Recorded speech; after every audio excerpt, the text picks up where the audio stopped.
Chapter I. Master Nathaniel Chanticleer. The Free State of Doromir was a very small country, but seeing that it was bounded on the south by the sea and on the north and east by mountains, while its centre consisted of a rich plain, watered by 2 rivers, a considerable variety of scenery and vegetation was to be found within its borders. Indeed, towards the west, in striking contrast with the pastoral sobriety of the central plain, the aspect of the country became, if not tropical, at any rate distinctly exotic. Nor was this to be wondered at, perhaps, for beyond the debatable hills, the boundary of Doromir in the west, lay Faeril, and there had, however, been no intercourse between the 2 countries for many centuries. The social and commercial centre of Doromir was its capital, Lud-in-the-Mist, which was situated at the confluence of 2 rivers about 10 miles from the sea and 50 from the Elfin Hills. Lud-in-the-Mist had all the things that make an old town pleasant. It had an ancient guild hall, built of mellow golden bricks and covered with ivy, and, when the sun shone on it, it looked like a rotten apricot. It had a harbour in which rode vessels with white and red and tanny sails. It had flat brick houses, not the mere carapace of human beings, but ancient living creatures, renewing and modifying themselves with each generation under their chain-glass antique roofs. It had old arches, framing delicate landscapes that one could walk into, and a picturesque old graveyard on the top of a hill, and little open squares where comic baroque statues of dead citizens held levees attended by birds and lovers and insects and children. It had, indeed, more than its share of pleasant things, for, as we have seen, it had 2 rivers. Also, it was plentifully planted with trees. One of the handsomest houses of Lud-in-the-Mist had belonged for generations to the family of Chanticleer. It was of red brick, and the front, which looked onto a quiet lane leading into the high street, was covered with stucco, on which flowers and fruit and shells were delicately modelled, while over the door was emblazoned a fine, stylised cock, the badge of the family. Behind, it had a spacious garden, which stretched down to the river Dapple. Though it had no lack of flowers, they did not immediately meet the eye, but were imprisoned in the walled kitchen garden, where they were planted in neat ribands, edging the plots of vegetables. Here, too, in spring was to be found the pleasantest of all garden conjunctions, thick yew hedges and fruit trees in blossom. Outside this kitchen garden there was no need of flowers, for they had many substitutes. Let a thing be but a sort of punctual surprise, like the first cache of violets in March. Let it be delicate, painted and gratuitous, hinting that the creator is solely preoccupied with aesthetic considerations, and combines disparate objects simply because they look so well together, and that thing will admirably fill the role of a flower. In early summer it was the doves, with the bloom of plums on their breasts, walling on their coral legs over the wide expanse of lawn, to which their propinquity gave an almost startling greenness, that were the flowers in the Chanticleer's garden. And the trunks of birches are as good, any day, as white blossom, even if there had not been the acacias in flower. And there was a white peacock which, in spite of its restlessness and harsh shrieks, had something about it, too, of a flower. And the dapple itself, stained like a palette, with great daubs of colour reflected from sky and earth, and carrying on its surface, in autumn, red and yellow leaves which may have fallen on it from the trees of Faeril, and where it had its source, even the dapple might be considered as a flower growing in the garden of the Chanticleers. There was also a pleached alley of hornbeams. To the imaginative, it is always something of an adventure to walk down a pleached alley. You enter boldly enough, but soon you find yourself wishing you had stayed outside. It is not air that you are breathing, but silence, the almost palpable silence of trees. And is the only exit that small round hole in the distance. Why, you will never be able to squeeze through that. You must turn back. Too late. The spacious portal by which you entered has in its turn shrunk to a small round hole. Master Nathaniel Chanticleer, the actual head of the family, was a typical Doromirite in appearance, rotund, rubicund, red-haired, with hazel eyes in which the jokes, before he uttered them, twinkled like a trout in a burn. Spiritually, too, he passed for a typical Doromirite, though, indeed, it is never safe to classify the souls of one's neighbours. One is apt, in the long run, to be proved a fool. You should regard each meeting with a friend as a sitting he is unwittingly giving you for a portrait that, probably, when you or he die, will still be unfinished. And, though this is an absorbing pursuit, nevertheless, the painters are apt to end pessimists. For however handsome and merry may be the face, however rich may be the background, in the first rough sketch of each portrait, yet with every added stroke of the brush, with every tiny readjustment of the values, with every modification of the chiaroscuro, the eyes looking out at you grow more disquieting. And, finally, it is your own face that you are staring at in terror, as in a mirror by candlelight, when all the house is still. All who knew Master Nathaniel would have been not only surprised, but incredulous, had they been told he was not a happy man. Yet such was the case. His life was poisoned at its springs by a small, nameless fear, a fear not always active, for during considerable periods it would lie almost dormant, but never entirely. He knew the exact date of its genesis. One evening, many years ago, when he was still but a lad, he and some friends decided as a frolic to dress up as the ghosts of their ancestors and frighten the servants. There was no lack of properties, for the attics of the Chanticleers were filled with the lumber of the past, grotesque wooden masks, old weapons and musical instruments, and old costumes, tragic, hierophantic robes that looked little suited to the uses of daily life. There were whole chests, too, filled with pieces of silk, embroidered or painted with curious scenes. Who has not wondered in what mysterious forests our ancestors discovered the models for the beasts and birds upon their tapestries, and on what planet were enacted the scenes they have portrayed? It is in vain that the dead fingers have stitched beneath them, and we can picture the mocking smile with which these crafty cuisiners of posterity accompanied the action, the words, February, or hawking, or harvest, having us believe that they are but illustrations of the activities proper to the different months. We know better.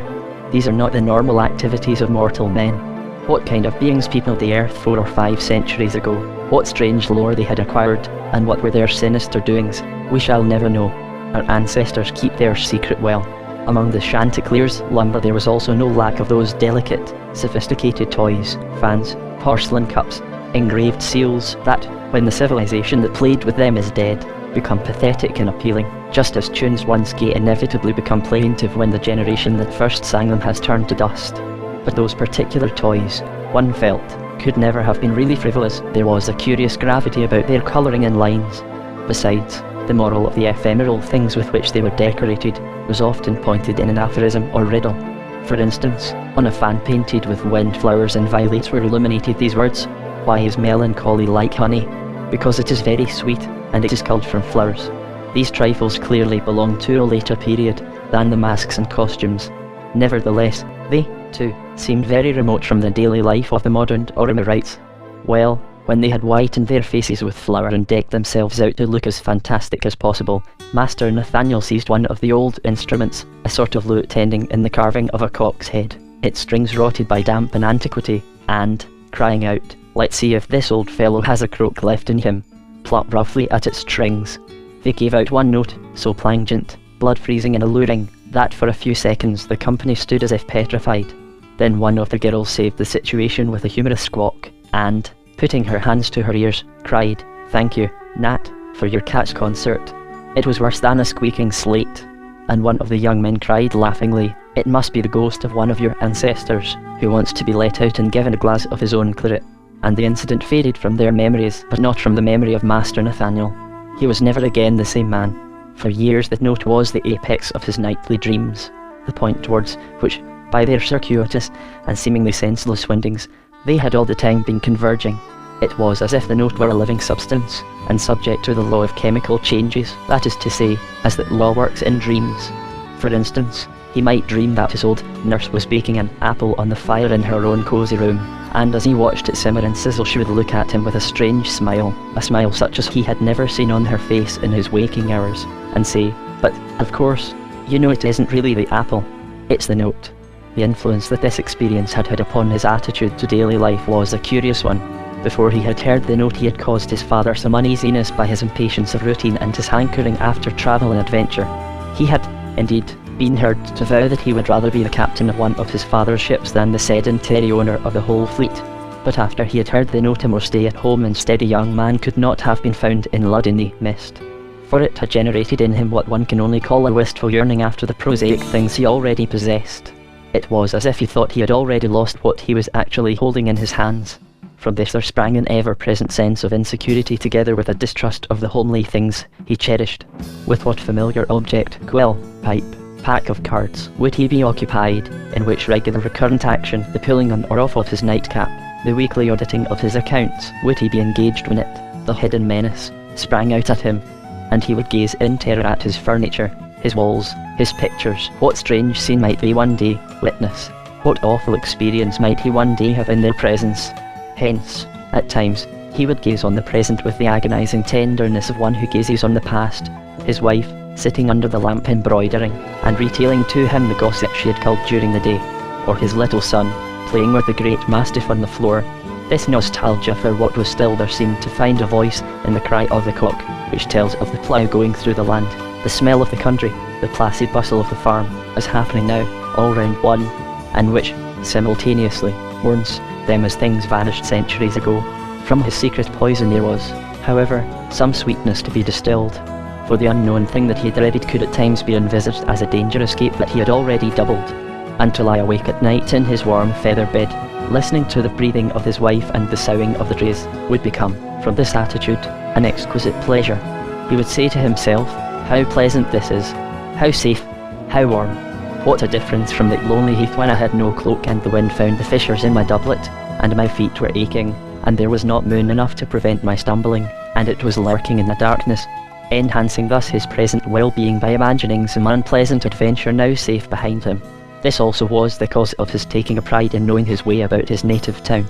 For instance, when returning from the Guildhall to his own house he would say to himself, straight across the marketplace, down Appeline Plain, and round by the Duke Aubrey Arms into the High Street. I know every step of the way, and he would get a sense of security, a thrill of pride, from every acquaintance who passed the time of day with him, from every dog to whom he could put a name. That's Wagtail, Gosline Flack's dog. That's Mab, the bitch of Racklebite the butcher. I know them. Though he did not realise it, he was masquerading to himself as a stranger in Lud-in-the-Mist, a stranger whom nobody knew, and who was thus almost as safe as if he were invisible. And one always takes a pride in knowing one's way about a strange town. But it was only this pride that emerged completely into his consciousness. The only outward expression of this secret fear was a sudden, unaccountable irascibility, when some harmless word or remark happened to sting the fear into activity. He could not stand people saying, who knows what we shall be doing this time next year, and he loathed such expressions as, for the last time, never again, however trivial the context in which they appeared. For instance, he would snap his wife's head off. Why, she could not think, if she said, never again shall I go to the butcher, or, that starch is a disgrace. It's the last time I shall use it for my ruffs. This fear, too, had awakened in him a wistful craving for other men's shoes that caused him to take a passionate interest in the lives of his neighbours. That is to say, if these lives moved in a different sphere from his own. From this he had gained the reputation, not quite deserved, of being a very warm-hearted, sympathetic man, and he had won the heart of many a sea captain, of many a farmer, of many an old working woman by the unfeigned interest he showed in their conversation. Their long, meandering tales of humble normal lives were like the proverbial glimpse of a snug, lamp-lit parlour to a traveller belated after nightfall. He even coveted dead men's shoes, and he would loiter by the hour in the ancient burying ground of Lud-in-the-Mist, known from time immemorial as the Fields of Gramarye. He could justify this habit by pointing out the charming view that one got thence of both Lud and the surrounding country. But though he sincerely loved the view, what really brought him there were such epitaphs as this: Baker WHO having provided the citizens of Lud-in-the-Mist for 60 years with fresh sweet loaves, died at the age of 88 surrounded by his sons and grandsons. How willingly would he have changed places with the old baker? And then the disquieting thought would come to him that perhaps, after all, epitaphs are not altogether to be trusted. Chapter 2. The Duke WHO laughed himself off a throne and other traditions of Doromere. Before we start on our story, it will be necessary, for its proper understanding, to give a short sketch of the history of Doromere and the beliefs and customs of its inhabitants. Lud-in-the-Mist was scattered about the banks of two rivers, the Dapple and the Dol, which met on its outskirts at an acute angle, the apex of which was the harbour. Then there were more houses up the side of a hill, on the top of which stood the Fields of Gramarye. The Dol was the biggest river of Doromere, and it became so broad at Lud-in-the-Mist as to give that town, 20 miles inland though it was, all the advantages of a port, while the actual seaport town itself was little more than a fishing village.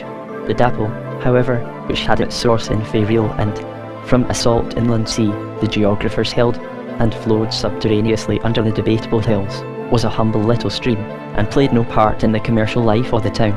But an old maxim of Doromere bade one never forget that the Dapple flows into the Dol. It had come to be employed when one wanted to show the inadvisability of despising the services of humble agents. But, possibly, it had originally another application. The wealth and importance of the country was mainly due to the Dol. It was thanks to the Dol that girls in remote villages of Doromere wore brooches made out of walrus tusks, and applied bits of unicorn's horns to their toothache, that the chimney-piece in the parlour of almost every farmhouse was adorned with an ostrich egg, and that when the ladies of Lud-in-the-Mist went out shopping or to play cards with their friends, Their market basket or ivory markers were carried by little indigo pages in crimson turbans from the Cinnamon Isles, and the pygmy peddlers from the far north hawked amber through the streets. For the doll had turned Lud-in-the-Mist into a town of merchants, and all the power and nearly all the wealth of the country was in their hands. But this had not always been the case. In the old days, Dorrimere had been a duchy, and the population had consisted of nobles and peasants, but gradually there had arisen a middle class. And this class had discovered, as it always does, that trade was seriously hampered by a ruler and checked by a constitution, and by a ruthless, privileged class. Figuratively, these things were damning the doll. Indeed, with each generation the dukes had been growing more capricious and more selfish, till finally these feelings had culminated in Duke Aubrey, a hunchback with a face of angelic beauty, who seemed to be possessed by a laughing demon of destructiveness. He had been known, out of sheer wantonness, to gallop with his hunt straight through a field of standing corn, and to set fire to a fine ship for the mere pleasure of watching it burn. And he dealt with the virtue of his subjects, wives and daughters in the same high-handed way. As a rule, his pranks were seasoned by a slightly sinister humour. For instance, when on the eve of marriage a maid, according to immemorial custom, was ritually offering her virginity to the spirit of the farm, symbolised by the most tangent tree on the freehold, Duke Aubrey would leap out from behind it, and, pretending to be the spirit, take her at her word. And tradition said that he and one of his boon companions wagered that they would succeed in making the court jester commit suicide of his own free will. So they began to work on his imagination with plaintive songs, the burden of which was the frailty of all lovely things, and with grim fables comparing man to a shepherd, doomed to stand by impotent, while his sheep are torn, one, by ravenous wolf. They won their wager, for coming into the jester's room one morning they found him hanging from the ceiling, dead. And it was believed that echoes of the laughter with which Duke Aubrey greeted this spectacle were, from time to time, still to be heard proceeding from the room. But there had been pleasanter aspects to him. For one thing, he had been an exquisite poet, and such of his songs as had come down were as fresh as flowers and as lonely as the cuckoo's cry, while in the country stories were still told of his geniality and tenderness, how he would appear at a village wedding with a cartload of wine and cakes and fruit, or of how he would stand at the bedside of a dying, grave and compassionate as a priest. Nevertheless, the grim merchants, obsessed by a will to wealth, raised up the people against him. For 3 days a bloody battle raged in the streets of Lud-in-the-Mist, in which fell all the nobles of Dorrimere. As for Duke Aubrey, he vanished, some said to Fairreal, and where he was living to this day. During those 3 days of bloodshed all the priests had vanished also, so Dorrimere lost simultaneously its duke and its cult. In the days of the dukes, fairy things had been looked on with reverence, and the most solemn event of the religious year had been the annual arrival from Fairreal and of mysterious, hooded strangers with milk, white mares, laden with offerings of fairy fruit for the duke and the high priest. But after the revolution, when the merchants had seized all the legislative and administrative power, a taboo was placed on all things fairy. This was not to be wondered at. For one thing, the new rulers considered that the eating of fairy fruit had been the chief cause of the degeneracy of the dukes. It had, indeed, always been connected with poetry and visions, which, springing as they do from an ever-present sense of mortality, might easily appear morbid to the sturdy common sense of a burgher class in the making. There was certainly nothing morbid about the men of the Revolution, and under their regime what one can only call the tragic sense of life vanished from poetry and art. Besides, to the minds of the Dorrimerites, fairy things had always spelled delusion. The songs and legends described Fairreal and as a country where the villages appeared to be made of gold and cinnamon wood, and where priests, who lived on opossum frankincense, hourly offered holocausts of peacocks and golden bulls to the sun and the moon. But if an honest, clear-eyed mortal gazed on these things long enough, the glittering castles would turn into old, narrow trees, the lamps into glowworms, the precious stones into potsherds, and the magnificently robed priests and their gorgeous sacrifices into aged crones muttering over a fire of twigs. The fairies themselves, tradition taught, were eternally jealous of the solid blessings of mortals, and, clothed in invisibility, would crowd to weddings and wakes and fairs, wherever good victuals, in fact, were to be found, and suck the juices from fruits and meats in vain, for nothing could make them substantial. Nor was it only food that they stole. In out of the way country places it was still believed that corpses were but fairy cheats, made to resemble flesh and bone, but without any real substance. Otherwise, why should they turn so quickly to dust? But the real person, for which the corpse was but a flimsy substitute, had been carried away by the fairies, to tend their blue kine and reap their fields of gillflowers. The country people, indeed, did not always clearly distinguish between the fairies and the dead. They called them both the silent people, and the Milky Way they thought was the path along which the dead were carried to Faeril, and another tradition said that their only means of communication was poetry and music, and in the country poetry and music were still called the language of the silent people. Naturally enough, men who were teaching the doll to run gold, who were digging canals and building bridges, and seeing that the tradesmen gave good measure and used standard weights, and who liked both virtues and commodities to be solid, had little patience for flimsy cheats. Nevertheless, the new rulers were creating their own form of delusion, for it was they who founded in Doromir the science of jurisprudence, taking as their basis the primitive code used under the dukes and adapting it to modern conditions by the use of legal fictions. Master Josiah Chanticleer, the father of Master Nathaniel, who had been a very ingenious and learned jurist, had drawn in one of his treatises a curious parallel between fairy things and the law. The men of the Revolution, he said, had substituted the law for fairy fruit, but whereas only the reigning duke and his priests had been allowed to partake of the fruit, the law was given freely to rich and poor alike. Again, fairy was delusion, so was the law. At any rate, it was a sort of magic, molding reality into any shape it chose. But whereas fairy magic and delusion were for the cozening and robbing of man, the magic of the law was to his intention and for his welfare. In the eye of the law, neither faereal and nor fairy things existed. But then, as Master Josiah had pointed out, the law plays fast and loose with reality, and no one really believes it. Gradually, an almost physical horror came to be felt for anything connected with the fairies and faereal, and society followed the law in completely ignoring their existence. Indeed, the very word fairy became taboo, and was never heard on polite lips, while the greatest insult one Doromarite could hurl at another was to call him son of a fairy. But on the painted ceilings of ancient houses, in the peeling frescoes of old barns, in the fragments of bas-reliefs built into modern structures, and, above all, in the tragic funereal statues of the fields of Grammy, a Winckelmann, had he visited Doromir, would have found, as he did in the Rococo Rome of the 18th century, traces of an old and solemn art, the designs of which served as pontiffs to the modern artists. For instance, a well-known advertisement of a certain cheese, which depicted a comic, fat little man menacing with knife and fork and enormous cheese hanging in the sky like the moon, was really a sort of unconscious comic reprisal made against the action depicted in a very ancient Doromarite design, wherein the moon itself pursued a frieze of tragic fugitives. Well, a few years before the opening of this story, a Winckelmann, though an anonymous one, actually did appear in Lud-in-the-Mist, although the field of his enquiries was not limited to the plastic carts. He published a book, entitled Traces of Fairy and the Inhabitants, Customs, Art, Vegetation and Language of Doromir. His thesis was this, that there was an unmistakable fairy strain running through the race of Doromarites, which could only be explained by the hypothesis that, in the olden days, there had been frequent intermarriage between them and the fairies. For instance, the red hair, so frequent in Doromir, pointed, he maintained, to such a strain. It was also to be found, he asserted, in the cattle of Doromir. For this assertion he had some foundation, for it was undeniable that from time to time a dun or dapple cow would bring forth a calf of a bluish tinge, whose dung was of a ruddy gold. And tradition taught that all the cattle of Faeril and were blue, and that fairy gold turned into dung when it had crossed the border. Tradition also taught that all the flowers of Faeril and were red, and it was indisputable that the cornflowers of Doromir sprang up from time to time as red as poppies, and the lilies as red as damask roses. Moreover, he discovered traces of the fairies' language in the oaths of the Doromarites and in some of their names.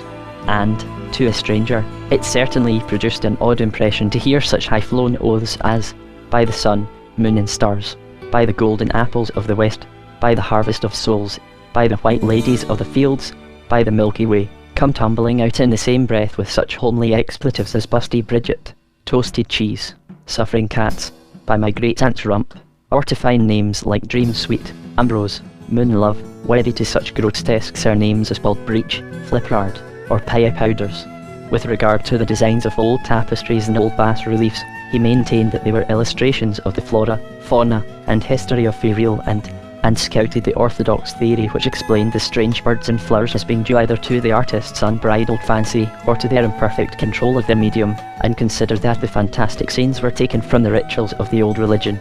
For, he insisted, all artistic types, all ritual acts, must be modelled on realities, and Faeril and is the place where what we look upon as symbols and figures actually exist and occur. If the antiquary, then, was correct, the Doromarite, like a Dutchman of the 17th century, smoking his churchward in among his tulips, and eating his dinner off Delft plates, had trivialized to his own taste the solemn spiritual art of remote, forbidden land, which he believed to be inhabited by grotesque and evil creatures given over to strange vices and to dark cults. Nevertheless, in the veins of the Dutchman of Doremere there flowed without his knowing it the blood of these same evil creatures. It is easy to imagine the fury caused in Lud-in-the-Mist by the appearance of this book. The printer was, of course, heavily fined, but he was unable to throw any light on its authorship. The manuscript, he said, had been brought to him by a rough, red-haired lad, whom he had never seen before. All the copies were burned by the common hangman, and there the matter had to rest. In spite of the laws maintaining that fairy and in everything to do with it was non-existent, it was an open secret that, though fairy fruit was no longer brought into the country with all the pomp of established ritual, anyone who wanted it could always procure it in Lud-in-the-Mist. No great effort had ever been made to discover the means and agents by which it was smuggled into the town, for to eat fairy fruit was regarded as a loathsome and filthy vice, practiced in low taverns by disreputable and insignificant people, such as indigo sailors and pygmy Norsemen. True, there had been cases known from time to time, during the couple of centuries that had elapsed since the expulsion of Duke Aubrey, of youths of good family taking to this vice. But to be suspected of such a thing spelled complete social ostracism, and this, combined with the innate horror felt for the stuff by every Doremerite, caused such cases to be very rare. But some 20 years before the opening of this story, Doremere had been inflicted with a terrible drought. People were reduced to making bread out of vetches and beans and fern roots, and marsh in turn were rifled of their reeds to provide the cattle with food, while the Dal was diminished to the size of an ordinary rill, as were the other rivers of Doremere, with the exception of the Dapple. All through the drought the waters of the Dapple remained unimpaired, but this was not to be wondered at, as a river whose sources are inferior and has probably mysterious sources of moisture. But, as the drought burned relentlessly on, in the country districts an ever-increasing number of people succumbed to the vice of fairy fruit eating, with tragic results to themselves, for though the fruit was very grateful to their parched throats, its spiritual effects were most alarming, and every day fresh rumours reached Lud-in-the-Mist. It was in the country districts that this epidemic, for so we must call it, raged, of madness, suicide, orgastic dances, and wild doings under the moon. But the more they ate the more they wanted, and though they admitted that the fruit produced an agony of mind, they maintained that for one who had experienced this agony life would cease to be life without it. How the fruit got across the border remained a mystery, and all the efforts of the magistrates to stop it were useless. In vain they invented a legal fiction. As we have seen, the law took no cognizance of fairy things. That turned fairy fruit into a form of woven silk and, hence, contraband in Doremere. In vain they fulminated in the Senate against all smugglers and all men of depraved minds and filthy habits, silently. Surely, the supply of fairy fruit continued to meet the demand. Then, with the first rain, both began to decrease. But the inefficiency of the magistrates in this national crisis was never forgotten, and, feckless as a magistrate in the great drought, became a proverb in Doremere. As a matter of fact, the ruling class of Doremere had become incapable of handling any serious business. The wealthy merchants of Lud-in-the-Mist, the descendants of the men of the Revolution and the hereditary rulers of Doremere had, by this time, turned into a set of indolent, self-indulgent, humorous gentlemen, with hearts as little touched to tragic issues as those of their forefathers, but with none of their forefathers' sterling qualities. A class struggling to assert itself, to discover its true shape, which lies hidden, as does the statue in the marble, in the hard, resisting material of life itself, must, in the nature of things, be different from that same class when chisel and mallet have been laid aside, and it has actually become what it had so long been struggling to be. For one thing, wealth had ceased to be a delicate, exotic blossom. It had become naturalized in Doremere, and was now a hardy perennial, docilely renewing itself year after year, and needing no tending from the gardeners. Hence sprang leisure, that fissure in the solid masonry of works and days in which take seed a myriad curious little flowers, good cookery, and shining mahogany, and a fashion and dress that, like a baroque bust, is fantastic through sheer wittiness, and porcelain shepherdesses, and the humours, and endless jokes, in fact, the toys, material and spiritual, of civilization. But they were as different as possible from the toys of the older civilization that littered the attics of the Chanticleers. About these there had been something tragic and a little sinister, while all the manifestations of the modern civilization were like firelight, fantastic, but homely. Such, then, were the men in whose hands lay the welfare of the country. And, it must be confessed, they knew but little and cared still less about the common people for whom they legislated. For instance, they were unaware that in the country Duke Aubrey's memory was still green. It was not only that natural children still went by the name of Duke Aubrey's brats, that when they saw a falling star old women would say, "Duke Aubrey has shot a roe," and that on the anniversary of his expulsion, maidens would fling into the dapple, for luck, garlands woven out of the two plants that had formed the badge of the Dukes, ivy and squills. He was a living reality to the country people, so much so that, when leakages were found in the vats, or when a horse was discovered in the morning with his coat stained and furrowed with sweat, some rogue of a farm hand could often escape punishment by swearing that Duke Aubrey had been the culprit. And there was not a farm or village that had not at least one inhabitant who swore that he had seen him, on some midsummer's eve, or some night of the winter solstice, galloping past at the head of his fairy hunt, with harlequin ribands streaming in the wind, to the sound of innumerable bells. But of Fairfield and its inhabitants the country people knew no more than did the merchants of Lud-in-the-Mist. Between the two countries stood the barrier of the debatable hills, the foothills of which were called the Elfin Marches, and were fraught, tradition said, with every kind of danger, both physical and moral. No one in the memory of man had crossed these hills, and to do so was considered tantamount to death. Chapter 3: The Beginning of Trouble. The social life of Lud-in-the-Mist began in spring and ended in autumn. In winter the citizens preferred their own firesides. They had an unreasoning dislike of being out after nightfall, a dislike due not so much to fear as to habit, though the habit may have sprung from some forgotten danger that, long ago, had made their ancestors shun the dark. So it was always with relief as well as with joy that they welcomed the first appearance of spring, scarcely crediting at first that it was a reality shared by all the world, and not merely an optical delusion confined to their own eyes in their own garden. There, the lawn was certainly green, the larches and thorns even startlingly so, and the almonds had rose-coloured blossoms, but the fields and trees in the hazy distance, beyond their own walls, were still grey and black. Yes, the colours in their own garden must be due merely to some gracious accident of light, and when that light shifted the colours would vanish. But everywhere, steadily, invisibly, the trees' winter foliage of white sky or amethyst grey dusk was turning to green and gold. All the world over we are very conscious of the trees in spring, and watch with delight how the network of twigs on the wych elms is becoming spangled with tiny puce flowers, like little beetles caught in a spider's web, and how little lemon-coloured buds are studding the thorn. While as to the long red gold buds of the horse chestnuts, they come bursting out with a sort of a visual bang. And now the beech is hatching its tiny, perfectly formed leaves, and all the other trees in turn. And at first we delight in the diversity of the colours and shapes of the various young leaves, noting how those of the birch are like a swarm of green bees, and those of the lime so transparent that they are stained black with the shadow of those above and beneath them, and how these of the elm diaper the sky with the prettiest pattern, and are the ones that grow the most slowly. Then we cease to note their idiosyncrasies, and they merge, till autumn, into one solid, unobtrusive green curtain for throwing into relief brighter and sharper things. There is nothing so dim as a tree in full leaf. It was in the spring of his 50th year that Master Nathaniel Chanticleer had his first real anxiety. It concerned his only son Randolph, a little boy of 12 years old. Master Nathaniel had been elected that year to the highest office in the state, that of Mayor of Lud-in-the-Mist in Highcenshire of Dorrimere. Ex officio, he was President of the Senate and Chief Justice on the bench. According to the Constitution, as drawn up by the men of the Revolution, he was responsible for the safety and defence of the country in case of attack by sea or land. It was for him to see that both justice and the country's revenues were properly administered, and his time was held to be at the disposal of the most obscure citizen with a grievance. Actually, apart from presiding on the bench, his duties had come to consist of nothing more onerous than being a genial and dignified chairman of a comfortable and select club, for that was what in reality the Senate had now become.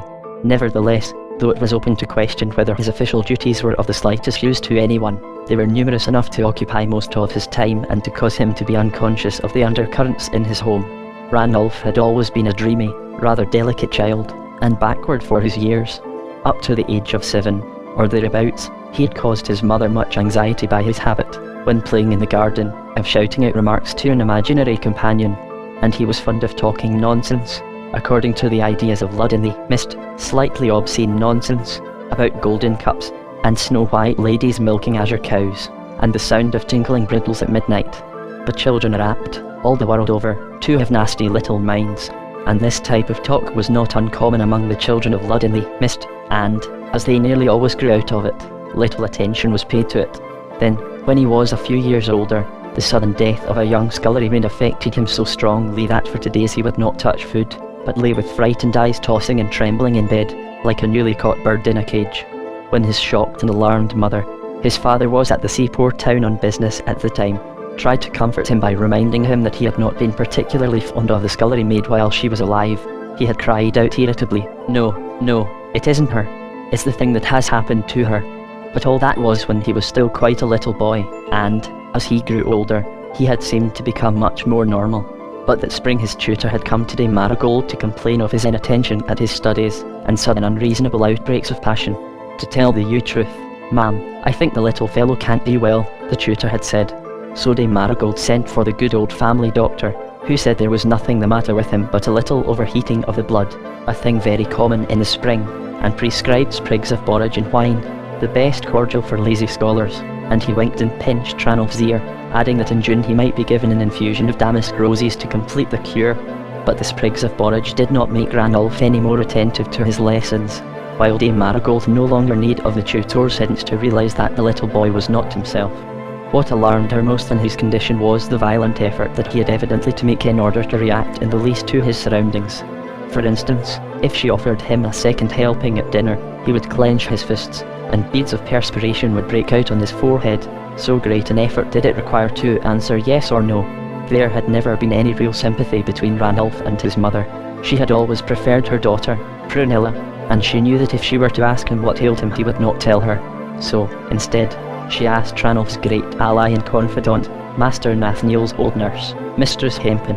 Hempy, as they called her, had served the family of Chanticleer for nearly 50 years, in fact ever since the birth of Master Nathaniel, and now she was called the housekeeper, though her duties were of the lightest, and consisted mainly of keeping the storeroom keys and mending the linen. She was a fine, pale old country woman, with a wonderful gift for amusing children. Not only did she know all the comic nursery stories of Dorrimere, Ranulph's favourite was about a pair of spectacles whose ambition was to ride on the nose of the man in the moon, and who, in vain attempts to reach their goal, were always leaping off the nose of their unfortunate possessor.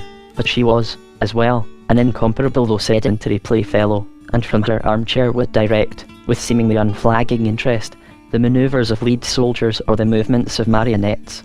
Indeed, her cosy room at the top of the house seemed to Ranulph to have the power of turning every object that crossed its threshold into a toy, the ostrich egg hanging from the ceiling by a crimson cord, the little painted wax effigies of his grandparents on the chimney-piece, the old spinning wheel, even the empty bobbins, which made excellent wooden soldiers, and the pots of jam standing in rows to be labelled, they all presented infinite possibilities of being played with, while her fire seemed to appear more contentedly than other fires and to carry prettier pictures in its red, glowing heart.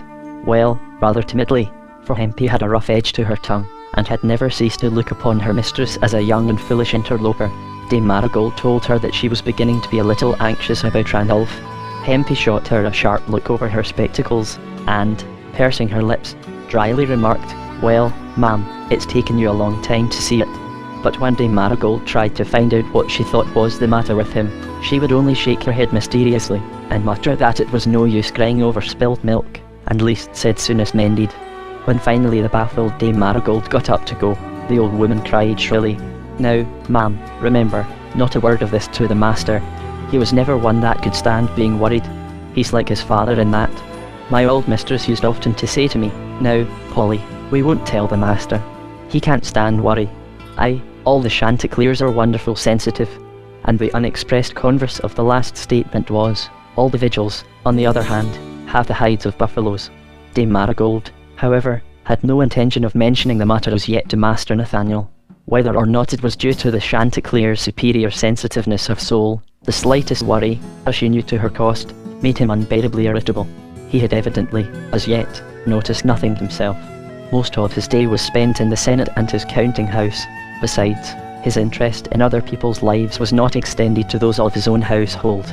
As to his feelings for Ranulph, it must be confessed that he looked upon him more as an heirloom than as a son. In fact, unconsciously, he placed him in the same category as the crystal goblet with which Duke Howbray's father had baptised the first ship owned by a Chanticleer, or the sword with which his ancestor had helped to turn Duke Aubrey off the throne, objects that he very rarely either looked at or thought about, though the loss of them would have caused him to go half mad with rage and chagrin.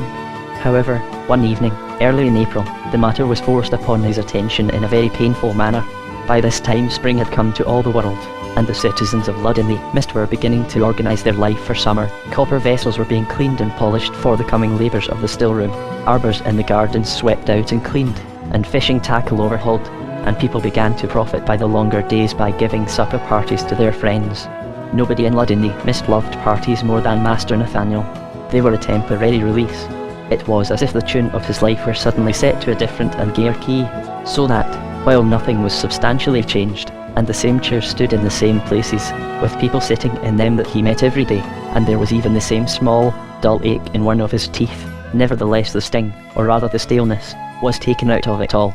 So it was very gleefully that he sent invitations to all his cronies to come and meet a Moongrass cheese, as he had done every April for the last 25 years. Moongrass was a village of Dorrimere famous for its cheeses, and rightly so, for to look at they were as beautiful as Parian marble vined with jade, and they had to perfection the flavour of all good cheeses, that blending of the perfume of meadows with the cleanly stench of the byre. It was the Moongrass cheeses that were the subject of the comic advertisement described in the previous chapter. By 7 o'clock the Chanticleer's parlour was filled with a crowd of stout, rosy, gaily dressed guests, chattering and laughing like a flock of piroguettes. Only Ranulph was silent, but that was to be expected from a little boy of 12 years old in the presence of his elders. However, he need not have sulked in a corner, nor responded quite so surlily to the jocular remarks addressed him by his father's guests. Master Nathaniel, of course, had a well-stored cellar, and the evening began with glasses of delicious wild town gin, a cordial for which that cellar was famous. But, as well, he had a share in a common cellar, owned jointly by all the families of the ruling class, a cellar of old, mellow jokes that, unlike bottles of wine, never ran dry.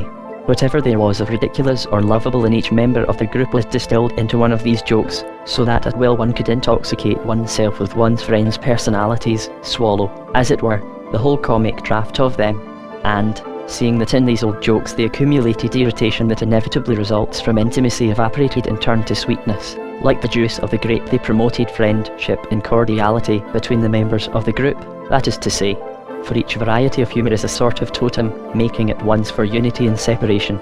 Its votaries it unites into a closely knit brotherhood, but it separates them sharply off from all the rest of the world. Perhaps the chief reason for the lack of sympathy between the rulers and the ruled in Dorrimere was that, in humour, they belonged to different totems. Anyhow, everyone there tonight shared the same totem, and each one of them was the hero of one of the old jokes. Master Nathaniel was asked if his crimson velvet breeches were a blackish crimson because, many years ago, he had forgotten to go into mourning for his father-in-law, and when Dame Marigold had, finally, tentatively pointed out to him his omission, he had replied angrily, "I am in mourning." Then, when with upraised eyebrows she had looked at the canary-coloured stockings that he had just purchased, he had said sheepishly, "Anyhow, it's a blackish canary." Few wines have as strong a flavour of the grape as this old joke had of Master Nathaniel. His absent-mindedness was in it, his power of seeing things as he wanted them to be. He had genuinely believed himself to be in mourning, and, finally, in the blackish canary, there was the tendency, which he had inherited, perhaps, from his legal ancestors, to believe that one could play with reality and give it what shape one chose.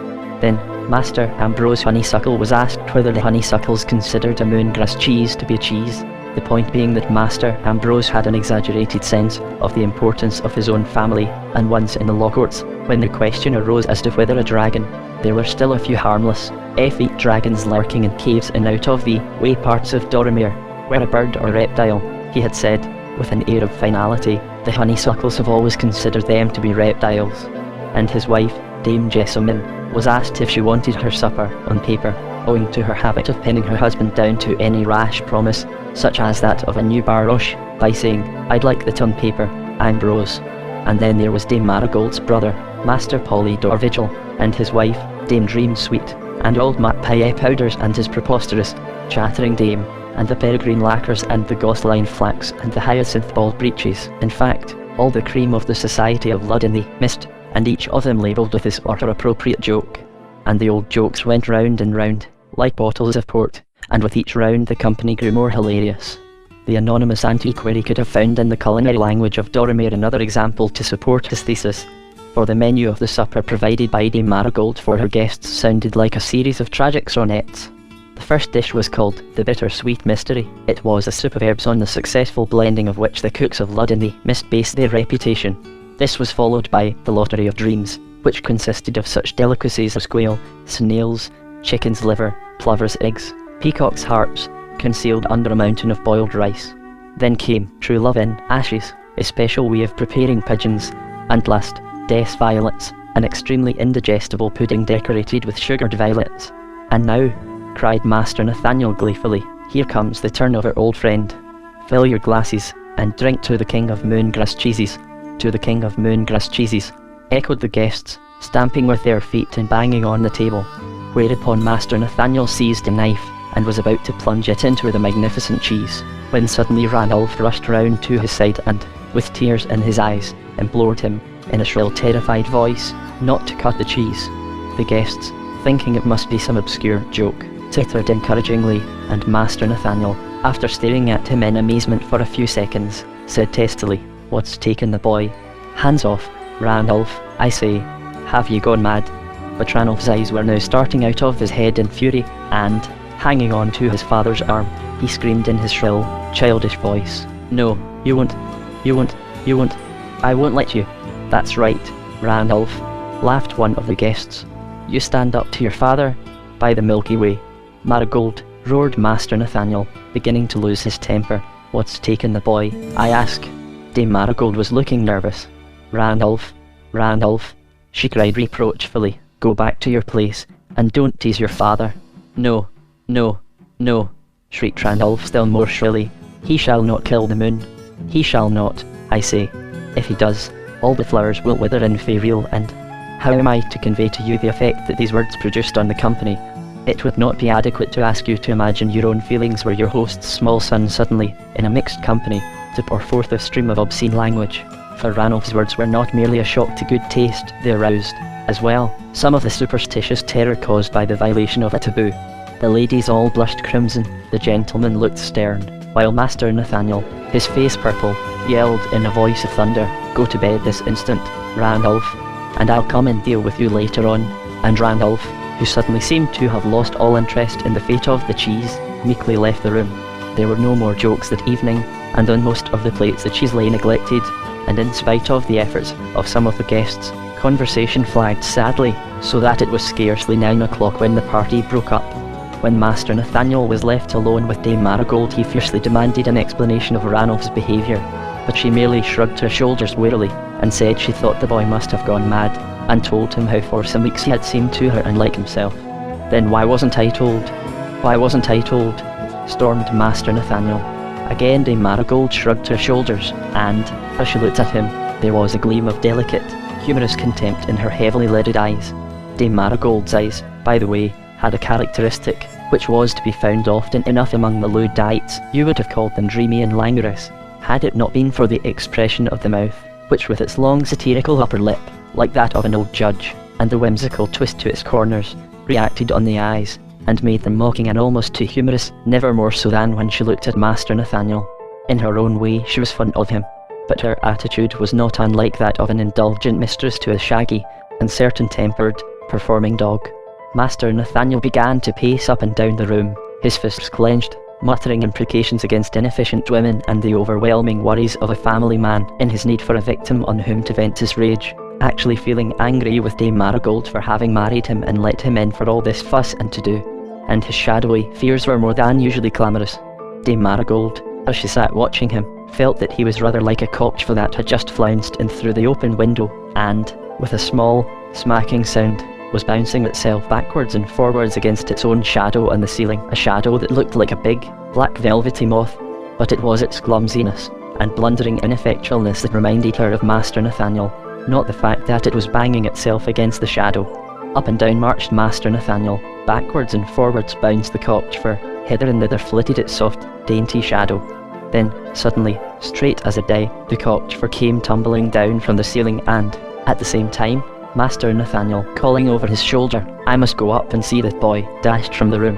He found Randolph in bed, sobbing his heart out, and as he looked at the piteous little figure he felt his anger evaporating.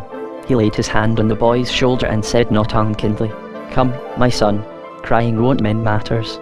You'll write an apology to Cousin Ambrose, and Uncle Polydor, and all the rest of them, tomorrow, and then, well, we'll try to forget about it. We're none of us quite responsible for what we say when we're out of sorts, and I gather from your mother you've not been feeling quite the thing these past weeks." "It was something made me say it," sobbed Randolph. "Well, that's a nice, easy way of getting out of it," said Master Nathaniel more sternly. "No, no, Randolph, There's no excuse for behaviour like that, none whatever. By the harvest of souls. And his voice became indignant. Where did you pick up such ideas and such expressions? But they're true, screamed Randolph. I'm not going into the question of whether they're true or not. All I know is that they're not the things talked about by ladies and gentlemen. Such language has never before been heard under my roof, and I trust it never will be again. You understand? Randolph groaned, and Master Nathaniel added in a kinder voice, Well, we'll say no more about it. And now what's all this I hear from your mother about your being out of sorts, eh? But Ranulph's sobs redoubled. I want to get away, he moaned. Away from where? And there was a touch of impatience in Master Nathaniel's voice. From things happening, sobbed Randolph. Master Nathaniel's heart suddenly contracted, but he tried not to understand. Things happening, he said in a voice that he endeavoured to make jocular. I don't think anything very much happens in Lud, does it? All the things, moaned Randolph, summer and winter, and days and nights. All the things. Master Nathaniel had a sudden vision of Lud and the surrounding country, motionless and soundless, as it appeared from the fields of Grammy. Was it possible that Randolph, too, was a real person, a person inside whose mind things happened? He had thought that he himself was the only real person in a field of human flowers. For Master Nathaniel that was a moment of surprise, triumph, tenderness, alarm. Randolph now stopped sobbing, and was lying there quite still. The whole of me seems to have got inside my head, and to hurt. Just like it all gets inside a tooth when one has toothache, he said wearily. Master Nathaniel looked at him. The fixed stare, the slightly open mouth, the rigid motionless body, fettered by a misery too profound for restlessness. How well he knew the state of mind these things expressed. But there must surely be relief in thus allowing the mood to mould the body's attitude to its own shape. He had no need now to ask his son for explanations.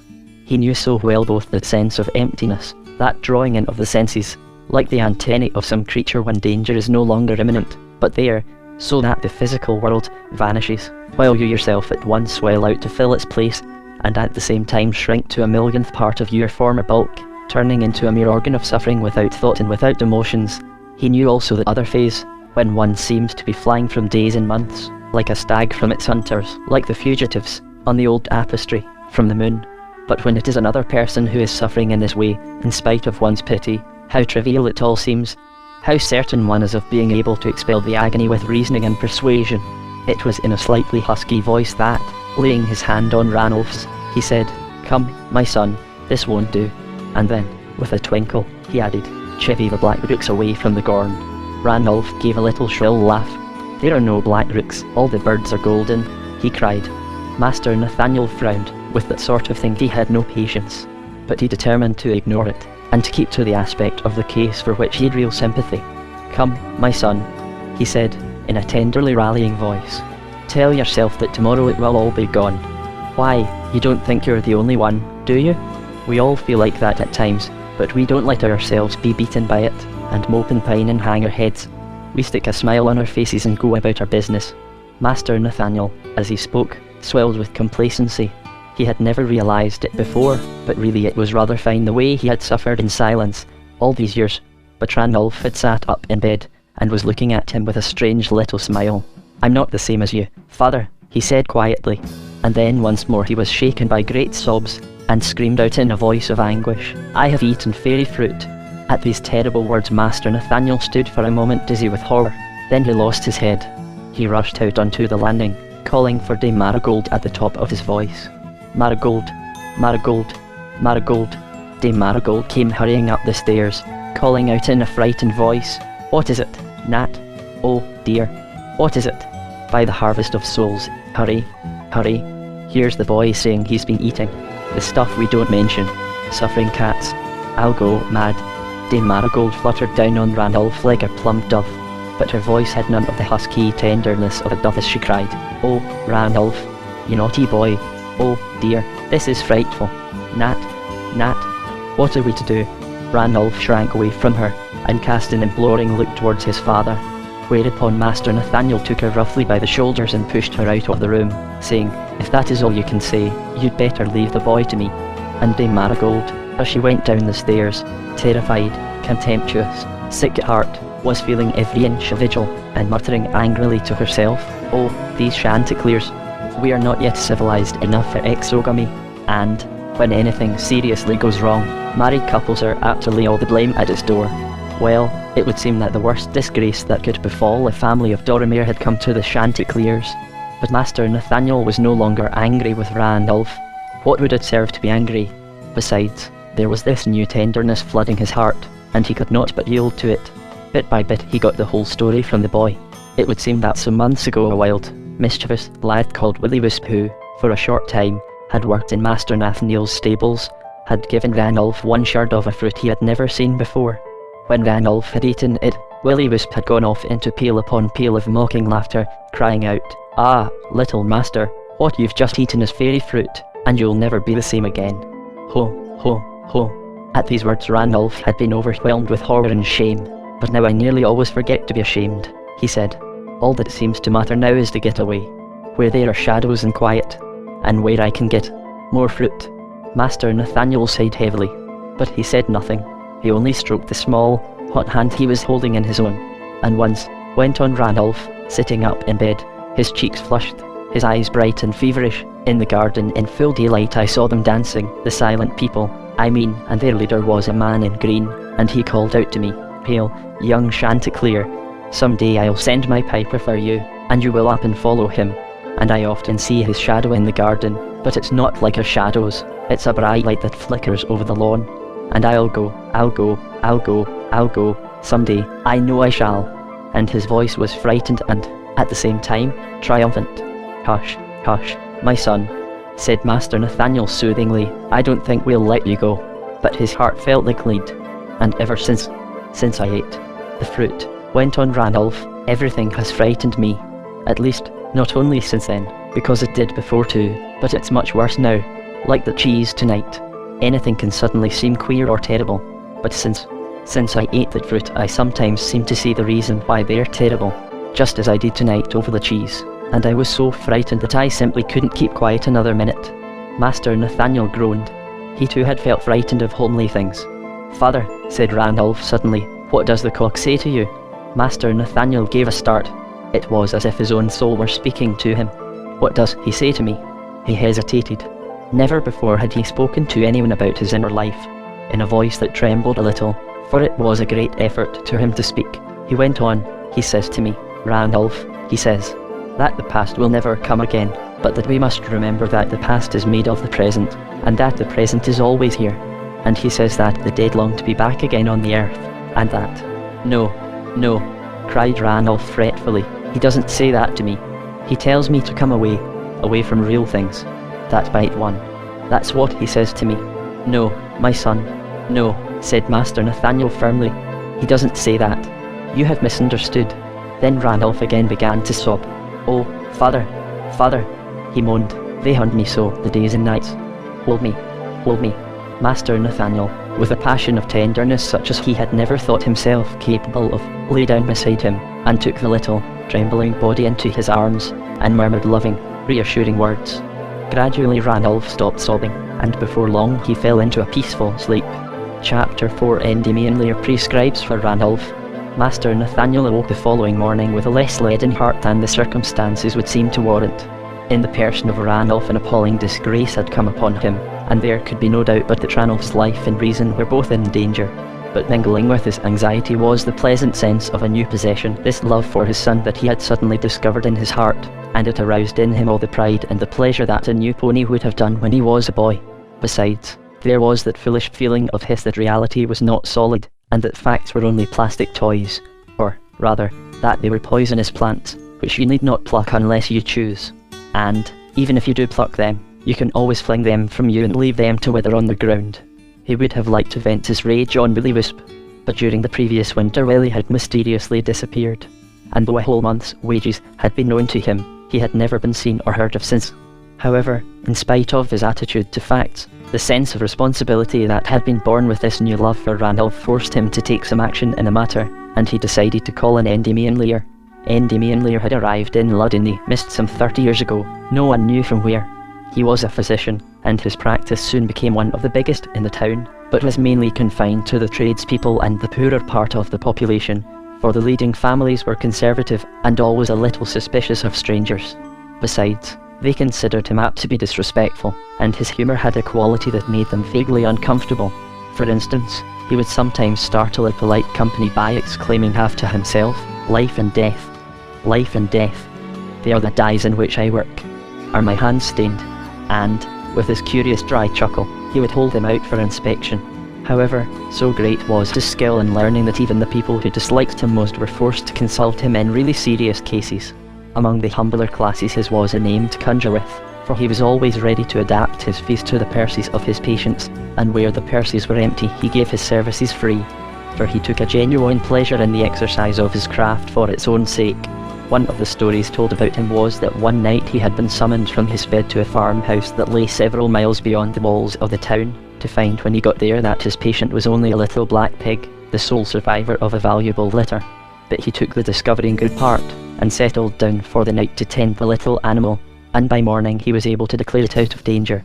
When, on his return to Lud-in-the-Mist, he had been twitted for having wasted so much time on such an unworthy object, he had answered that a pig was thralled to the same master as a mare, and that it needed as much skill to cure the one as the other, adding that a good fiddler enjoys fiddling for its own sake, and that it is all the same to him whether he plays at a yokel's wedding or a merchant's funeral. He did not confine his interests to medicine. Though not himself by birth a Dorimorite, there was little concerning the ancient customs of his adopted country that he did not know, and some years ago he had been asked by the Senate to write the official history of the Guildhall, which, before the Revolution, had been the palace of the dukes, and was the finest monument in Lud-in-the-Mist. To this task he had for some time devoted his scanty leisure. The senators had no severer critic than Endymion Lear, and he was the originator of most of the jokes at their expense that circulated in Lud-in-the-Mist. But to Master Nathaniel Chanticleer he seemed to have a personal antipathy, and on the rare occasions when they met his manner was almost insolent. It was possible that this dislike was due to the fact that Ranulph when he was a tiny boy had seriously offended him, for pointing his fat little finger at him he had shouted in his shrill baby voice, before the cry of Chanticleer, "Gibbers away Endymion Lear." When his mother had scolded him for his rudeness, he said that he had been taught the rhyme by a funny old man he had seen in his dreams. Endymion Lear had gone deadly white with rage, Dame Marigold supposed, and during several years he never referred to Ranulph except in a voice of suppressed spite. But that was years ago, and it was to be presumed that he had at last forgotten what had, after all, been nothing but a piece of childish impudence. The idea of confiding to this upstart the disgraceful thing that had happened to a Chanticleer was very painful to Master Nathaniel. But if anyone could cure Ranulph it was Endymion Lear, so Master Nathaniel pocketed his pride and asked him to come and see him. As Master Nathaniel paced up and down his pipe room, as his private den was called, waiting for the doctor, the full horror of what had happened swept over him. Ranulph had committed the unmentionable crime, he had eaten fairy fruit. If it ever became known, and these sort of things always did become known, the boy would be ruined socially forever. And, in any case, his health would probably be seriously affected for years to come. Up and down like a seesaw went the two aspects of the case in his anxious mind. A Chanticleer had eaten fairy fruit, little Ranulph was in danger. Then the page announced Endymion Lear. He was a little rotund man of about 60, with a snub nose, a freckled face, and with one eye blue and the other brown. As Master Nathaniel met his shrewd, slightly contemptuous glance he had an uncomfortable feeling which he had often before experienced in his presence, namely that the little man could read his thoughts. So he did not beat about the bush, but told him straight away why he had called him in. Endymion Lear gave a low whistle. Then he shot at Master Nathaniel a look that was almost menacing and said sharply, "Who gave him this stuff?" Master Nathaniel told him it was a lad who had once been in his service called Willy Wisp. "Willy Wisp?" cried the doctor hoarsely. "Willy Wisp? Yes, Willy Wisp. Confound him for a double-dyed villain," said Master Nathaniel fiercely, and then added in some surprise, "Do you know him?" "Know him? Yes, I know him. Who doesn't know Willy Wisp?" said the doctor. "You see, not being a merchant or a senator," he added with a sneer, "I can mix with whom I choose. Willy Wisp with his pranks was the plague of the town while he was in it, and his worship the mayor wasn't altogether blessed by the townsfolk for keeping such a rascally servant. Well, anyway, when I next meet him I'll thrash him within an inch of his life," cried Master Nathaniel violently, and Endymion Lear looked at him with a queer little smile. "And now you'd better take me to see your son and heir," he said, after a pause. Do you think you'll be able to cure him?" Master Nathaniel asked hoarsely, as he led the way to the parlour. "I never answer that kind of question before I've seen the patient, and not always then," answered Endymion Lear. Randolph was lying on a couch in the parlour, and Dame Marigold was sitting embroidering, her face pale and a little defiant. She was still feeling every inch of vigil and full of resentment against the two Chanticleers, father and son, for having involved her in this horrible business. Poor Master Nathaniel stood by, faint with apprehension, while Endymion Lear examined Ranulph's tongue, felt his pulse and, at the same time, asked him minute questions as to his symptoms. Finally he turned to Master Nathaniel and said, "I want to be left alone with him. He will talk to me more easily without you and your dame. Doctors should always see their patients alone." But Ranulph gave a piercing shriek of terror. "No, no, no," he cried. "Father, father, don't leave me with him." And then he fainted. Master Nathaniel began to lose his head, and to buzz and bang again like a cockchafer. But Endymion Lear remained perfectly calm, and the man who remains calm inevitably takes command of a situation. Master Nathaniel found himself gently but firmly pushed out of his own parlour, and the door locked in his face. Dame Marigold had followed him, and there was nothing for them to do but to await the doctor's good pleasure in the pipe room. "By the sun, moon, and stars, I'm going back," cried Master Nathaniel wildly. "I don't trust the fellow. I'm not going to leave Ranulph alone with him. I'm going back." "Oh, nonsense, Nat," cried Dame Marigold wearily. "Do please be calm. One really must allow a doctor to have his way." For about a quarter of an hour Master Nathaniel paced the room with ill-concealed impatience. The parlour was opposite the pipe room, with only a narrow passage between them, and as Master Nathaniel had opened the door of the pipe room, he soon was able to hear a murmur of voices proceeding from the parlour. This was comforting, for it showed that Ranulph must have come to. Then, suddenly, his whole body seemed to stiffen, the pupils of his eyes dilated, he went ashy white, and in a low, terrified voice he cried, "Marigold, do you hear?" In the parlour somebody was singing. It was a pretty, plaintive air, and if one listened carefully one could distinguish the words. "And can the physician make sick men well, and can the magician a fortune divine? Without lily, germander, and sops in wine, with sweet briar, and bonfire, and strawberry wire, and columbine." "Good gracious, Nat," cried Dame Marigold, with a mocking look of despair. "What on earth is the matter now? Marigold, Marigold," he cried hoarsely, seizing her wrists. "Don't you hear? I hear a vulgar old song, if that's what you mean. I've known it all my life. It is very kind and domesticated of Endymion Lear to turn nursemaid and rock the cradle like this." But what Master Nathaniel had heard was the note. For a few seconds he stood motionless, the sweat breaking out on his forehead. Then, blind with rage, he dashed across the corridor. But he had forgotten the parlour was locked, so he dashed out by the front door and came bursting in by the window that opened onto the garden. The two occupants of the parlour were evidently so absorbed in each other that they had noticed neither Master Nathaniel's violent assault on the door nor yet his entry by the window. Ranulph was lying on the couch with a look on his face of extraordinary peace and serenity, and there was Endymion Lear, crouching over him and softly crooning the tune to which he had before been singing words. Master Nathaniel, roaring like a bull, flung himself on the doctor, and, dragging him to his feet, began to shake him as a terrier does a rat, at the same time belabouring him with every insulting epithet he could remember, including, of course, son of a fairy. As for Ranulph, he began to whimper, and complain that his father had spoiled everything, for the doctor had been making him well. The dim caused terrified servants to come battering at the door, and Dame Marigold came hurrying in by the garden window, and, pink with shame, she began to drag at Master Nathaniel's coat, almost hysterically imploring him to come to his senses.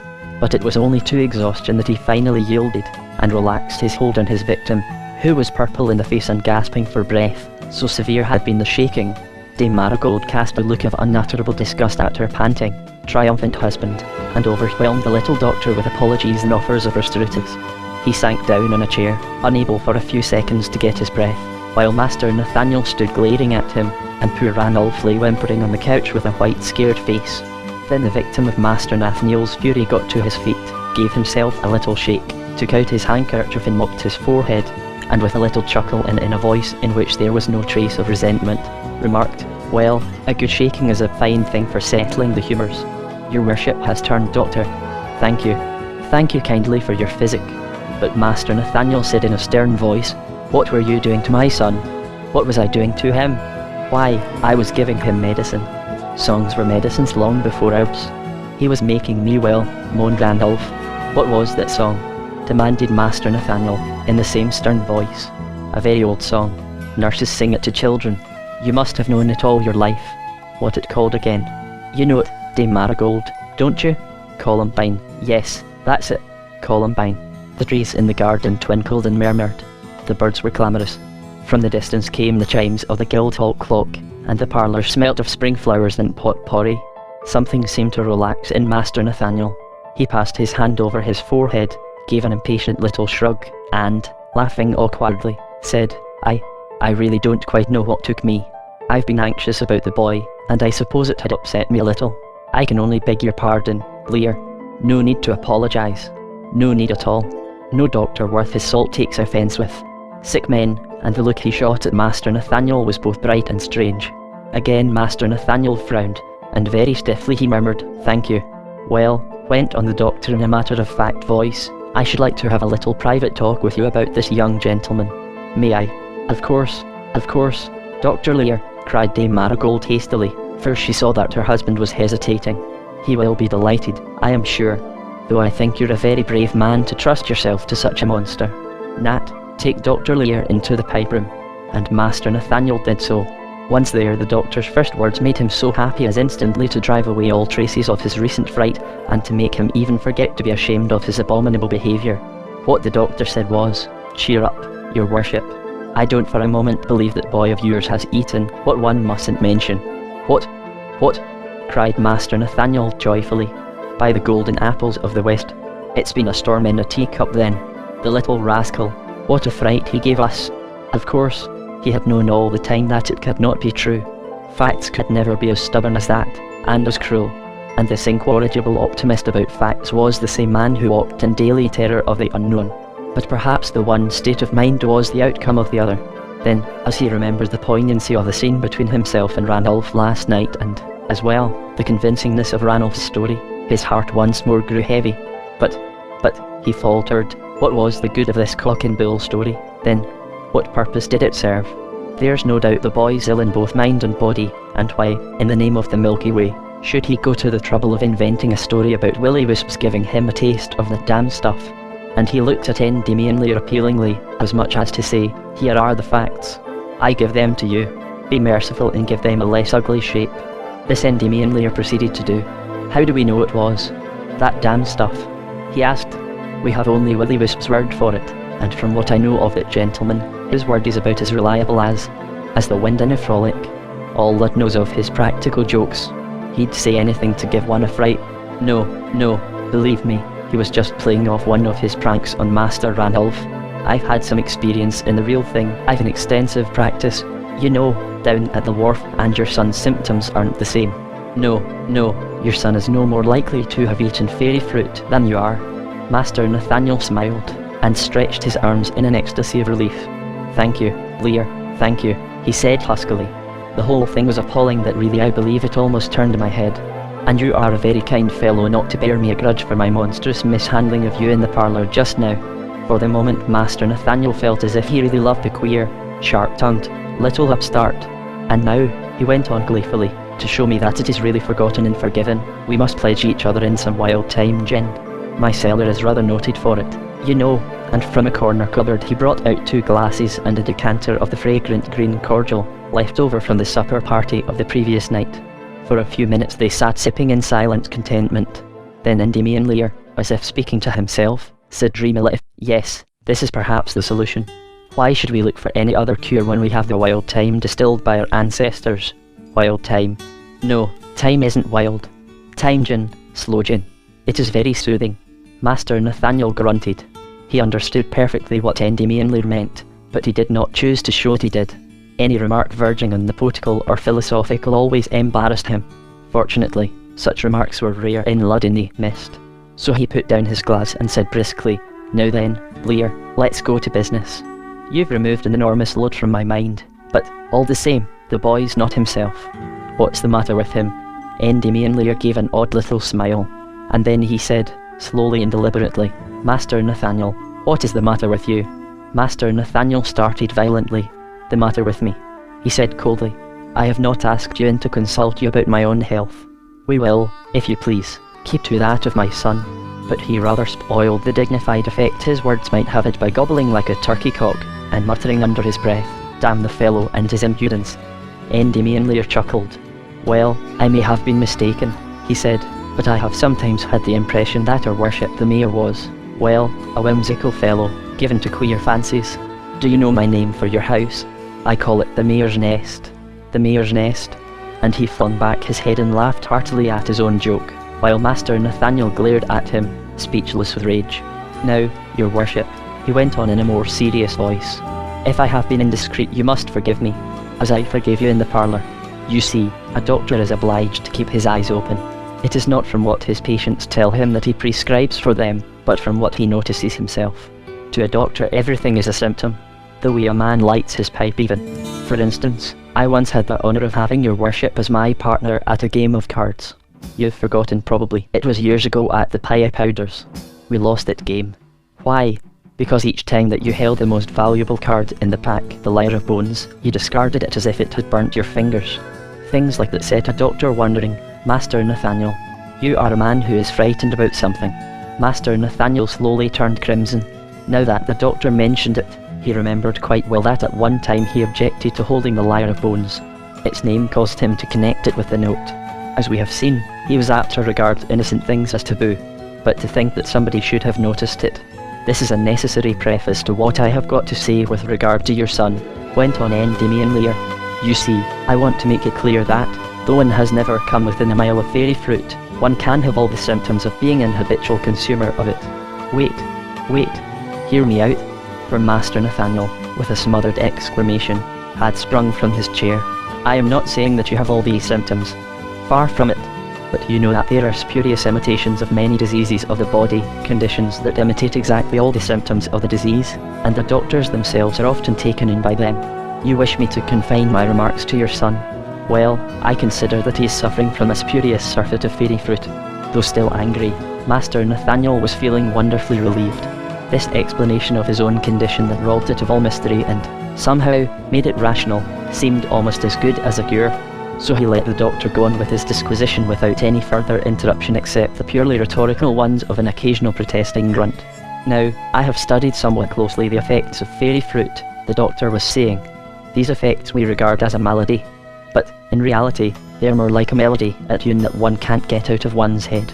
And he shot a very sly little look at Master Nathaniel, out of his bright bird-like eyes. Yes, he went on in a thoughtful voice, its effects, I think, can best be described as a changing of the inner rhythm by which we live. Have you ever noticed a little child of 3 or 4 walking hand in hand with its father through the streets? It is almost as if the two were walking in time to perfectly different tunes. Indeed, though they hold each other's hand, they might be walking on different planets, each seeing and hearing entirely different things. And while the father marches steadily on towards some predetermined goal, the child pulls against his hand, laughs without cause, makes little bird-like swoops at invisible objects. Now, anyone who has tasted fairy fruit, your worship will excuse my calling a spade in this way, but in my profession one can't be mealy-mouthed. Anyone, then, who has tasted fairy fruit walks through life beside other people to a different tune from theirs, just like the little child beside its father.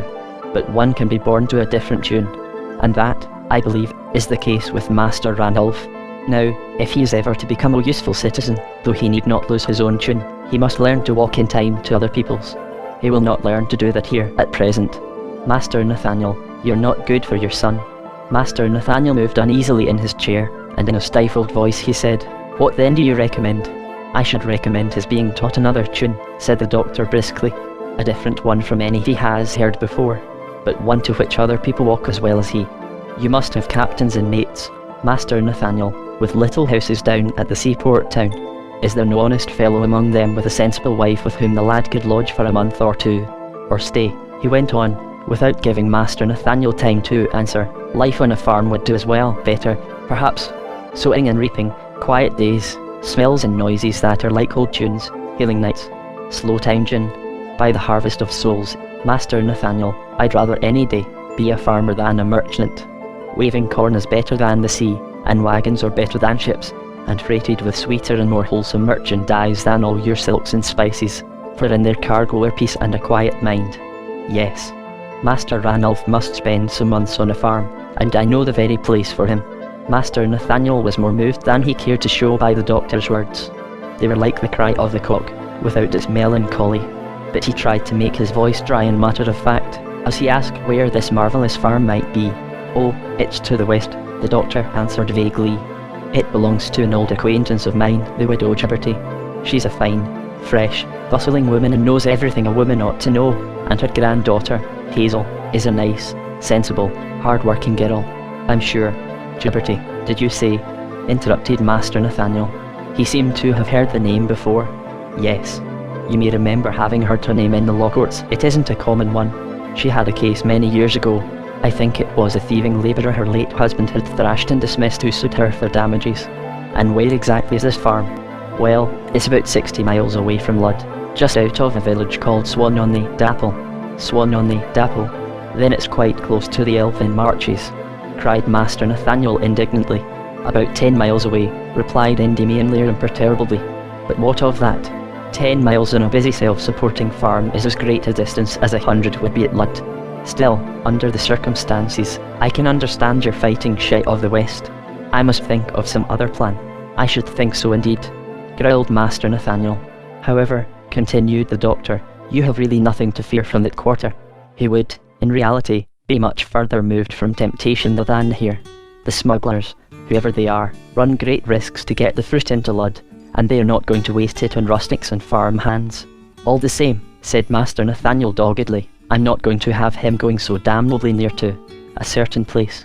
The place that does not exist in the eyes of the law, eh?" said Endymion Lear with a smile. Then he leaned forward in his chair and gazed steadily at Master Nathaniel. This time, his eyes were kind as well as piercing. "Master Nathaniel, I'd like to reason with you a little," he said. "Reason, I know, is only a drug, and, as such, its effects are never permanent. But, like the juice of the poppy, it often gives a temporary relief." He sat silent for a few seconds, as if choosing in advance the words he meant to use. Then he began, "We have the misfortune of living in a country that marches with the unknown, and that is apt to make the fancy sick. Though we laugh at old songs and old yarns, nevertheless, they are the yarn with which we weave our picture of the world." He paused for a second to chuckle over his own pun, and then went on, "But, for once, let us look things straight in the face, and call them by their proper names. Ferial and, for instance. No one has been there within the memory of man. For generations it has been a forbidden land. In consequence, curiosity, ignorance, and unbridled fancy have put their heads together and concocted a country of golden trees hanging with pearls and rubies, the inhabitants of which are mortal and terrible through unearthly gifts, and so on. But, and in this I am in no way subscribing to a certain antiquary of ill odour, there is not a single homely thing that, looked at from a certain angle, does not become fairy. Think of the dapple, or the doll, when they roll the sunset towards the east. Think of an autumn wood, or a hawthorn in May. A hawthorn in May, there's a miracle for you. Who would ever have dreamed that the gnarled stumpy old tree had the power to do that? Well, all these things are familiar sights, but what should we think if, never having seen them, we read a description of them, or saw them for the first time? A golden river, flaming trees that suddenly break into flower. For all we know, it may be Doramere that is very real, and to the people across the debatable hills." Master Nathaniel was drinking in every word as if it was nectar. A sense of safety was tingling in his veins like a generous wine, mounting to his head, even, a little bit, so unused was he to that particular intoxicant. Endymion Lear eyed him, with a little smile. "And now," he said, "perhaps your worship will let me talk a little of your own case. The malady you suffer from should, I think, be called life sickness. You are, so to speak, a bad sailor, and the motion of life makes you brain sick. There, beneath you, all round you, there surges and swells, and ebbs and flows, that great, ungovernable, ruthless element that we call life, and its motion gets into your blood, turns your head dizzy. Get your sea legs, Master Nathaniel, by which I do not mean you must cease feeling the motion. Go on feeling it, but learn to like it, or if not to like it, at any rate to bear it with firm legs and a steady head." There were tears in Master Nathaniel's eyes, and he smiled a little sheepishly. At that moment his feet were certainly on terra firma, and so convinced are we that each mood while it lasts will be the permanent temper of our soul that for the moment he felt that he would never feel life sickness again. "Thank you, Lear, thank you," he murmured. "I do a good deal for you in return for what you've just said." "Very well, then," said the doctor briskly, "give me the pleasure of curing your son. It's the greatest pleasure I have in life, curing people. Let me arrange for him to go to this farm." Master Nathaniel, in his present mood, was incapable of gainsaying him. so it was arranged that Ranulph should shortly leave for Swan-on-the-Dapple. It was with a curious solemnity that, just before he took his leave, Endymion Lear said, "Master Nathaniel, there is one thing I want you to bear in mind. I have never in my life made a mistake in a prescription." As Endymion Lear trotted away from the Chanticleers, he chuckled to himself and softly rubbed his hands. "I can't help being a physician and giving balm," he muttered. But it was monstrous to good policy as well. He would never have allowed the boy to go otherwise. Then he started, and stood stock still, listening. From far away there came a ghostly sound. It might have been the cry of a very distant cock, or else it might have been the sound of faint, mocking laughter. Chapter V.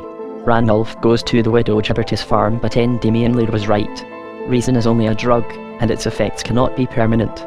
Master Nathaniel was soon suffering from life sickness as much as ever. For one thing, there was no denying that in the voice of Endymion Lear singing to Ranulph, he had once again heard the note, and the fact tormented him, reason with himself as he might. But it was not sufficient to make him distrust Endymion Lear. One might hear the note, he was convinced, in the voices of the most innocent, just as the mocking cry of the cuckoo can rise from the nest of the lark or the hedge sparrow. But he was certainly not going to let him take Ranulph away to the western farm. And yet the boy was longing, nay craving to go, for Endymion Lear, when he had been left alone with him in the parlour that morning, had fired his imagination with its delights. When Master Nathaniel questioned him as to what other things Endymion Lear had talked about, he said that he had asked him a great many questions about the stranger in green he had seen dancing, and had made him repeat to him several times what exactly he had said to him. "Then," said Ranulph, "he said he would sing me well and happy, and I was just beginning to feel so wonderful, when you came bursting in." "Father, I'm sorry, my boy," said Master Nathaniel, "but why did you first of all scream so and beg not to be left alone with him?" Ranulph wriggled and hung his head. "I suppose it was like the cheese," he said sheepishly. "But, Father, I want to go to the farm. Please let me go." For several weeks Master Nathaniel steadily refused his consent. He kept the boy with him as much as his business and his official duties would permit, trying to find for him occupations and amusements that would teach him a different tune. For Endymion Lear's words, in spite of their having had so little effect on his spiritual condition, had genuinely and permanently impressed him. However, he could not but see that Ranulph was daily wilting and that his talk was steadily becoming more fantastic, and he began to fear that his own objection to letting him go to the farm sprang merely from a selfish desire to keep him with him. Hempy, oddly enough, was in favour of his going. The old woman's attitude to the whole affair was a curious one. Nothing would make her believe that it was not fairy fruit that Will-o'-wisp had given him. She said she had suspected it from the first, but to have mentioned it would have done no good to anyone. If it wasn't that, what was it then? She would ask scornfully. For what is Will-o'-wisp himself?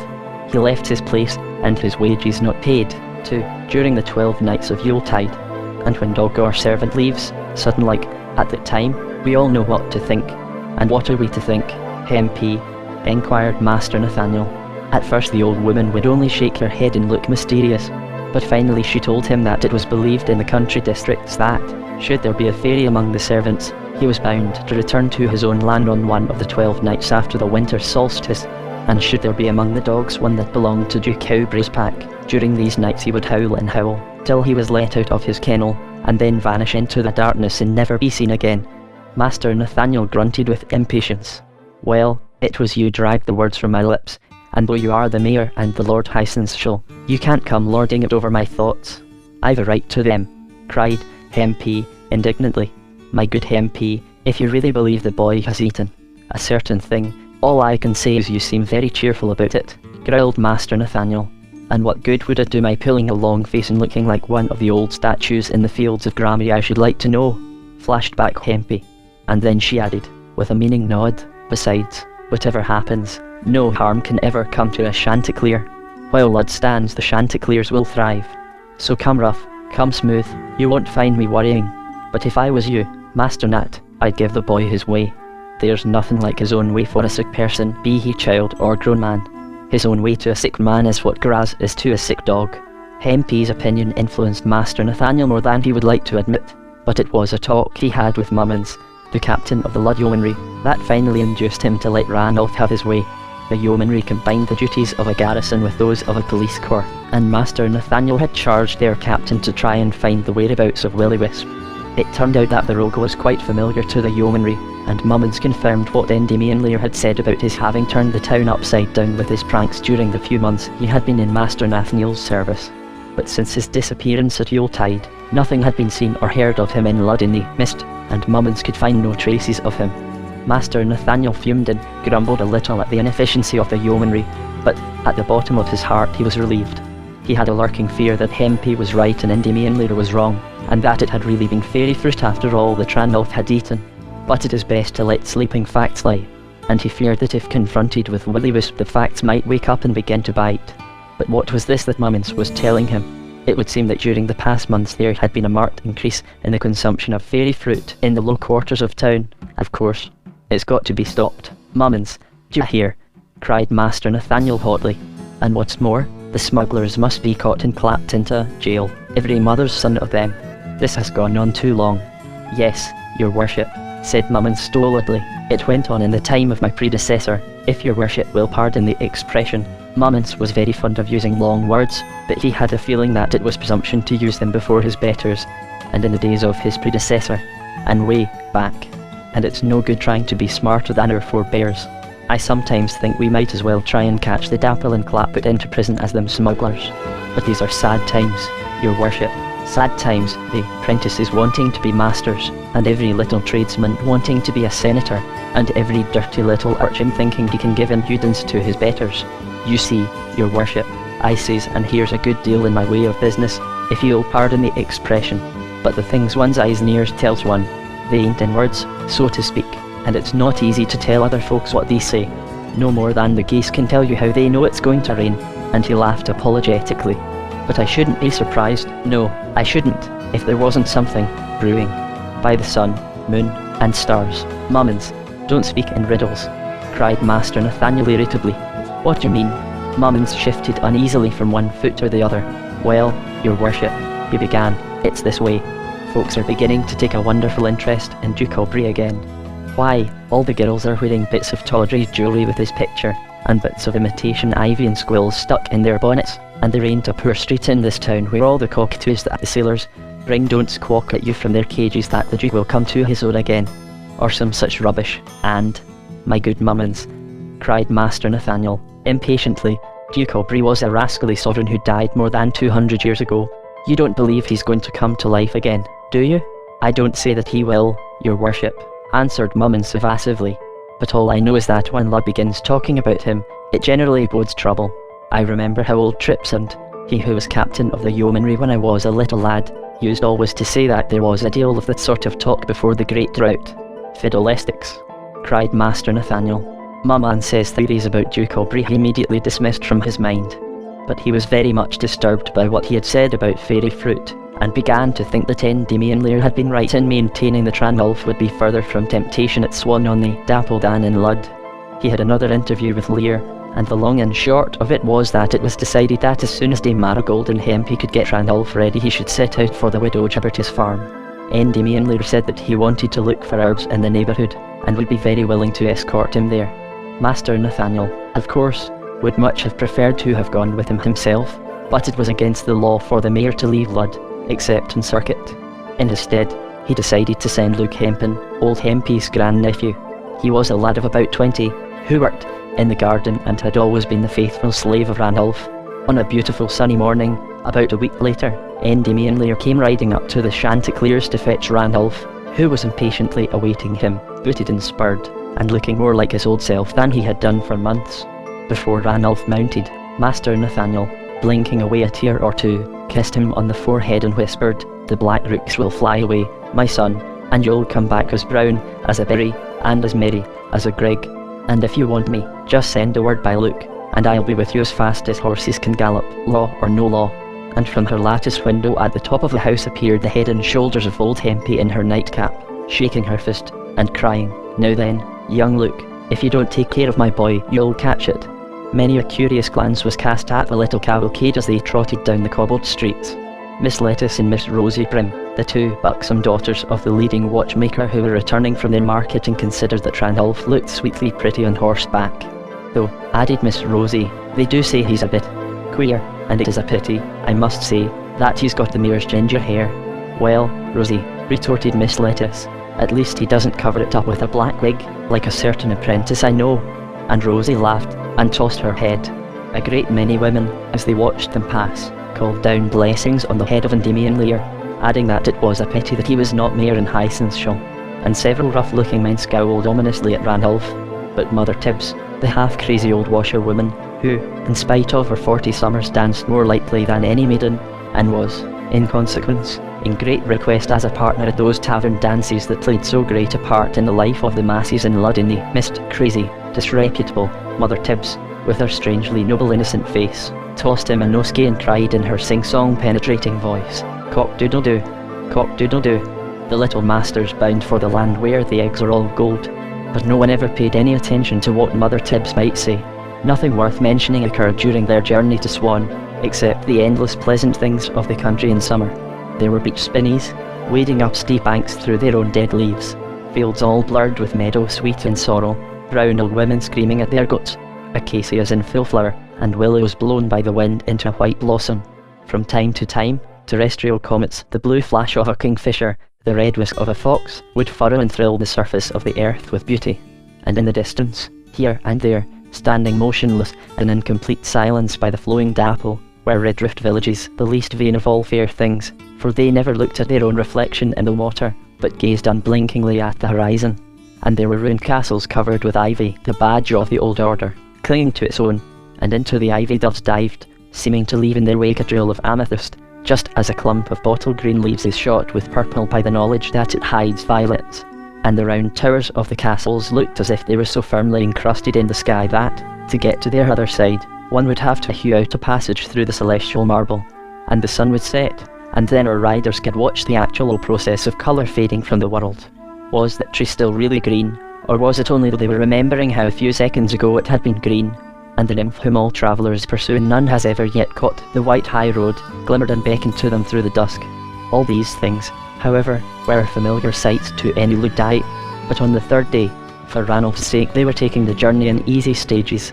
Things began to look different, especially the trees, for instead of acacias, beeches, and willows, familiar living things forever murmuring their secret to themselves, there were pines and liege oaks and olives. Inanimate works of art, they seemed at first, and Ranulph exclaimed, "Oh, look at the funny trees. They're like the old statues of dead people in the fields of Grammy." But, as well, they were like an old written tragedy, for if human, or superhuman, experience, and the tragic clash of personality can be expressed by plastic shapes, then one might half believe that these tortured trees had been bent by the wind into the spiritual shape of some old drama. Pines and olives, however, cannot grow far away from the sea, and surely the sea lay to the east of Lud-in-the-Mist, and with each mile they were getting further away from it. It was the sea beyond the hills of the elfin marches, the invisible sea of Faeril, and that caused these pines and olives to flourish. It was late in the afternoon when they reached the village of Swan on the Dapple, a score of houses straggling round a triangle of unreclaimed common, on which grew olives and stunted fruit trees, and which was used as the village rubbish heap. In the distance were the low, pine-covered undulations of the Debatable Hills, a fine unchanging background for the changing colours of the seasons. Indeed, they lent a dignity and significance to everything that grew, lay, or was enacted against them, so that the little children in their blue smocks who were playing among the rubbish on the dingy common as their cavalcade rode past seemed to be performing against the background of destiny some tremendous action, similar to the one expressed by the shapes of the pines and olives. When they had left the village, they took a cart track that branched off from the high road to the right. It led into a valley, the gently sloping sides of which were covered with vineyards and cornfields. Sometimes their path led through a little wooded liege oaks with trunks, where the bark had been stripped, showing as red as blood, and everywhere there were short, wiry, aromatic shrubs, beset by myriads of bees. Every minute the hills seemed to be drawing nearer, and the pines with which they were covered began to stand out from the carpet of heath in a sort of coagulated relief, so that they looked like a thick green scum of watercress on a stagnant purple pond. At last they reached the farm, a fine old manor house, standing among a cluster of redrift barns, and supported, heraldically, on either side by two magnificent plane trees, with dappled trunks of tremendous girth. They were greeted by the barking of 5 or 6 dogs, and this brought the widow hurrying out accompanied by a pretty girl of about 17 whom she introduced as her granddaughter Hazel. Though she must have been at least 60 by then, the widow Gibberty was still a strikingly handsome woman, tall, imposing looking, and with hair that must once have had as many shades of red and brown as a bed of wallflowers smouldering in the sun. Then a couple of men came up and led away the horses, and the travellers were taken up to their rooms. It was befitted the son of the high seneschal. The one given to Ranulph was evidently the best. It was large and beautifully proportioned, and in spite of its homely chintz and the plain furniture of a farmhouse, in spite even of the dried rushes laid on the floor instead of a carpet, it bore unmistakable traces of the ancient magnificence when the house had belonged to nobles instead of farmers. For instance, the ceiling was a fine specimen of the flat enamelled ceilings that belonged to the Duke Aubrey period in domestic architecture. There was just such a ceiling in Dame Marigold's bedroom in Lud. She had stared up at it when in travail with Ranulph, just as all the mothers of the Chanticleers had done in the same circumstances, and its colours and pattern had become inextricably confused with her pain and delirium. Endymion Lear was put next to Ranulph, and Luke was given a large pleasant room in the attic. Ranulph was not in the least tired by his long ride, he said. His cheeks were flushed, his eyes bright, and when the widow had left him alone with Luke, he gave 2 or 3 skips of glee, and cried, "I do love this place. Look!" At 6 o'clock a loud bell was rung outside the house, presumably to summon the labourers to supper, and, as the widow had told them it would be in the kitchen, Ranulph and Luke, both feeling very hungry, went hurrying down. It was an enormous kitchen, running the whole length of the house. In the olden days it had been the banqueting hall. It was solidly stone vaulted, and the great chimney place was also of stone, and decorated in high relief with the skulls and flowers and arabesques of leaves ubiquitous in the art of Doromere. It was flanked by giant fire dogs of copper. The floor was tiled with a mosaic of brown and red and grey-blue flagstones. Down the centre of the room ran a long narrow table laid with pewter plates and mugs, for the labourers and maidservants who came flocking in, their faces shining from recent soap and scrubbing, and stood about in groups at the lower end of the room, grinning and bashful from the presence of company. According to the good old yeoman custom, they had their meals with their masters. It was a most delicious supper, a great ham with the aromatic flavour of wood smoke, eaten with pickled cowslips, brawn, a red deer pie, and, in honour of the distinguished guests, a fat roast swan. The wine was from the widow's own grapes, and was flavoured with honey and blackberries. Most of the talking was done by the widow and Endymion Lear. He was asking her if many trout had been caught that summer in the Dapple, and what were their markings, and she told him that a salmon had recently been landed weighing 10 pounds. Ranulph, who had been munching away in silence, suddenly looked up at them, with that little smile of his that people always found a trifle disconcerting. "That isn't real talk," he said. "That isn't the way you really talk to each other. That's only pretense talk." The widow looked very surprised and very much annoyed, but Endymion Lear laughed heartily and asked him what he meant by real talk. Ranulph, however, would not be drawn, but Luke Hempin, in a dim and articulate way, understood what he meant. The conversation between the widow and the doctor had not rung true. It was almost as if their words had a double meaning known only to themselves. A few minutes later, a wizened old man with very bright eyes came into the room and sat down at the lower end of the table. And then Ranulph really did give everyone a fright, for he stopped eating, and for a few seconds stared at him in silence. Then he gave a piercing scream. All eyes turned toward him in amazement, but he sat as if petrified, his eyes round and staring, pointing at the old man. "Come, come, young fellow," cried Endymion Lear, sharply. "What's the meaning of this? What ails you, little master?" cried the widow, but he continued pointing in silence at the old man, who was leering and smirking and ogling, in evident delight at being the centre of attention. "He's scared by Portunus, the weaver," tittered the maids, and the words, Portunus, old Portunus the weaver, were bandied from mouth to mouth down the 2 sides of the table. "Yes, Portunus, the weaver," cried the widow, in a loud voice, a hint of menace in her eye. "And who, I should like to know, does not love Portunus, the weaver?" The maids hung their heads, the men sniggered deprecatingly. "Well," challenged the widow, "silence. And who," she continued indignantly, "is the handiest, most obliging fellow to be found within 20 miles? She glared down the table, and then repeated her question. As if compelled by her eye, the company murmured, "Portunus." "And if the cheeses won't curdle, or the butter won't come, or the wine in the vats won't get a good head, who comes to the rescue?" "Portunus," murmured the company. "And who is always ready to lend a helping hand to the maids, to break or bolt hemp, to dress flax, or to spin, and when their work is over to play them tunes on his fiddle?" "Portunus," murmured the company. Suddenly Hazel raised her eyes from her plate, and they were sparkling with defiance and anger. "And who," she cried shrilly, "sits by the fire when he thinks no one is watching him, roasting little live frogs and eating them?" "Portunus." With each word her voice rose higher, like a soaring bird.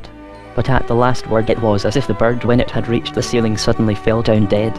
And Luke saw her flinch under the cold, indignant stare of the widow. And he had noticed something else as well.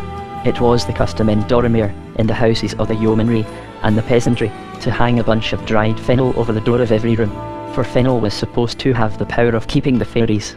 And when Ranulph had given his eerie scream, Luke had, as instinctively as in similar circumstances a medieval papist would have made the sign of the cross, glanced towards the door to catch a reassuring glimpse of the familiar herb.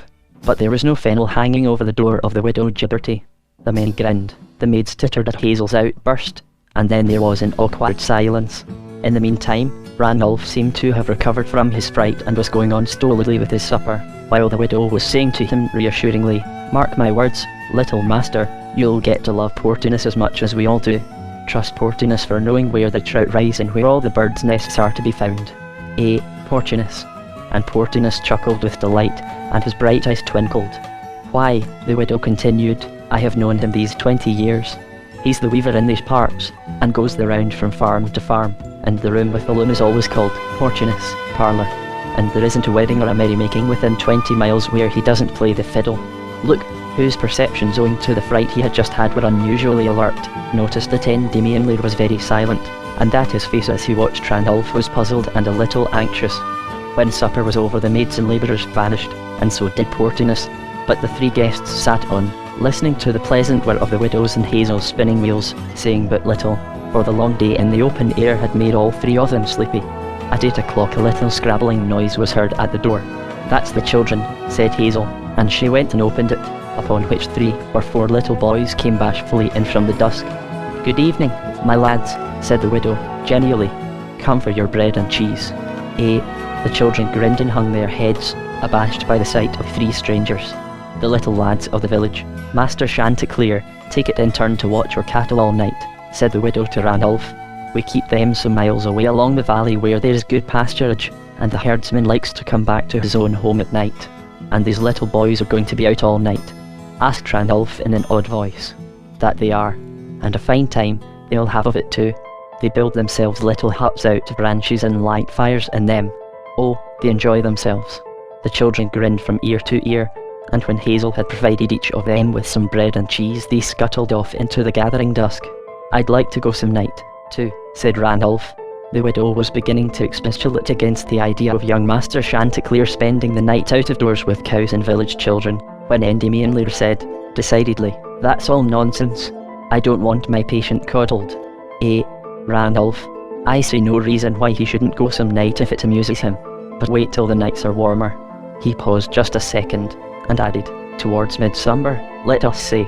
They sat in a little longer, saying but little, yawning a great deal. And then the widow suggested that they should all go off to bed. There were homemade tallow candles provided for everyone, except Ranulph, whose social importance was emphasised by a wax one from Lud. Endymion Lear lit it for him, and then held it at arm's length and contemplated its flame, his head on one side, eyes twinkling. "Thrice blessed little herb," he began in a whimsical voice. "Herbo, Greece, with thy waxen stem and blossom of flame, thou art more potent against spells and terrors and the invisible menace than fennel or dittany or rue. Pale antidote to the deadly nightshade, blossoming in the darkness, thy virtues are heartsease and quiet sleep. Sick people bless thee, and women in travail, and people with haunted minds, and all children. Don't be a buffoon, Lear," said the widow roughly, in quite a different voice from the one of bluff courtesy in which she had hitherto addressed him. To an acute observer it would have suggested that they were in reality more intimate than they cared to show. For the first time in his life Luke Hempin had difficulty in getting off to sleep. His great-aunt had didded into him for the past week, with many a menacing shake of her old fist, that should anything happen to Master Ranulph she would hold him, Luke, responsible, and even before leaving Lud a honest, but by no means heroic, lad, had been in somewhat of a panic, and the various odd little incidents that had taken place that evening were not of a nature to reassure him. Finally he could stand it no longer, so up he got, lit his candle, and crept down the attic stairs and along the corridor to Ranulph's room. Ranulph, too, was wide awake. He had not put out his candle, and was lying staring up at the fantastic ceiling. "What do you want? Look," he cried peevishly. "Why won't anyone ever leave me alone?" "I was just wondering if you were all right, sir," said Luke apologetically. "Of course I am. Why shouldn't I be? And Ranulph gave an impatient little plunge in his bed. Well, I was just wondering, you know. Luke paused, and then said imploringly, Please, Master Ranulph, be a good chap and tell me what to cure at supper time when the doitered old weaver came in. You gave me quite a turn, screaming like that. Ah, look, wouldn't you like to know? Teased Ranulph. Finally he admitted that when he had been a small child he had frequently seen Portunus in his dreams, and that's rather frightening. You know, Luke, much relieved, admitted that he supposed it was. He himself was not given to dreaming, nor did he take seriously the dreams of others. Ranulph noticed his relief, and rather an impish expression stole into his eyes. But there's something else. Look, he said, old Portunus, you know, is a dead man. This time Luke was really alarmed. Was his charge going off his head? Get along with you, Master Ranulph, he cried, in a voice that he tried to make jocose. All right, look, you needn't believe it unless you like, said Ranulph. Good night, I'm off to sleep. And he blew out his candle and turned his back on Luke, who, thus dismissed, must needs return to his own bed, where he soon fell fast asleep. Chapter 6 The Wind in the Crabapple Blossoms. About a week later, Mistress Hempin received the following letter from Luke. Dear Auntie, I trust this finds you as well as it leaves me. I'm remembering what you said, and trying to look after the little master, but this is a queer place and no mistake, and I'd liefer we were both safe back in Lud. Not that I've any complaint to make as to victuals and lodging, and I'm sure they treat Master Ranulph as if he was a king, wax candles and linen sheets and everything that he gets at home. And I must say I've not seen him looking so well, nor so happy for many a long day. But the widow woman, she's a round customer and no mistake, and wonderful fond of fishing, for a female. She and the doctor are out all night sometimes together after trout, but never a trout do we see on the table. And sometimes she looks so queerly at Master Ranulph that it fairly makes my flesh creep. And there's no love lost between her and her granddaughter, her step-granddaughter I should say, her who's called Miss Hazel, and they say as what by the old farmer's will the farm belongs to her and not to the widow. And she's a stuck-up young miss, very high in keeping herself to herself. But I'm glad she's in the house all the same, for she's well liked by all the folk on the farm, and I'd take my oath that though she's high she's straight. And there's a daft old man that they call Portunus, and it's more like having a tame magpie in the house than a human man, for he can't talk a word of sense, it's all scraps of rhyme, and he's always up to mischief. He's a weaver and as cracked as Mother Tibbs, though he do play the fiddle beautiful, and it's my belief the widow walks in fear of her life for that old man, though why she should beats me to know, for the old fellow is harmless enough, though a bit spiteful at times.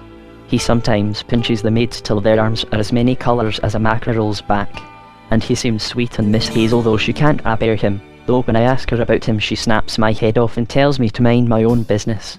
And I'm afraid the folk on the farm must think me a bit high myself through me minding what you told me and keeping myself to myself, because it's my belief if I'd been a bit more friendly at the beginning, such as it's my nature to be, I'd have found out a thing or two, and that cracked old weaver seems quite smitten by an old stone statue in the orchard. He's always cutting capers in front of it, and pulling faces at it, like a clown at the fair. But the widow's scared of him, as sure as my name's Luke Hempin. And Master Ranulph does talk so queer about him, things as I wouldn't demean myself to write to an old lady. And I'd be very glad, Auntie, if you'd ask his worship to send for us back, because I don't like this place, and that's a fact, and not so much as a sprig of fennel do they put above their doors. And I am, your dutiful grandnephew, Luke Hempin. Hempy read it through with many a frown and shake of her head, and with an occasional snort of contempt, as, for instance, where Luke intimated that the widow's linen sheets were as fine as the Chanticleers.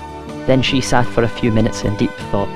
No, she finally said to herself, my boy's well and happy, and that's more than he was in Lud, these last few months.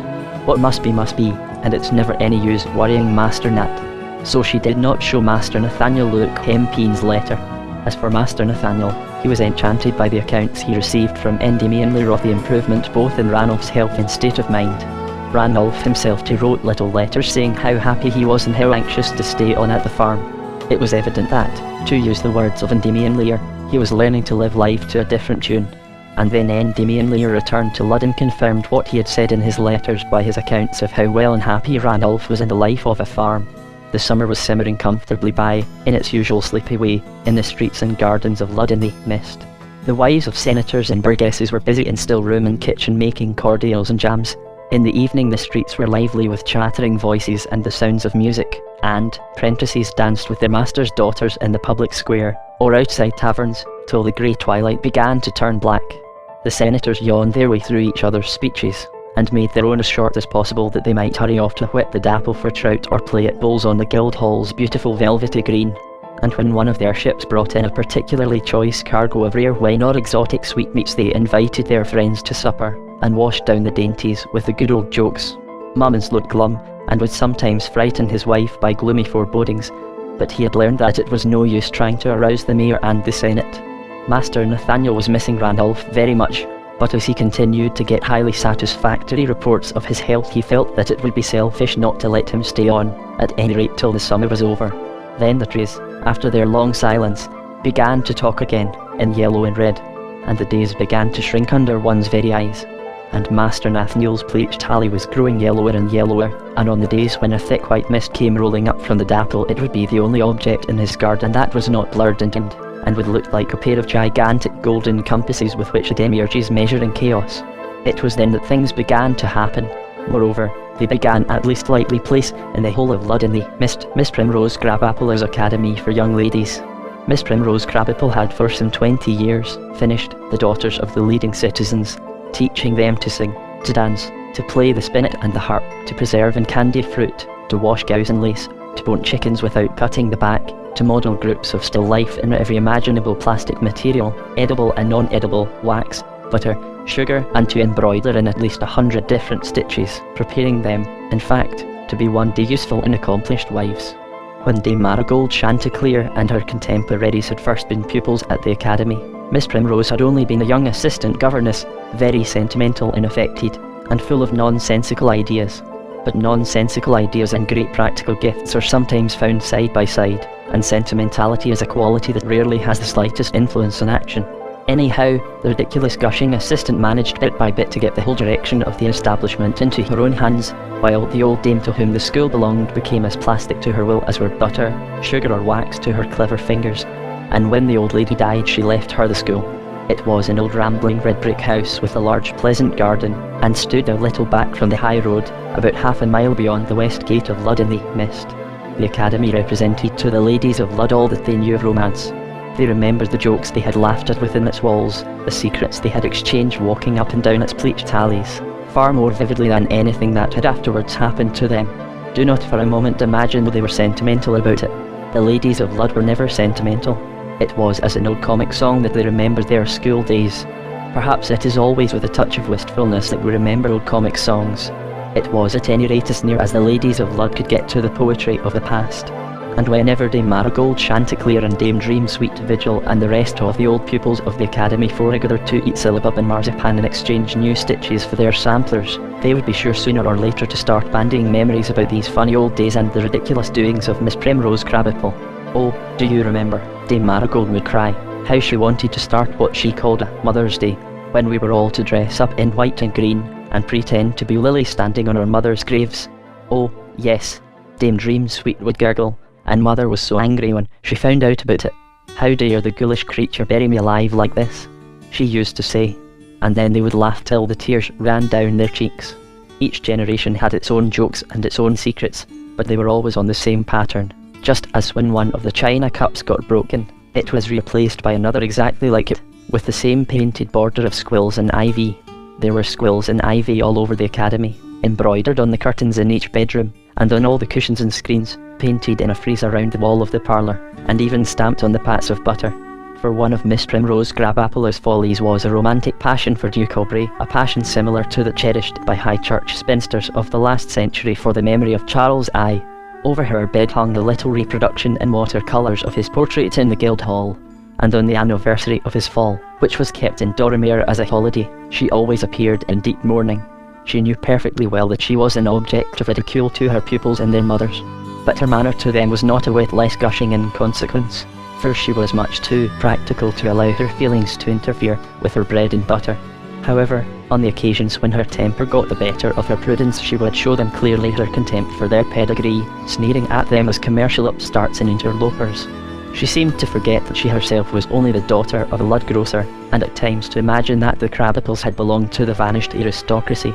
She was grotesque, too, in appearance, with a round moon face, tiny eyes, and an enormous mouth that was generally stretched into an ingratiating smile. She always wore a green turban and gown cut in the style of the days of Duke Aubrey. Sitting in her garden among her pretty little pupils, she was like a brightly painted Aunt Sally, placed there by a gardener with a taste for the baroque to frighten away the birds from his cherries and green gages. Though it was flowers that her pupils resembled more than fruit, sweet peas, perhaps, when fragrant, gay, and demure, in muslin frocks cut to a pattern, but in various colours, and in little poke bonnets with white frills, they took their walk, 2 and 2, through the streets of Lud-in-the-Mist. At any rate, it was something sweet and fresh that they suggested, and in the town they were always known as the Crabapple Blossoms. Recently they had been in a state of gleeful ecstasy. They had reason to believe that Miss Primrose was being courted, and by no less a person than Endymion Lear. He was the school physician, and hence to them all a familiar figure. But, until quite lately, Miss Primrose had been a frequent victim of his relentless tongue, and many a time a little patient had been forced to stuff the sheet into her mouth to stifle her laughter, so quaint and pungent were the snubs he administered to their unfortunate schoolmarm. But nearly every evening this summer his familiar cane and bottle green hat had been seen in the hall, and his visits, they had learned from the servants, were not professional, unless it be part of a doctor's duties to drop in of an evening to play a game of cribbage with his patients, and sample their cakes and cowslip wine. Moreover, never before had Miss Primrose appeared so frequently in new gowns.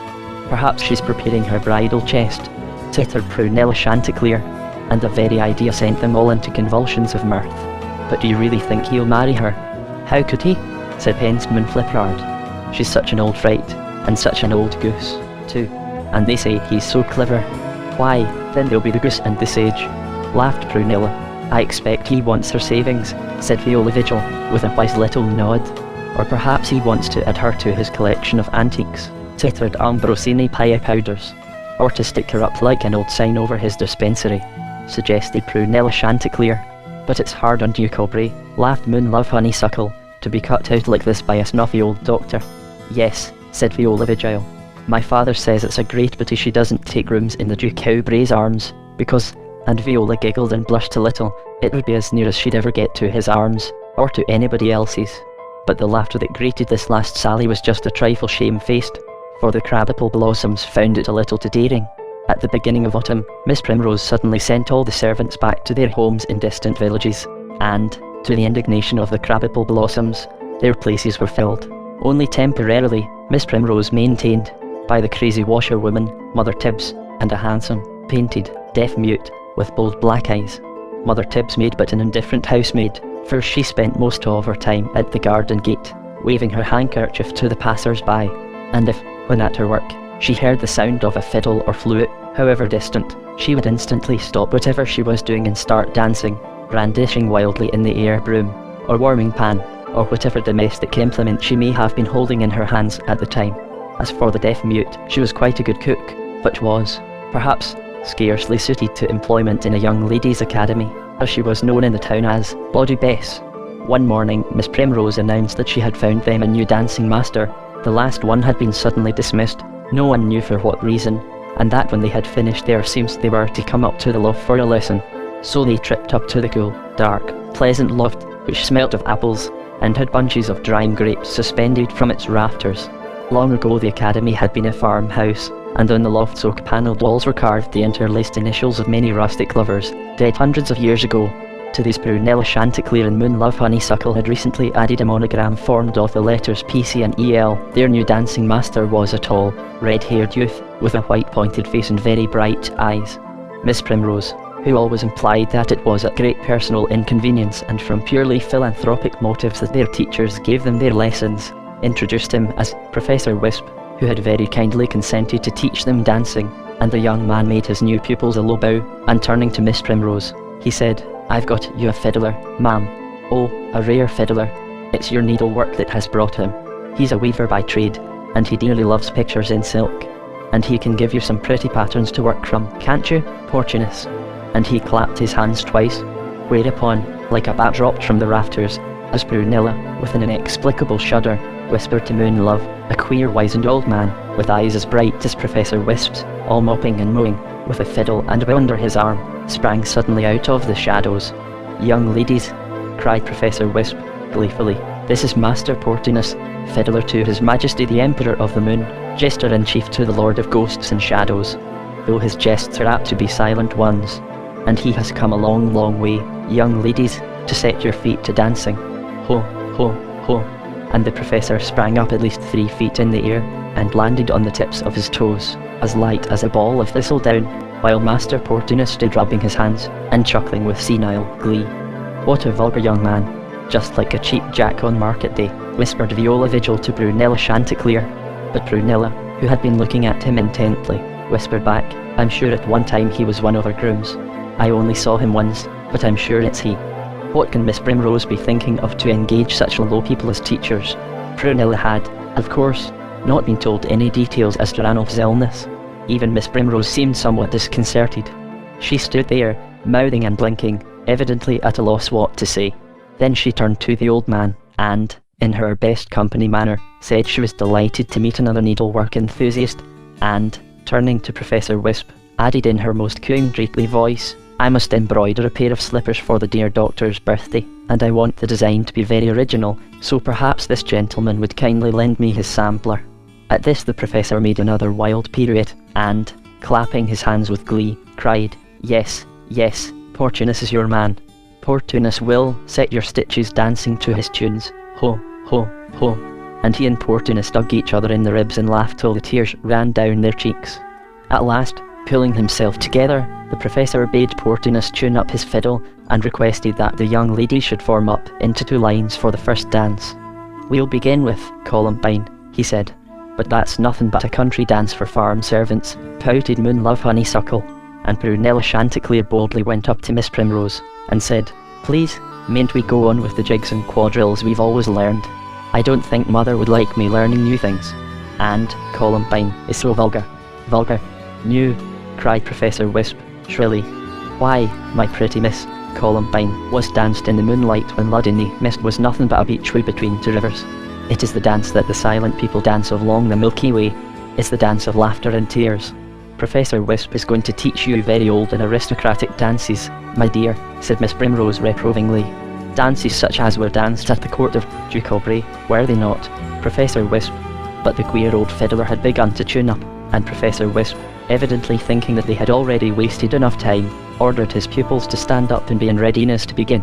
Very sulkily it was that the crab-apple blossoms obeyed, for they were all feeling as cross as 2 sticks at having such a vulgar buffoon for their master, and at being forced to learn silly old-fashioned dances that would be of no use to them when they were grown up. But, surely, there was magic in the bow of that old fiddler, and, surely, no other tune in the world was so lonely, so light-footed, so beckoning. Do what one when one must needs up and follow it. Without quite knowing how it came about, they were soon all tripping and bobbing and gliding and tossing, with their minds on fire, while Miss Primrose wagged her head in time to the measure, and Professor Wisp, shouting directions the while, wound himself in and out among them, as if they were so many beads, and he the string on which they were threaded. Suddenly the music stopped, and flushed, laughing, and fanning themselves with their pocket handkerchiefs, the crab-apple blossoms flung themselves down on the floor, against a pile of bulging sacks in one of the corners, indifferent for probably the first time in their lives to possible damage to their frocks. But Miss Primrose cried out sharply, Not there, dears, not there. In some surprise they were about to move, when Professor Wisp whispered something in her ear, and, with a little meaning nod to him, she said, Very well, dears, stay where you are. It was only that I thought the floor would be dirty for you. Well, it wasn't such bad fun after all, said Moonlove Honeysuckle. No, admitted Brunella Chanticleer reluctantly. That old man can play. I wonder what's in these sacks. It feels too soft for apples, said Ambrosini Paille Powders, prodding in idle curiosity the one against which she was leaning. There's rather a queer smell coming from them, said Moonlove. Horrid, said Prunella, wrinkling up her little nose. And then, with a giggle, she whispered, We've had the goose and the sage, so perhaps these are the onions. At that moment Portunus began to tune his fiddle again, and Professor Wisp called out to them to form up again and to rouse. This time, my little missus, he said, it's to be a sad solemn dance, so Miss Primrose must foot it with you, a very aristocratic dance, such as was danced at the court of Duke Aubrey. And he gave them a roguish wink. So admirable had been his imitation of Miss Primrose's voice that, for all he was such a vulgar buffoon, the crab-apple blossoms could not help giggling. But I'll ask you to listen to the tune before you begin to dance it, He went on. Now then, Portunus. Why, it's just Columbine over again, began Prunella scornfully, but the words froze on her lips, and she stood spellbound and frightened. It was Columbine, but with a difference. For, since they had last heard it, the tune might have died, and wandered in strange places, to come back to earth, an angry ghost. Now, then, dance, cried Professor Wisp, in harsh, peremptory tones.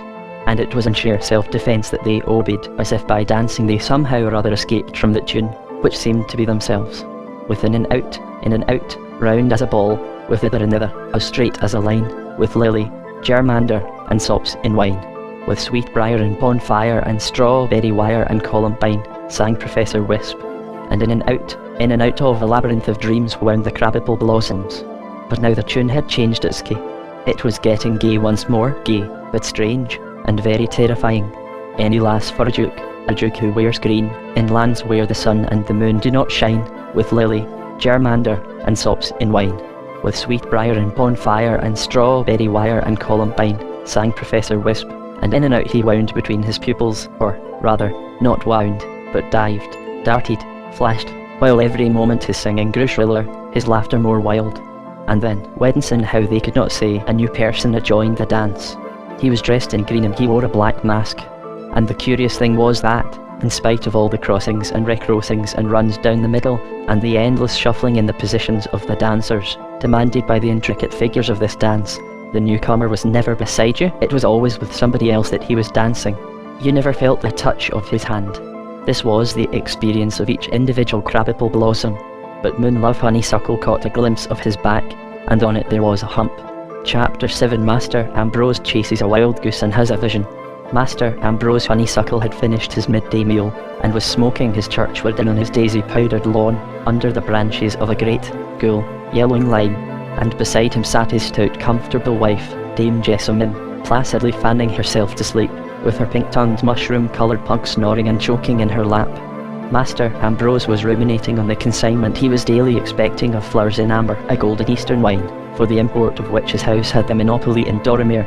But he was suddenly roused from his pleasant reverie by the sound of loud excited voices proceeding from the house, and turning heavily in his chair, he saw his daughter, Moonlove, wild-eyed and dishevelled, rushing towards him across the lawn, followed by a crowd of servants, with scared faces and all chattering at once.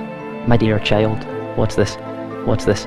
he cried testily, but her only answer was to look at him in agonised terror, and then to moan, "The horror of midday." Dame Jessamine sat up with a start and rubbing her eyes exclaimed, "Dear me, I believe I was napping. But, Moonlove, Ambrose, what's happening?" But before Master Ambrose could answer, Moonlove gave 3 blood-curdling screams, and shrieked out, "Horror, horror, the tune that never stops. Break the fiddle, break the fiddle. Oh, father," quietly, on tiptoe behind him, cut the strings and let me out. I want the dark." For an instant, she stood quite still, head thrown back, eyes alert and frightened, like a beast at bay. Then, swift as a hare, she tore across the lawn, with glances over her shoulder as if something were pursuing her, and, rushing through the garden gate, vanished from their astonished view. The servants, who till now had kept at a respectful distance, came crowding up, their talk a jumble of such exclamations and statements as, "Poor young lady, it's of sunstroke, sure as my name's Fishbones. Oh, my, it quite gave me the palpitations to hear her shriek," and the pug yapped with such energy that he nearly burst his mushroom sides, and Dame Jessamine began to have hysterics. For a few seconds Master Ambrose stood bewildered, then, setting his jaw, he pounded across the lawn, with as much speed as was left him by nearly 50 years of very soft living, out at the garden gate, down the lane, and into the high street. Here he joined the tail of a running crowd that, in obedience to the law that compels man to give chase to a fugitive, was trying hard to catch up with Moonlove. The blood was throbbing violently in Master Ambrose's temples, and his brain seemed congested.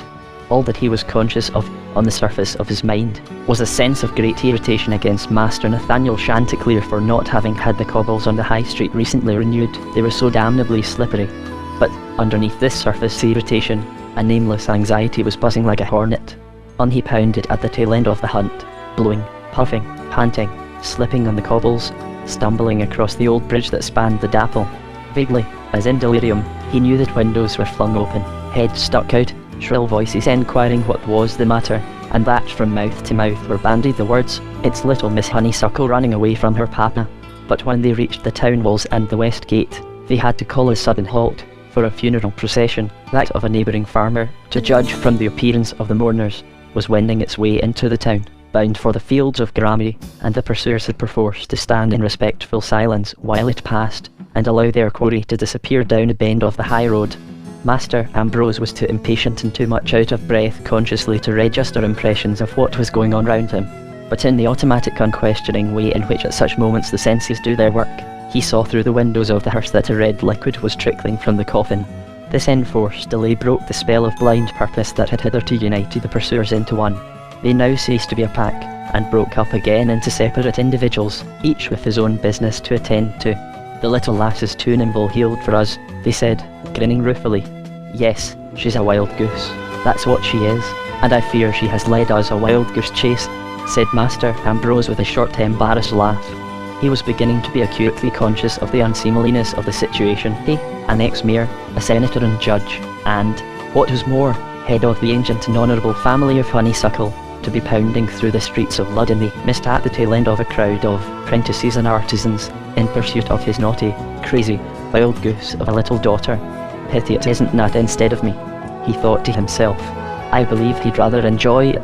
Just then, a farmer came along in his gig, and seeing the hot, breathless company standing puffing and mopping their brows, he asked them if they were seeking a little lass, for, if so, he had passed her a quarter of an hour ago beyond the turnpike, running like a hare, and he'd called out to her to stop, but she would not heed him. By this time Master Ambrose was once more in complete possession of his wits and his breath. He noticed one of his own clerks among the late pursuers, and bade him run back to his stables and order 3 of his grooms to ride off instantly in pursuit of his daughter. Then he himself, his face very stern, started off for the academy. It was just as well that he did not hear the remarks of his late companions as they made their way back to town, for he would have found them neither sympathetic nor respectful. The senators were certainly not loved by the rabble. However, not having heard Moonlove's eldritch shrieks nor her wild remarks, they supposed that her father had been bullying her for some mild offence, and that, in consequence, she had taken to her heels. And if all these fat pigs of senators, they said, were set running like that a little oftener, why, then, they'd make better bacon. Master Ambrose had to work the knocker of the academy door very hard before it was finally opened by Miss Primrose herself. She looked flustered, and, as it seemed to Master Ambrose, a little dissipated. Her face was so pasty and her eyelids so very red. "Now, Miss Crabapple," he cried in a voice of thunder, "what, by the harvest of souls, have you been doing to my daughter, Moonlove? And if she's been ill, why have we not been told? I should like to know. I've come here for an explanation, and I mean to get it." Miss Primrose, mopping and mowing, and garrulously inarticulate, took the fuming gentleman into the parlour, but he could get nothing out of her further than disjointed murmurs about the need for cooling draughts, and the child's being rather headstrong, and a possible touch of the sun. It was clear that she was scared out of her wits, and, moreover, there was something she wished to conceal. Master Ambrose, from his experience on the bench, soon realised that this was a type of witness upon whom it was useless to waste his time, so he said sternly, "You're evidently unable to talk sense yourself, but perhaps some of your pupils possess that useful accomplishment. But I warn you, if anything happens to my daughter, it is you that will be held responsible. And now, let me see, send me down Prunella Chanticleer. She's always been a sensible girl with a head on her shoulders. She'll be able to tell me what exactly is the matter with Moonlove, which is more than you seem able to do." Miss Primrose, now almost gibbering with terror, stammered out something about study hours, and regularity being so desirable, and dear Prunella's having been a little out of sorts herself recently. But Master Ambrose repeated in a voice of thunder, "Send me Prunella Chanticleer, at once." And standing there, stern and square, he was a rather formidable figure. So Miss Primrose could only gibber and blink her acquiescence and promise him that dear Prunella should instantly be sent to him. When she had left him, Master Ambrose paced impatiently up and down, frowning heavily, and occasionally shaking his head. Then he stood stock still, in deep thought. Absently, he picked up from the work table a canvas shoe, in process of being embroidered with wools of various brilliant shades. At first, he stared at it with unseeing eyes. Then, the surface of his mind began to take stock of the object. Its half-finished design consisted of what looked like wild strawberries, only the berries were purple instead of red. It was certainly very well done. There was no doubt but that Miss Primrose was a most accomplished needlewoman. But what's the good of needlework? It doesn't teach one common sense, he muttered impatiently. And how like a woman, he added with a contemptuous little snort, aren't red strawberries good enough for her? Trying to improve on nature with her stupid fancies and her purple strawberries. But he was in no mood for wasting his time and attention on a half-embroidered slipper, and tossing it impatiently away he was about to march out of the room and call loudly for Prunella Chanticleer, when the door opened and in she came. Had a stranger wanted to see an upper-class maiden of Lud-in-the-Mist, he would have found a typical specimen in Prunella Chanticleer. She was fair, and plump, and dimpled, and, as in the case of her mother, the ruthless common sense of her ancestors of the Revolution had been trivialized, though not softened, into an equally ruthless sense of humour. Such had been Prunella Chanticleer. But, as she now walked into the room, Master Ambrose exclaimed to himself, "Toasted cheese. How plain the girl has grown." But that was a mere matter of taste. Some people might have thought her much prettier than she had ever been before. She was certainly less plump than she used to be, and paler. But it was the change in the expression of her eyes that was most noticeable. Hitherto, they had been as busy and restless, and, in justice to the charms of Prunella let it be added, as golden brown, as a couple of peas in summer, darting incessantly from one small object to another, and distilling from each what it held of least essential, so that in time they would have fashioned from 1,000 trivialities that inferior honey that is apt to be labelled feminine wisdom. But now, these eyes were idle, or, rather, her memory seemed to be providing them with a vision so absorbing that nothing else could arrest their gaze. In spite of himself, Master Ambrose felt a little uneasy in her presence. However, he tried to greet her in the tone of patronising banter that he always used when addressing his daughter or her friends. But his voice had an unnatural sound as he cried, "Well, Prunella, and what have you all been doing to my moon love, eh?" She came running home after dinner, and if it hadn't been broad daylight, I should have said that she had seen a ghost. And then off she dashed, up hill and down dale, like a paper chaser without any paper. "What have you all been doing to her, eh?" "I don't think we've been doing anything to her, Cousin Ambrose," Prunella answered in a low, curiously toneless voice. Ever since the scene with Moonlove that afternoon, Master Ambrose had had an odd feeling that facts were losing their solidity, and he had entered this house with the express purpose of bullying and hectoring that solidity back to them, instead of which they were rapidly vanishing, becoming attenuated to a sort of nebulous atmosphere. But Master Ambrose had stronger nerves and a more decided mind than Master Nathaniel. Two facts remained solid, namely that his daughter had run away, and that for this Miss Crabapple his establishment was responsible. These he grasped firmly as if they had been dumbbells that, by their weight, kept him from floating up to the ceiling. "Now, Prunella," he said sternly, "there's something very queer about all this, and I believe you can explain it." "Well, I'm waiting." Prunella gave a little enigmatical smile. "What did she say when you saw her?" she asked. "Say? Why, she was evidently scared out of her wits, and didn't know what she was saying. She babbled something about the sun being too hot, though it seems to me very ordinary autumn weather that we're having. And then she went on about cutting somebody's fiddle strings. Oh, I don't know what." Prunella gave a low cry of horror. "Cut the fiddle strings," she repeated incredulously. And then she added with a triumphant laugh, "She can't do that." "Now, young lady," he cried roughly, "no more of this rubbish. Do you or do you not know what has taken Moonlove?" For a second or two she gazed at him in silence, and then she said slowly, "Nobody ever knows what happens to other people. But supposing she has eaten fairy fruit," and she gave a little mocking smile. Silent with horror, Master Ambrose stared at her. Then he burst out furiously, "You foul-mouthed little hussy, do you dare to insinuate?" But Brunella's eyes were fixed on the window that opened onto the garden, and instinctively he looked in that direction too.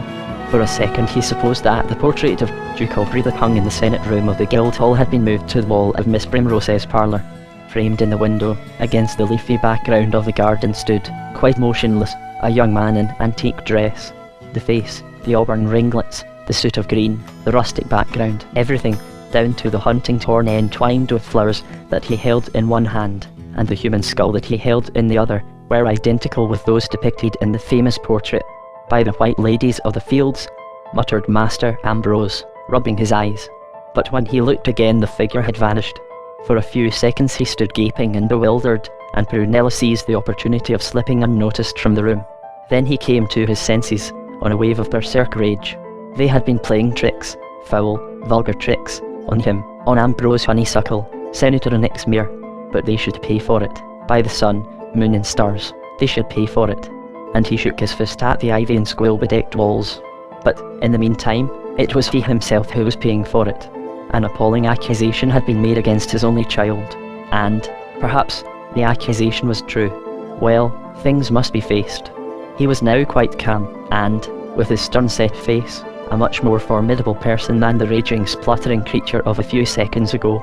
He was determined to get to the bottom of this affair, and either to vindicate his daughter from the foul insinuation made by Prunella Chanticleer, or else, if the horrible thing were true, and a voice inside him that would not be silenced kept saying that it was true, to face the situation squarely, and, for the good of the town, find out who was responsible for what had happened and bring them to the punishment they merited. There was probably no one in all Lud-in-the-Mist who would suffer in the same degree from such a scandal in his family as Master Ambrose Honeysuckle, and there was something fine in the way he thus unflinchingly faced the possibility. Not for a moment did he think of hushing the matter up to shield his daughter's reputation. No, justice should run its course even if the whole town had to know it's Ambrose Honeysuckle's only child, and she a girl, which seemed, somehow, to make it more horrible, had eaten fairy fruit. As to his vision of Duke Aubrey, that he dismissed as an hallucination due to his excited condition and perhaps, as well, to the hysterical atmosphere that seemed to lie like a thick fog over the academy. Before he left Miss Primrose's parlour, his eyes fell on the half-embroidered slipper he had impatiently tossed away on the entrance of Prunella Chanticleer. He smiled grimly. Perhaps, after all, it had not been due to mere foolish feminine fancy that the strawberries were purple instead of red. She may have had real models for her embroidery. He put the slipper in his pocket. It might prove of value in the law courts. But Master Ambrose was mistaken in supposing that the berries embroidered on the slipper were fairy fruit. Chapter 8:10 Damian Lear looks frightened, and a breach is made in an old friendship. Master Ambrose fully expected on reaching home to find that one of the grooms he had dispatched after Moon Love had returned with her in safe custody. This, however, was not the case, and he was confronted with another frightful contingency. Moon Love had last been seen running, at a speed so great and so unflagging as to hint at some sustaining force that was more than human, due west. What if she were making for the debatable hills? Once across those hills she would never again be seen in Dorimere. He must go to Mummin's at once, and give the alarm. Search parties must immediately be sent to ransack the country from one end to the other. On his way out he was stopped by Dame Jessamine in the fretful complaining condition that he always found so irritating. "Where have you been, Ambrose?" she cried querulously. "First Moon Love screaming like a mad cockatoo, and then you rushing off, just after your dinner too, and leaving me like that in the lurch when I was so upset that I was on the verge of swooning. Where did you go to, Ambrose?" And her voice grew shrill. "I do wish you would go to Miss Primrose and tell her she must not let Moon Love be such a tomboy and play practical jokes on her parents. Rushing home in the middle of the day like that and talking such silly nonsense. She really is a very naughty girl to give us such a fright. I feel half inclined to go straight off to the academy and give her a good scolding." "Stop chattering, Jessamine, and let me go," cried Master Ambrose. "Moon Love is not at the academy." And he found a sort of savage satisfaction in calling back over his shoulder as he hurried from the room. "I very much fear you will never see your daughter again, Jessamine." About half an hour later, he returned home even more depressed than when he had set out, owing to what he had learned from Mummins as to the recent alarming spread in the town of the consumption of fairy fruit. He found Endymion Lear sitting in the parlour with his wife. Her husband's parting words had brought on an attack of violent hysterics, and the alarmed servants, fearing a seizure, had, on their own responsibility, summoned the only doctor of Lud in whom they had any faith, Endymion Lear, and, judging from Dame Jessamine's serene and smiling face, he had succeeded in removing completely the terrible impression produced by her husband's parting words, and in restoring to what she was pleased to call her mind its normal condition, namely that of a kettle that contains just enough water to simmer comfortably over a low fire. She greeted Master Ambrose with a smile that for her was quite eager. "Oh, Ambrose," she cried, "I have been having such a pleasant talk with Dr. Lear. He says girls of her age often get silly and excited, though I'm sure I never did, and that she's sure to be brought home before night. But I do think we'd better take her away from Miss Primrose's. For one thing, she has really learned quite enough now. I know no one who can make prettier grips in butter. So I think we had better give a ball for her before the winter. So if you will excuse me, Dr. Lear, I have just a few things to see to." And off she bustled to overhaul Moon Love's bridal chest, which, according to the custom of Dorimerite mothers, she had been storing, ever since her daughter's birth, with lace and velvets and brocade. Not without reason, Dame Jessamine was considered the stupidest woman in Lud-in-the-Mist. And, in addition, the ludite's lack of imagination and inability to feel serious emotions amounted in her to a sort of affective idiocy. So Master Ambrose found himself alone with Endymion Lear, and, though he had never liked the man, he was very glad to have the chance of consulting him. For, socially, however great his shortcomings might be, Master Ambrose knew him to be undeniably the best doctor in the country, and a very clever fellow into the bargain. "Lear," he said solemnly, when Dame Jessamine had left the room, "there are very queer things happening at that academy. Very queer things." "Indeed," said Endymion Lear, in a tone of surprise. "What sort of things?" Master Ambrose gave a short laugh. "Not the sort of things, if my suspicions are correct, that one cares to talk about, even between men. But I can tell you, Lear, though I'm not what one could call a fanciful man, I believe if I'd stayed much longer in that house I should have gone off my head.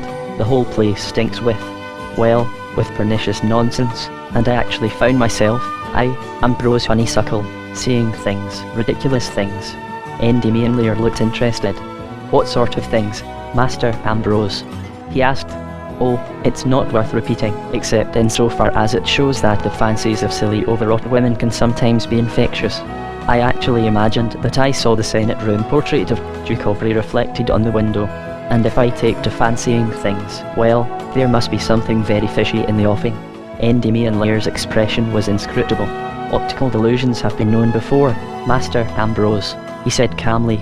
"Even the eyes of senators may sometimes play them tricks. Optical delusions, legal fictions, and so the world wags on." Master Ambrose grunted.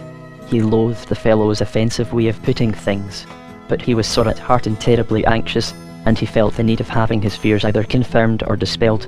So, ignoring the sneer, he said with a weary sigh, "However, that's a mere trifle. I have grave reasons for fearing that my daughter has, well, not to put too fine a point on things, I'm afraid that my daughter has eaten fairy fruit." Endymion Lear flung up his hands in horror, and then he laughed incredulously. "Impossible, my dear sir, impossible. Your good lady told me you were sadly anxious about her, but let me assure you such an idea is mere morbidness on your part. The thing's impossible." "Is it?" said Master Ambrose grimly, and producing the slipper from his pocket he held it out, saying, "What do you say to that? I found it in Miss Grabappola's parlour. I'm not much of a botanist, but I've never seen purple strawberries in Doromere. Toasted cheese. What's taken the man?" For Endymion Lear had turned livid, and was staring at the design on the shoe with eyes as full of horror as if it had been some hideous goblin. Master Ambrose interpreted this as corroboration of his own theory. He gave a sort of groan. "Not so impossible after all, eh?" he said gloomily. "Yes, that I very much fear is the sort of stuff my poor little girl has been given to eat." Then his eyes flashed, and clenching his fist he cried, "But it's not her I blame. Before I'm many days older I'll smoke out that nest of wasps. I'll hang that simpering old woman from her own doorpost. By the golden apples of the West Isle." Endymion Lear had by this time, at any rate externally, recovered his equanimity. "Are you referring to Miss Primrose Krabappel?" he asked in his usual voice. "Yes, Miss Primrose Krabappel," boomed Master Ambrose. "Nonsensical, foul-minded, obscene old—" Yes, interrupted Endymion Lear with good-humoured impatience. "I dare say she's all of that and a great deal more, but, all the same, I don't believe we're capable of having given your daughter what you think she has. I admit, when you first showed me that slipper I was frightened. Unlike you, I am a bit of a botanist, and I certainly have never seen a berry like that in Doromere, but after all that does not prove that it grows across the hills. There's many a curious fruit to be found in the Cinnamon Isles, or in the oases of the Amber Desert. Why, your own ships, Master Ambrose, sometimes bring such fruit. The ladies of Lud have no lack of exotic fruit and flowers to copy in their embroidery. No, you're a bit unhinged this evening, Master Ambrose, else you would not allow so much as the shadow of foul suspicions like these to cross your mind." Master Ambrose groaned, and then he said a little stiffly, "I am not given, Dr. Lear, to harbouring foul suspicions without cause, but a great deal of mischief is sometimes done by not facing facts. How is one to explain my daughter's running away due west like one possessed? Besides, Prunella Chanticleer as much as told me she had eaten a certain thing, and I'm old enough to remember the great drought, so I know the smell, so to speak, of evil, and there is something very strange going on in that academy." "Prunella Chanticleer, did you say?" queried Endymion Lear with an emphasis on the last word, and with a rather odd expression in his eyes. Master Ambrose looked surprised. "Yes," he said. "Prunella Chanticleer, our schoolfellow and intimate friend." Endymion Lear gave a short laugh. "The Chanticleers are rather curious people," he said dryly. "Are you aware that Ranulph Chanticleer has done the very thing you suspect your daughter of having done?" Master Ambrose gaped at him. Ranulph had certainly always been an odd and rather disagreeable boy, and there had been the horrid little incident at the Moongrass Tree supper party. But that he actually should have eaten fairy fruit. Do you mean? He gasped. Endymion Lear nodded his head significantly. "One of the worst cases I have ever known. And Nathaniel knows." Again Endymion Lear nodded. A wave of righteous indignation swept over Master Ambrose. The Honeysuckles were every bit as ancient and honourable a family as the Chanticleers, and yet here was he, ready to tarnish his escutcheon forever, ready if need be to make the town crier trumpet his disgrace from the marketplace, to sacrifice money, position, family pride, everything, for the good of the community, while the only thought of Nathaniel, and he the mayor, was to keep his skeleton safely hidden in the cupboard. "Master Ambrose," continued Endymion Lear, in a grave impressive voice, "if what you fear about your daughter be true, then it is Master Nathaniel who is to blame." No, hear me out," as Master Ambrose raised a protesting hand. "I happen to know that some months ago Mummins warned him of the alarming increase there has been recently in Lud in the consumption of a certain commodity.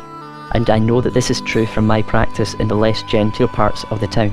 Take it from me, Master Ambrose, you senators make a great mistake in ignoring what takes place in those low haunts. Nasty things have a way of not always staying at the bottom. You know, stir the pond and they rise to the top. Anyway, Master Nathaniel was warned, yet he took no steps." He paused for a few seconds, and then, fixing his eyes searchingly on Master Ambrose, he said, "Did it never strike you that Master Nathaniel Chanticleer was a rather curious man?" "Never," said Master Ambrose coldly. "What are you insinuating, Lear?" Endymion Lear gave a little shrug. "Well, it is you who have set the example in insinuations. Master Nathaniel is a haunted man, and a bad conscience makes a very good ghost. If a man has once tasted fairy fruit he is never the same again. I have sometimes wondered if perhaps, long ago, when he was a young man—" "Hold your tongue, Lear," cried Master Ambrose angrily. "Chanticleer is a very old friend of mine, and, what's more, he's my second cousin.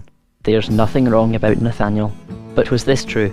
A few hours ago he would have laughed to scorn any suggestion to the contrary, but since then, his own daughter. Ugh. Yes, Nathaniel had certainly always been a very queer fellow, touchy, irascible, whimsical. A swarm of little memories, not noticed at the time, buzzed in Master Ambrose's head. Irrational actions, equivocal remarks, and, in particular, one evening, years and years ago, when they had been boys, Nat's face at the eerie sound produced by an old lute. The look in his eyes had been like that in Moonlovis today. No, it would never do to start suspecting everyone, above all his oldest friend. So he let the subject of Master Nathaniel drop and questioned Endymion Lear as to the effects on the system of fairy fruit, and whether there was really no hope of finding an antidote. Then Endymion Lear started applying his famous balm, a balm that varied with each patient that required it. In most cases, certainly, there was no cure, but when the eater was a honeysuckle, and hence, born with a healthy mind and a healthy body, there was every reason to hope that no poison could be powerful enough to undermine such a constitution. "Yes, but suppose she's already across the border," said Master Ambrose. Endymion Lear gave a little shrug. "In that case, of course, there is nothing more one can do," he replied. Master Ambrose gave a deep sigh and leaned back wearily in his chair, and for a few minutes they sat in silence. Drearily and hopelessly Master Ambrose's mind wandered over the events of the day and finally settled, as is the way with a tired mind, on the least important, the red juice he had noticed oozing out of the coffin, when they had been checked at the west gate by the funeral procession.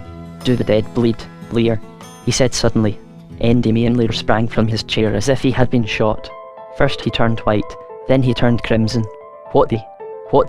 He stuttered. "What do you mean by that question, Master Ambrose?" He was evidently in the grip of some violent emotion. "Busty Bridget!" exclaimed Master Ambrose, testily. "What, by the harvest of souls, has taken you now, Lear?" It may have been a silly question, but it was quite a harmless one.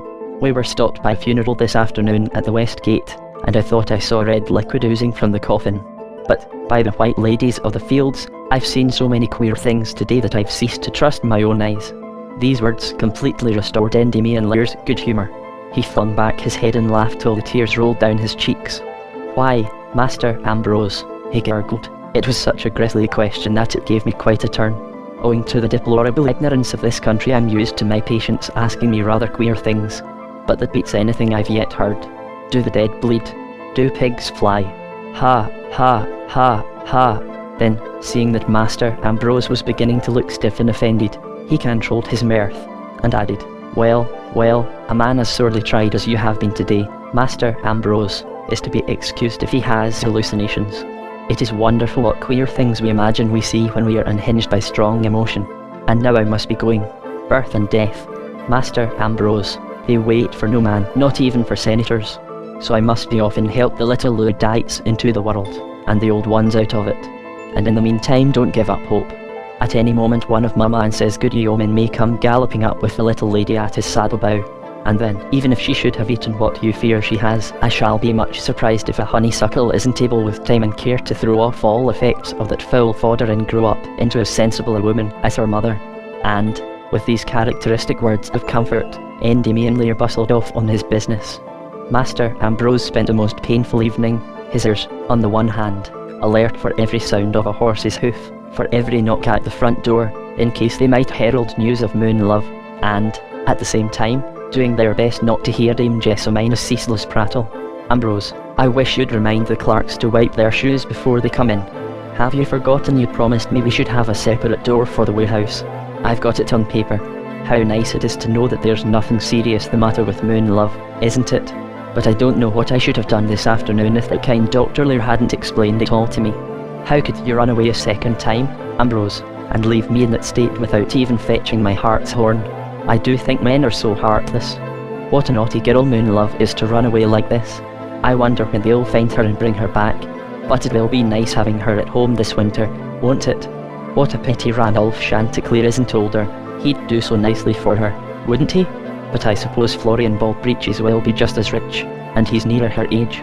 Do you think Marigold and Dreamsweet and the rest of them will be shocked by Moon Loves rushing off in this wild way? However, as Dr. Lear said, in his quaint way, girls will be girls.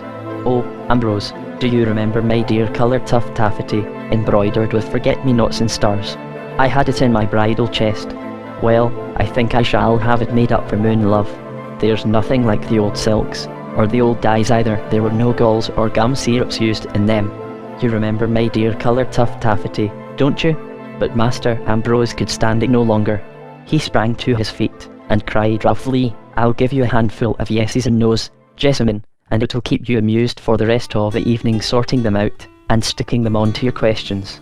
I'm going out. He would go across to Nat's. Nat might not be a very efficient mayor, but he was his oldest friend, and he felt he needed his sympathy. If any news comes about moon love, I'll be over at the Chanticleers. Let me know at once, he called over his shoulder, as he hurried from the room. Yes, he was longing for a talk with Nat. Not that he had any belief in Nat's judgment, but he himself could provide all that was needed. And, apart from everything else, it would be comforting to talk to a man who was in the same boat as himself, if, that is to say, the gossip retailed by Endymion Lear were true. But whether it were true or not, Lear was a vulgar fellow, and had no right to divulge a professional secret. So huge did the events of the day loom in his own mind, that he felt sure of finding their shadow lying over the Chanticleers, and he was prepared to be magnanimous and assure the conscience-stricken Master Nathaniel that though, as mayor, he may have been a little remiss and slack, nevertheless, he could not, in fairness, be held responsible for the terrible thing that had happened. But he had forgotten the gulf that lay between the magistrates and the rest of the town, though probably the only topics of conversation that evening in every kitchen, in every tavern, in every tradesman's parlour, were the good run for his money little Miss Honeysuckle had given her revered father that afternoon, and the search parties of yeomen that were scouring the country for her, not to mention the terrible suspicions as to the cause of her flight he had confided to Mummins. Nevertheless, not a word of it all had reached the ears of the other magistrates. So, when the front door of the Chanticleers was opened for him, he was greeted by sounds of uproarious laughter proceeding from the parlour. The Polydor vigils were spending the evening there, and the whole party was engaged in trying to catch a moth, flicking at it with their pocket handkerchiefs, stumbling over the furniture, emulating each other to further efforts in the ancient terms of stag hunting. Come and join the fun, Ambrose, shouted Master Nathaniel, crimson with exertion and laughter. But Master Ambrose began to see red. You, heartless, Gibbering idiots, he roared. The moth hunters paused in amazement. Suffering cats. What's taken you, Ambrose? Cried Master Nathaniel. Stag hunting, they say, was a royal sport. Even the honeysuckles might stoop to it. Don't the honeysuckles consider a moth a stag, Ambrose? Laughed Master Polydore. But that evening the old joke seemed to have lost its savour. Nathaniel, said Master Ambrose solemnly, the curse of our country has fallen upon you and me, and you are hunting moths. Now, curse happened to be one of the words that had always frightened Master Nathaniel. So much did he dislike it that he even avoided the words that resembled it in sound, and had made Dame Marigold dismiss a scullery maid, merely because her name happened to be Kirsty. Hence, Master Ambrose's words sent him into a frenzy of nervous irritation. Take that back, Ambrose. Take that back, he roared. Speak for yourself. The cur. Nothing of that sort is on me. That is not true, Nathaniel, said Master Ambrose sternly. I have only too good reason to fear that Moonlove is stricken by the same sickness as Randolph, and... You lie? Shouted Master Nathaniel. And in both cases, continued Master Ambrose, relentlessly, because of the sickness was fairy fruit. Dame Dream Sweet Vigil gave a smothered scream, Dame Marigold blushed crimson, and Master Polydore exclaimed, in a deeply shocked voice, by the Milky Way, Ambrose, you are going a little too far, even if there were not ladies present.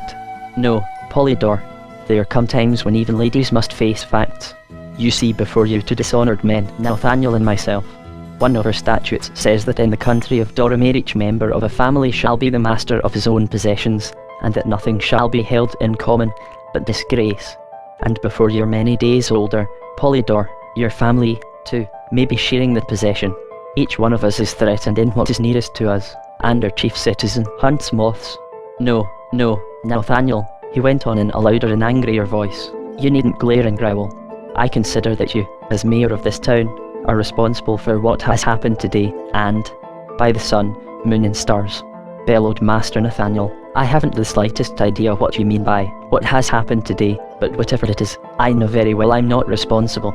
Were you responsible last year, when old Mother Pie Powder's yapping little bitch chewed up old Matt's pet garters embroidered by his first sweetheart, and when, you poor, snivelling, feeble-minded buffoon, you criminal nincompoop. Yes, criminal, I say, and at each word Master Ambrose's voice grew louder. Who was it that knew of the spread of this evil thing and took no steps to stop it? Whose own son has eaten it? By the harvest of souls you may have eaten it yourself for all I know. Silence, you foul-mouthed, pompous, brainless, windbag. You foul, gibbering son of a fairy, sputtered Master Nathaniel. And so they went at it, hammer and tongs, doing their best to destroy in a few minutes the fabric built up by years of fellowship and mutual trust. And the end of it was that Master Nathaniel pointed to the door, and in a voice trembling with fury, told Master Ambrose to leave his house, and never to enter it again. Chapter 9 Panic and the Silent People. The following morning Captain Mummins rode off to search Miss Primrose Grabappler's academy for fairy fruit, and in his pocket was a warrant for the arrest of that lady should his search prove successful. But when he reached the academy he found that the birds had flown. The old rambling house was empty and silent. No light feet tripped down its corridors, no light laughter wakened its echoes. Some fierce wind had scattered the crabapple blossoms. Miss Primrose, too, had disappeared. A nameless dread seized Captain Mummins as he searched through the empty silent rooms. He found the bedrooms in disorder, drawers half opened, delicately tinted clothing heaped on the floor, indicating that the flitting had been a hurried one.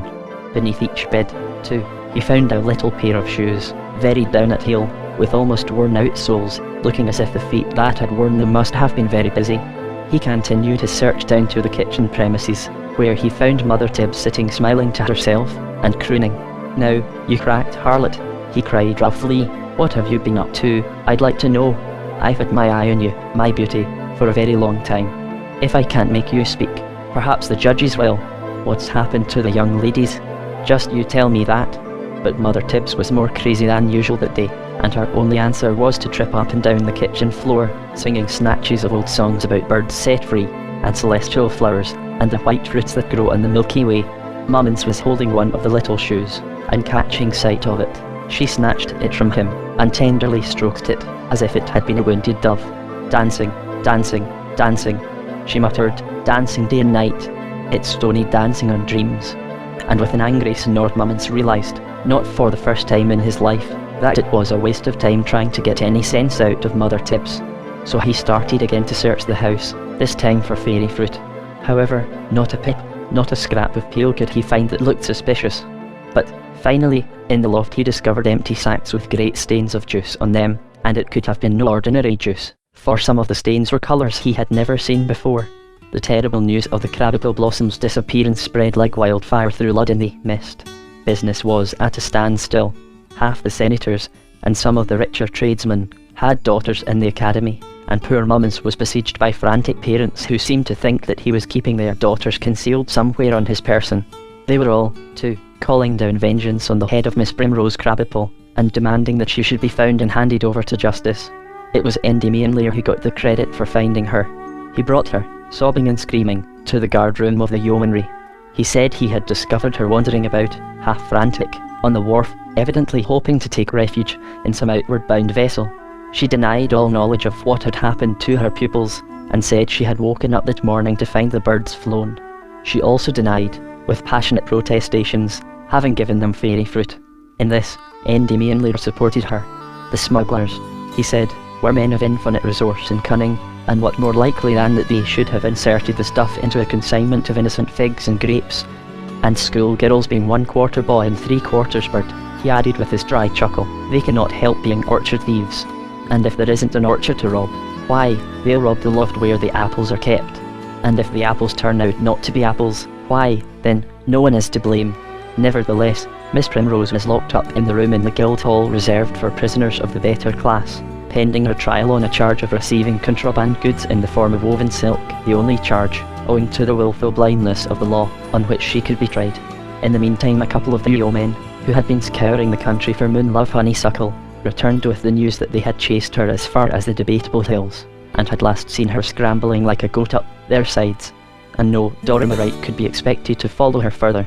A couple of days later, the yeomen sent to search for the other crab-apple blossoms returned with similar news. All along the west road they had heard rumours of a band of melancholy maidens flitting past to the sound of sad wild ditties.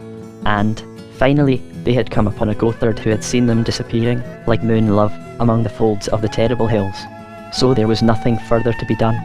The crab-apple blossoms had by now surely perished in the elfin marches, or else vanished forever into Fairyland, and these were sad days in Lud-in-the-Mist. All the big houses with their shutters down, the dancing halls and other places of amusement closed, sad, frightened faces in the streets, and, as if in sympathy with human things, the days shortening, the trees yellowing, and beginning to shed their leaves. Endymion was much in request, especially in the houses that had hitherto been closed to him.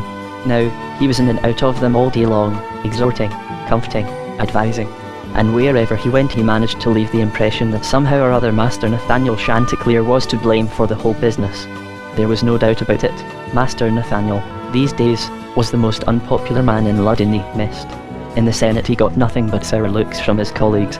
Threats and insults were muttered behind him as he walked down the high street, and one day, pausing at a street corner where a puppet show was being exhibited, he found that he himself was the villain of the piece.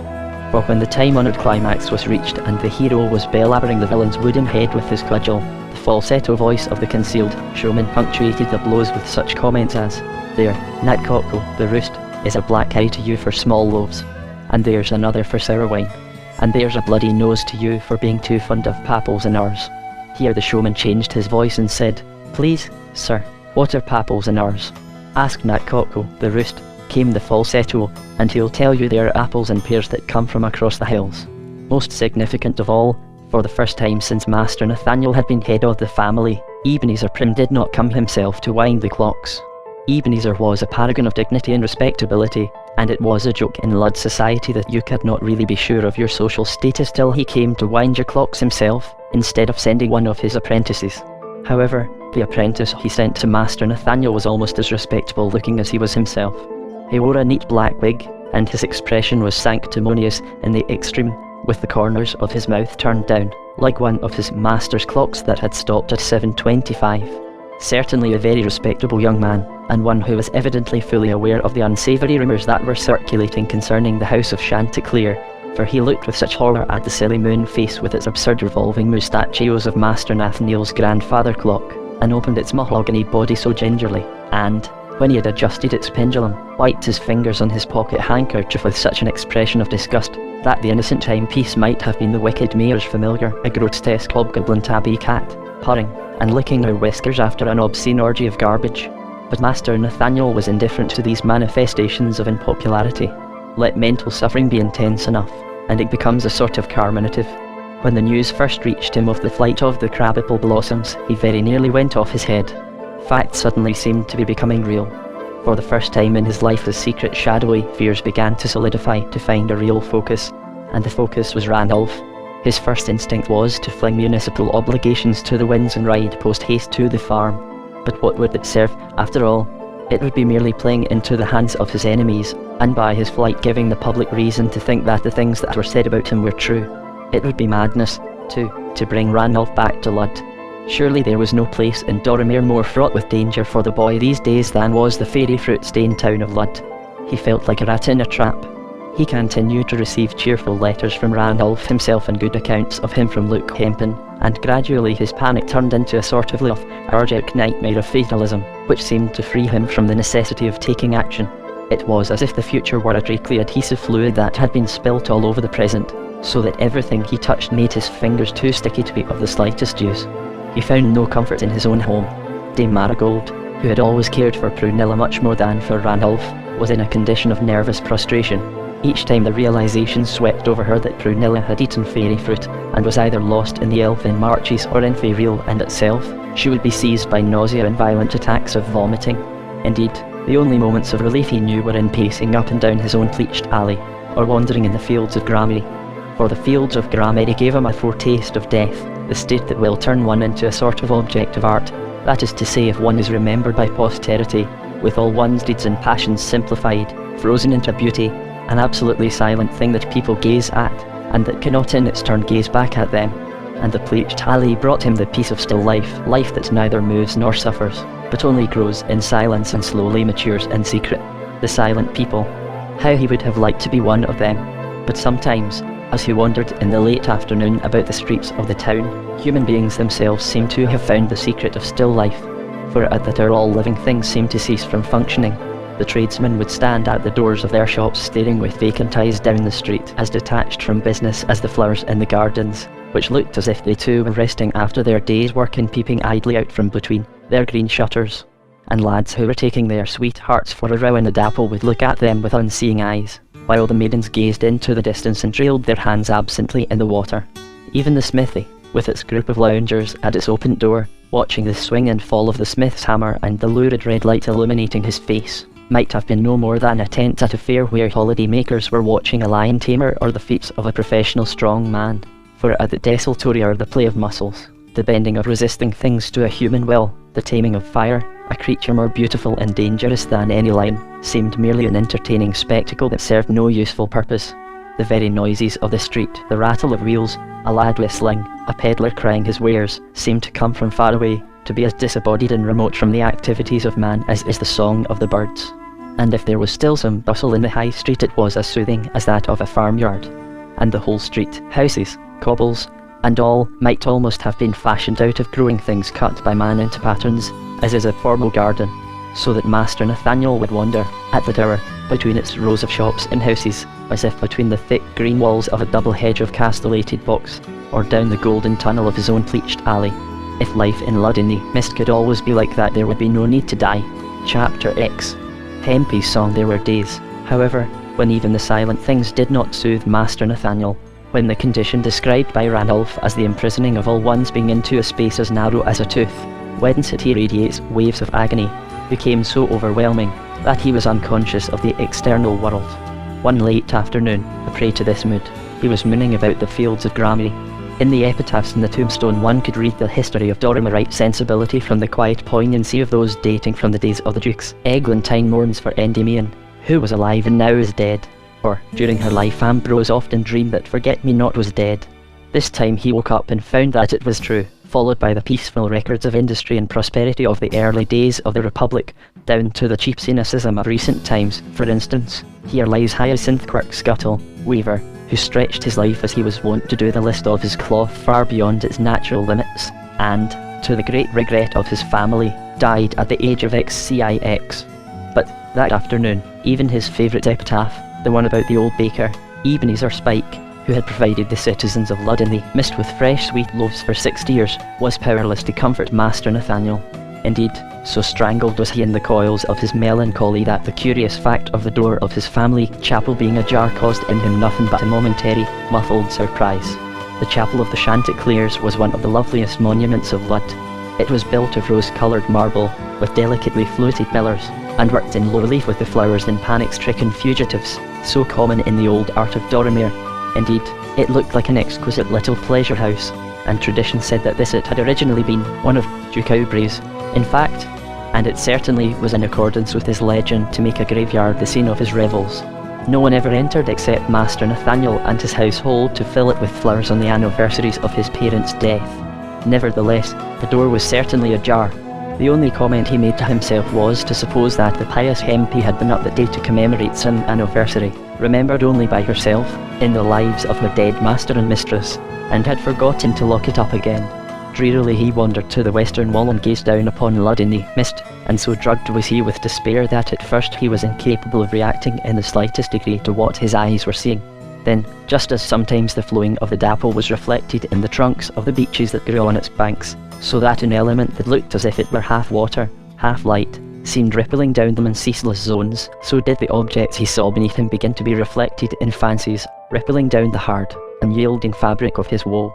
The red-roofed houses scattered about the side of the hill looked as if they were crowding helter-skelter to the harbour, eager to turn ships themselves and sail away, a flock of clumsy ducks on a lake of swans. The houses beyond the harbour seemed to be preening themselves preparatory to having their portrait taken. The chimneys were casting becoming velvet shadows on the high-pitched slanting roofs. The belfries seemed to be standing on tiptoe behind the houses, like tall serving lads, who, unbeknown to their masters, have succeeded in squeezing themselves into the family group. Or, perhaps, the houses were more like a flock of barn-door fowls, of different shapes and sizes, crowding up at the hen wife's chick, chick, chick, to be fed at sunset. Anyhow, however innocent they might look, they were the repositories of whatever dark secrets Lud might contain. Houses counted among the silent people. Walls have ears, but no tongue.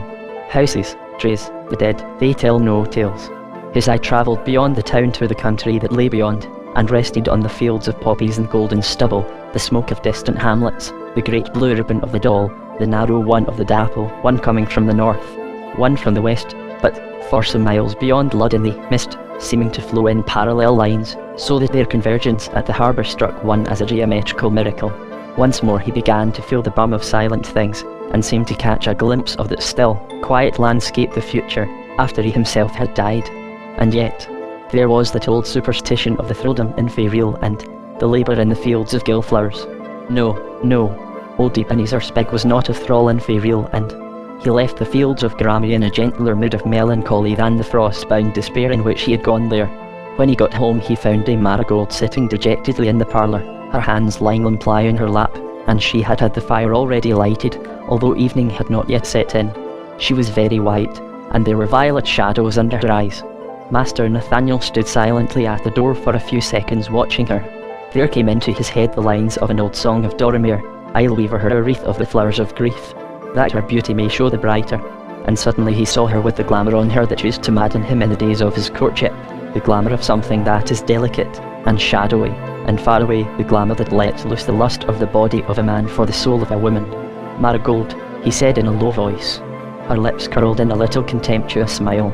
"Well, Nat, have you been out being the moon, and chasing your own shadow?" "Marigold," and he came and leaned over the back of her chair. She started violently.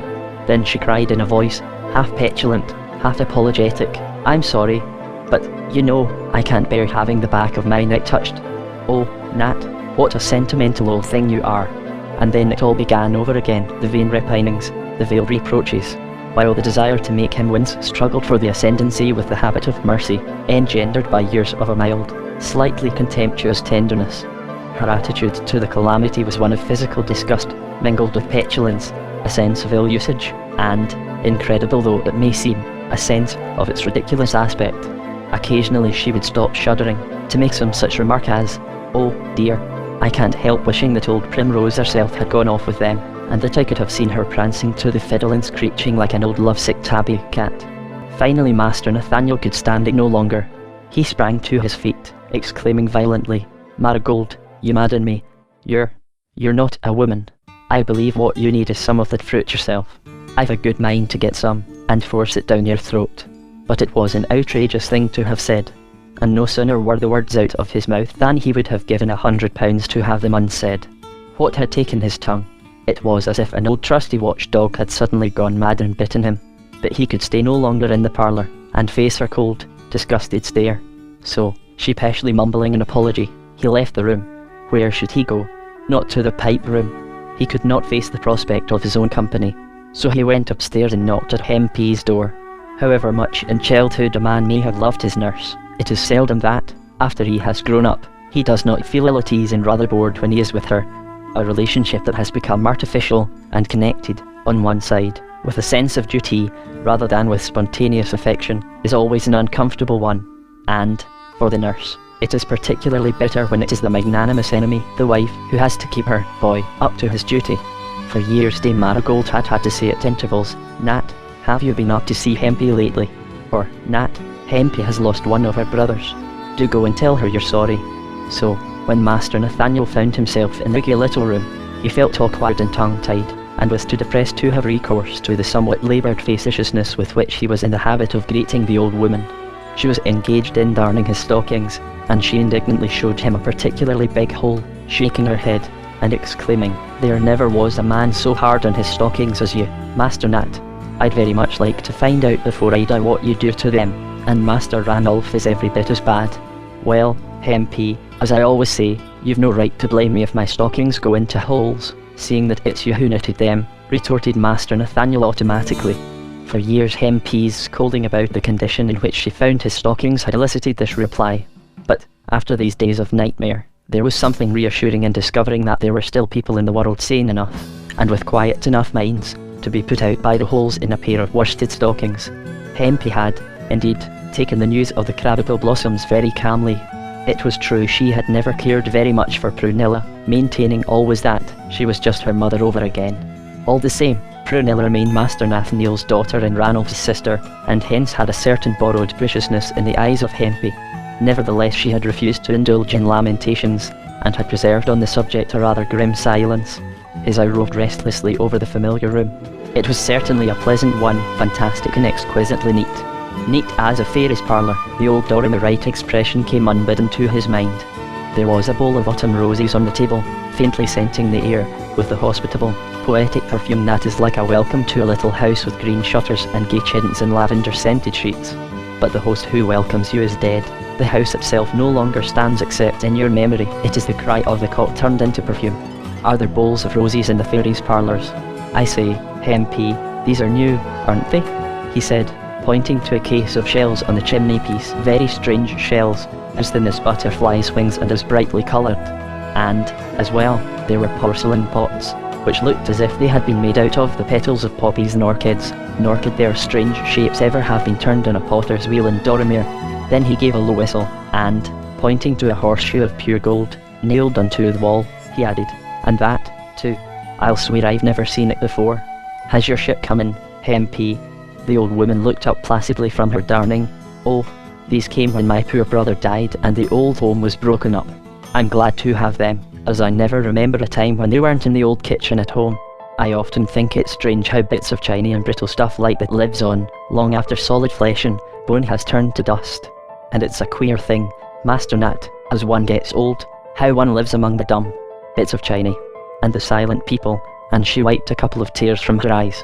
Then she added, "Where these old bits of things came from I never rightly knew. I suppose the horseshoe's valuable, but even in bad harvests my poor father would never turn it into money. He used to say that it had been above our door in his father's time, and in his grandfather's time, and it had best stay there. I shouldn't wonder if he thought it had been dropped by Duke Cowbray's horse. And as for the shells and pots, when we were children, we used always to whisper that they came from beyond the hills." Master Nathaniel gave a start, and stared at her in amazement. "From beyond the hills," he repeated, in a low, horrified voice. "Aye, and why not?" cried Hempy, undaunted. "I was country bred, Master Nat, and I learned not to mind the smell of a fox or of a civet cat, or of a fairy. They're mischievous creatures, I dare say, and best left alone. But though we can't always pick and choose our neighbours, neighbourliness is a virtue all the same. For my part, I'd never have chosen the fairies for my neighbours, but they were chosen for me, and we must just make the best of them. By the sun, moon, and stars, Hempy, cried Master Nathaniel in a horrified voice. You don't know what you're talking about, you. Now, Master Nat, don't you try on your hoity-toity his worship the mayor of Lud-in-the-Mist knock you down and be thankful for small mercies ways with me, cried Hempy, shaking her fist at him. I know very well what I'm talking about. Long ago I made up my mind about certain things. But a good nurse must keep her mind to herself if it's not the same as that of her master and mistress. So I never let on to you when you were a little boy, nor to Master Randolph neither, what I thought about these things. But I've never held with Fennel and such like. If folks know they are not wanted, it just makes them all the more anxious to come, be they fairies or Orimites. It's just because we're all so scared of our neighbours that we get bamboozled by them. And I've always held that a healthy stomach could digest anything, even fairy fruit. Look at my boy, now, at Randolph. Young look writes he's never looked so bonny. No, fairy fruit nor nothing else can poison a clean stomach. I see, said Master Nathaniel dryly. He was fighting against the sense of comfort that, in spite of himself, her words were giving him. And are you quite happy, too, about Prunella? Well, and even if I'm not, retorted Hempy, where's the good of crying, and retching, and belching, all day long, like your lady downstairs? Life has its sad side, and we must take the rough with the smooth. Why, maids have died on their marriage eve, or, what's worse, bringing their first baby into the world, and the world's wagged on all the same. Life's sad enough, in all conscience, but there's nothing to be frightened about in it or to turn one's stomach. I was country bred, and as my old granny used to say, there's no clock like the sun and no calendar like the stars. And why? Because it gets one used to the look of time. There's no bogey from over the hills that scares one like time. But when one's been used all one's life to seeing him naked, as it were, instead of shut up in a clock, like he is in Lud, one learns that he is as quiet and peaceful as an old ox dragging the plough, and to watch time teaches one to sing. They say the fruit from over the hills makes one sing. I've never tasted so much as a sherd of it, but for all that I can sing. Suddenly, all the pent-up misery and fear of the last 30 years seemed to be loosening in Master Nathaniel's heart. He was sobbing, and Hempy, with triumphant tenderness, was stroking his hands and murmuring soothing words, as she had done when he was a little boy. When his sobs had spent themselves, he sat down on a stool at her feet, and, leaning his head against her knees, said, "Sing to me, Hempy. Sing to you, my dear. And what shall I sing to you? My voice isn't what it once was. Well, there's the old song, Columbine, I think they call it, that they always seem singing in the streets these days. That's got a pretty tune." And in a voice, cracked and sweet, like an old spinet, she began to sing. When nobody did live there lived no poor, the lord and the beggar on roots did dine, with lily, germander, and sops in wine, with sweet briar, and bonfire, and strawberry wire, and columbine. As she sang, Master Nathaniel again heard the note. But, strange to say, this time it held no menace.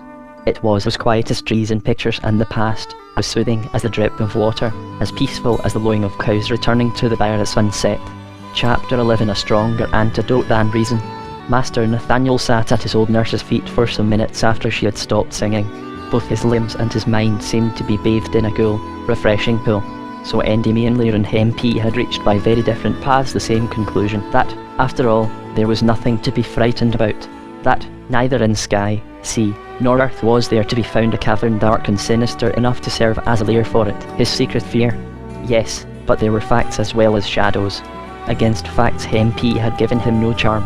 Supposing that what had happened to Prunella should happen to Randolph, that he should vanish forever across the debatable hills. But it had not happened yet, nor should it happen as long as Ranulph's father had wits and muscles.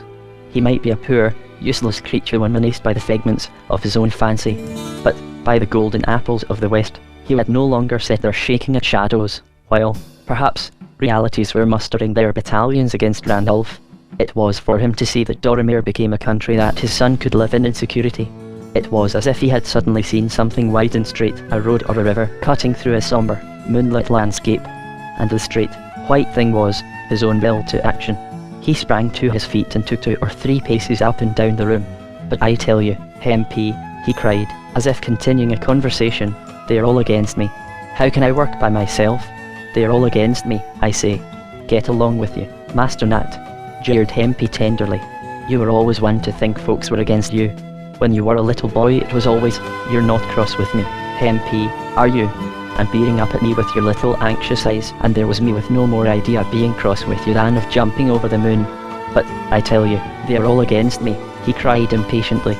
They blame me for what has happened, and Ambrose was so insulting that I had to tell him never to put his foot into my house again. Well, it isn't the first time you and Master Ambrose have quarrelled, and it won't be the first time you make it up again. It was, Hempy, Rosie won't play fair. Or, Hempy, it's my turn for a ride on the donkey, and it won't let me. And then, in a few minutes, it was all over and forgotten. So you must just step across to Master Ambrose's, and walk in as if nothing had happened, and, you'll see, he'll be as pleased as Punch to see you. As he listened, he realised that it would be very pleasant to put his pride in his pocket and rush off to Ambrose and say that he was willing to admit anything that Ambrose chose, that he was a hopelessly inefficient mayor, that his slothfulness during these past months had been criminal, even if Ambrose insisted that he was an eater of, and smuggler of, and receiver of, fairy fruit, all rolled into one. If only Ambrose would make friends again. Pride and resentment are not indigenous to the human heart, and perhaps it is due to the gardener's innate love of the exotic that we take such pains to make them thrive. But Master Nathaniel was a self-indulgent man, and ever ready to sacrifice both dignity and expediency to the pleasure of yielding to a sentimental velleity. By the golden apples of the West, Hempy, he cried joyfully, you're right. I'll dash across to Ambrose's before I'm a minute older, and he made eagerly for the door.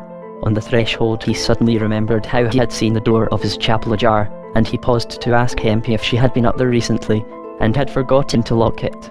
But she had not been there since early spring. That's odd, said Master Nathaniel, and then he dismissed the matter from his mind, in the exhilarating prospect of making up with Ambrose. It is curious what tricks a quarrel, or even a short absence, can play with their mental picture of even our most intimate friends. A few minutes later, as Master Ambrose looked at his old playmate standing at the door, grinning a little sheepishly, he felt as if he had just awakened from a nightmare. This was not the most criminally negligent mayor with whom the town of Lud-in-the-Mist had ever been cursed. Still less was it the sinister figure evoked by Endymion Lear. It was just queer old Nat, whom he had known all his life. Just as on a map of the country round Lud, in the zigzagging lines he could almost see the fish and rushes of the streams they represented, could almost count the milestones on the straight lines that stood for roads. So, with regard to the face of his old friend, every pucker and wrinkle was so familiar that he felt he could have told you every one of the jokes and little worries of which they were the impress. Master Nathaniel, still grinning a little sheepishly, stuck out his hand. Master Ambrose frowned, blew his nose, tried to look severe, and then grasped the hand. And they stood there fully 2 minutes, wringing each other's hand, and laughing and blinking to keep away the tears. And then Master Ambrose said, "Come into the pipe room, Nat, and try a glass of my new flower in amber. You old rascal, I believe it was that brought you." A little later, when Master Ambrose was conducting Master Nathaniel back to his house, his arm linked in his, they happened to pass Endymion Lear. For a few seconds he stood staring after them as they glimmered down the lane beneath the faint moonlight, and he did not look overjoyed. That night was filled to the brim for Master Nathaniel with sweet, dreamless sleep. As soon as he laid his head on the pillow he seemed to dive into some pleasant unknown element, fresher than air, more caressing than water, an element in which he had not bathed since he first heard the note, 30 years ago, and he woke up the next morning light-hearted and eager. So fine a medicine was the will to action. He had been confirmed in it by his talk the previous evening with Master Ambrose. He had found his old friend by no means crushed by his grief. In fact, his attitude to the loss of Moon Love rather shocked Master Nathaniel, for he had remarked grimly that to have vanished forever over the hills was perhaps, considering the vice to which she had succumbed, the best thing that could have happened to her. There had always been something rather brutal about Ambrose's common sense, but he was as anxious as Master Nathaniel himself that drastic measures should immediately be taken for stopping the illicit trade and arresting the smugglers. They had decided what these measures ought to be, and the following days were spent in getting them approved and passed by the Senate. Though the name of Master Nathaniel stank in the nostrils of his colleagues, their respect for the Constitution was too deep-seated to permit their opposing the mayor of Lud-in-the-Mist and Hyacinthshire of Doromere. Besides, Master Ambrose Honeysuckle was a man of considerable weight in their councils, and they were not uninfluenced by the fact that he was the seconder of all the mayor's proposals. So a couple of yeomen were placed at each of the gates of Lud, with orders to examine not only the baggage of everyone entering the town, but, as well, to rummage through every wagon of hay, every sack of flour, every frail of fruit or vegetables. As well, the West Road was patrolled from Lud to the confines of the Elfin Marches, where a consignment of yeomanry were sent to camp out, with orders day and night to watch the hills. And the clerk to the Senate was ordered to compile a dossier of every inhabitant of Lud. The energy displayed by Master Nathaniel in getting these measures passed did a good deal towards restoring his reputation among the townsfolk. Nevertheless, that social barometer, Ebenezer Brim, continued to send his new apprentice, instead of coming himself, to wind his clocks. And the grandfather clock, it would seem, was protesting against the slight, for according to the servants, it would suddenly move its hands rapidly up and down its dial, which made it look like a face, alternating between a smirk and an expression of woe. And one morning Pimple, the little indigo page, ran screaming with terror into the kitchen, for, he vowed, from the orifice at the bottom of the dial, there had suddenly come shooting out a green tongue like a lizard's tail, as none of Master Nathaniel's measures brought to light a single smuggler or a single consignment of fairy fruit. The Senate were beginning to congratulate themselves on having at last destroyed the evil that for centuries had menaced their country, when Mummins discovered in one day 3 people clearly under the influence of the mysterious drug and with their mouth and hands stained with strangely coloured juices. One of them was a pygmy peddler from the north, and as he scarcely knew a word of Doramarite, no information could be extracted from him as to how he had procured the fruit. Another was a little street urchin who had found some sherds in a dustbin, but was in too dazed a state to remember exactly where. The third was the deaf-mute known as Body Bess, and, of course, no information could be got from a deaf-mute. Clearly, then, there was some leakage in the admirable system of the Senate. As a result, rebellious lampoons against the inefficient mayor were found nailed to the doors of the Guildhall, and Master Nathaniel received several anonymous letters of a vaguely threatening nature, bidding him to cease to meddle with matters that did not concern him, lest they should prove to concern him but too much. But so well had the antidote of action been agreeing with his constitution that he merely flung them into the fire with a grim laugh and vowed to redouble his efforts. Chapter 12. Dame Marigold hears the tap of a woodpecker. Miss Primrose Crabappile's trial was still dragging on, clogged by all the foolish complications arising from the legal fiction that had permitted her arrest. If you remember, in the eye of the law, fairy fruit was regarded as woven silk, and many days were wasted in a learned discussion of the various characteristics of gold tissues, stick-tuft taffetas, figured satins, wrought grog grains, silk mohair and ferret ribbons, urged partly by curiosity and, perhaps, also by a subconscious hope that in the comic light of Miss Primrose's personality recent events might lose something of their sinister horror. One morning Dame Marigold set out to visit her old schoolmistress in her captivity. It was the first time she had left the house since the tragedy, and, as she walked down the high street, she held her head high and smiled a little scornful smile, just to show the vulgar hare that even the worst disgrace could not break the spirit of a vigil. Now, Dame Marigold had very acute senses. Many a time she had astonished Master Nathaniel by her quickness in detecting the faintest whiff of any of the odours she disliked, shag, for instance, or onions.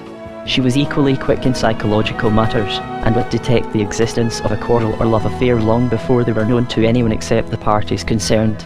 And as she made her way that morning to the Guildhall, she became conscious in everything that was going on round her of what one can only call a change of key.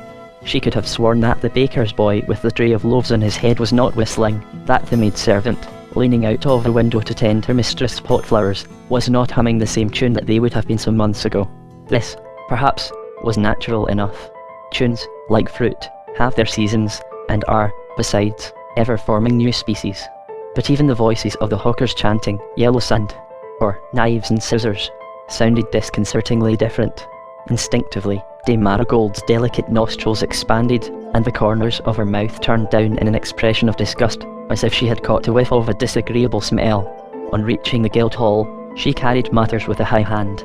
No, there was no need whatever to disturb his worship. He had given her permission to visit the prisoner, so would the guardian take her up immediately to her room.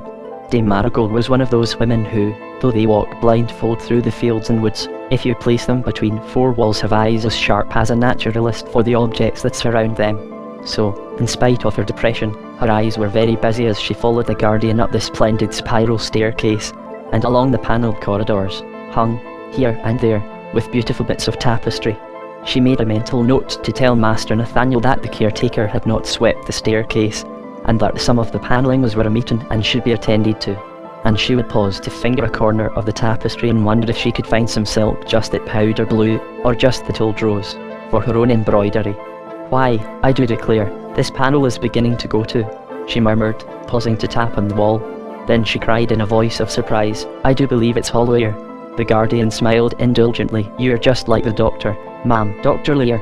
We used to call him the woodpecker when he was studying the Guildhall for his book, for he was forever hopping about and tapping on the walls. It was almost as if he were looking for something, we used to say, and I'd never be surprised myself to come on a sliding panel. They do say as what those old dukes were a wild crew, and it might have suited their book very well to have a secret way out of their place." And he gave a knowing wink. Yes, it certainly might," said Dame Marigold, thoughtfully. They had now come to a door padlocked and bolted.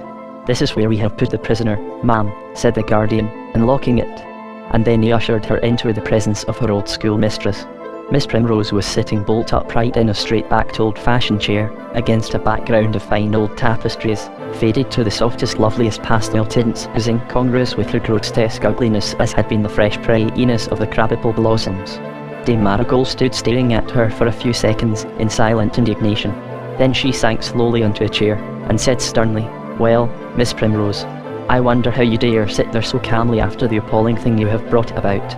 But Miss Primrose was in one of her most exalted moods, on her high hobby horse, as the crabapple blossoms used to call it, so she merely glittered at Dame Marigold contemptuously out of her little eyes, and, with a lordly wave of her hand, as if to sweep away from her all mundane trivialities, she exclaimed pityingly, "My poor blind Marigold, perhaps of all the pupils who have passed through my hands you are the one who are the least worthy of your noble birthright." Dame Marigold bit her lip, raised her eyebrows, and said in a low voice of intense irritation, "What do you mean, Miss Primrose?" Miss Primrose cast her eyes up to the ceiling, and, in her most treacly voice she answered, "The great privilege of having been born a woman." Her pupils always maintained that "woman," as pronounced by Miss Primrose, was the most indecent word in the language. Dame Marigold's eyes flashed. "I may not be a woman, but, at any rate, I am a mother, which is more than you are," she retorted. Then, in a voice that at each word grew more indignant, she said, "And, Miss Primrose, do you consider that you yourself have been worthy of your noble birthright in betraying the trust that has been placed in you? Are vice and horror and disgrace in breaking the hearts of parents through unmanliness I should like to know? You are worse than a murderer, 10 times worse. And there you sit, gloating over what you have done, as if you were a martyr or a public benefactor, as complacent and smug and misunderstood as a princess from the moon forced to herd goats. I do really believe." But Miss Primrose's shrillness screamed down her low-toned indignation. "Shake me, stick pins in me, fling me into the dapple," she shrieked. "I will bear it all with a smile, and wear my shame like a flower given by him." Dame Marigold groaned in exasperation. "Who, on earth, do you mean by him, Miss Primrose?" Then her irrepressible sense of humour broke out in a dimple, and she added, "Duke Aubrey or Endymion Lear?" For, of course, Prunella had told her all the jokes about the goose and the sage. At this question Miss Primrose gave an unmistakable start. "Duke Aubrey, of course," she answered, but the look in her eyes was sly, suspicious, and distinctly scared. None of this was lost upon Dame Marigold. She looked her slowly up and down with a little mocking smile, and Miss Primrose began to writhe and to gibber. "Hum," said Dame Marigold, meditatively. She had never liked the smell of Endymion Lear's personality. The recent crisis had certainly done him no harm. It had doubled his practice, and trebled his influence. Besides, it cannot have been Miss Primrose's beauty and charms that had caused him to pay her recently such marked attentions. At any rate, it could do no harm to draw about a venture. "I am beginning to understand, Miss Primrose," she said slowly. "Two outsiders have put their heads together to see if they could find a plan for humiliating the stupid, stuck-up, so-called old families of Lud. Oh, don't protest, Miss Primrose. You have never taken any pains to hide your contempt for us, and I have always realised that yours was not a forgiving nature. Nor do I blame you. We have laughed at you unmercifully for years, and you have resented it. All the same, I think your revenge has been an unnecessarily violent one, though, I suppose, to a true woman, nothing is too mean, too spiteful, too base, if it serves the interests of him." But Miss Primrose had gone as green as grass, and was gibbering with terror. "Marigold, Marigold," she cried, wringing her hands, "how can you think such things? The dear, devoted doctor, the best and kindest man in Lud-in-the-Mist, Nobody was angrier with me over what he called my criminal carelessness in allowing the horrible stuff to be smuggled into my loft. I assure you he is quite rabid on the subject of fruit. Why, when he was a young man at the time of the Great Drought, he was working day and night trying to stop it. But not for nothing was Dame Marigold descended from generations of judges. Quick as lightning, she turned on her. The Great Drought. But that must be 40 years ago, long before Endymion Lear came to Doramere. Yes, yes, dear. Of course. Quite so. I was thinking of what another doctor had told me. Since all this trouble my poor head gets quite muddled, gibbered Miss Primrose. And she was shaking from head to foot. Dame Marigold rose from her chair, and stood looking down on her in silence for a few seconds, under half-closed lids, with a rather cruel little smile. Then she said, "Goodbye, Miss Primrose. You have provided me with most interesting food for thought." And then she left her, sitting there with frightened face against the faded tapestry. That same day, Master Nathaniel received a letter from Luke Hempin that both perplexed and alarmed him. It was as follows: "Your worship, I'd be glad if you'd take Master Randolph away from this farm, because the widow's up to mischief, I'm sure of that, and some of the folks about here say as what in years gone by she murdered her husband, and she and somebody else, though I don't know who, seem to have a grudge against Master Randolph, and, if I might take the liberty, I'll just tell your worship what I heard. It was this way: one night, I don't know how it was, but I couldn't get to sleep, and thinking that a bite, maybe, of something would send me off, towards midnight I got up from my bed to go and look in the kitchen for a bit of bread. And halfway down the stairs I heard the sound of low voices, and someone said, 'I fear the Chanticleers,' so I stood still where I was, and listened. And I peeped down, and the kitchen fire was nearly out, but there was enough left for me to see the widow, and a man wrapped up in a cloak, sitting opposite to her with his back to the stairs, so I couldn't see his face. Their talk was low, and at first I could only hear words here and there, but they kept making mention of the Chanticleers, and the man said something like keeping the Chanticleers and Master Ambrose Honeysuckle apart, because Master Ambrose had had a vision of Duke Aubrey. And if I hadn't known the widow and how she was a deep one and as fly as you make them, I'd have thought they were two poor daft old gossips, whose talk had turned wild and nasty with old age. And then the man laid his hand on her knee, and his voice was low, but this time it was so clear that I could hear it all, and I think I can remember every word of it, so I'll write it down for your worship. I fear counter orders. You know the chief and his ways, at any moment he might betray his agents. Willie Wisp gave young Chanticleer fruit without my knowledge, and I told you how he and that doitered old weaver of yours have been putting their heads together, and that's what has frightened me most." And then his voice became too low for me to hear, till he said, "Those who go by the Milky Way often leave footprints, so let him go by the other." And then he got up to go, and I crept back to my room.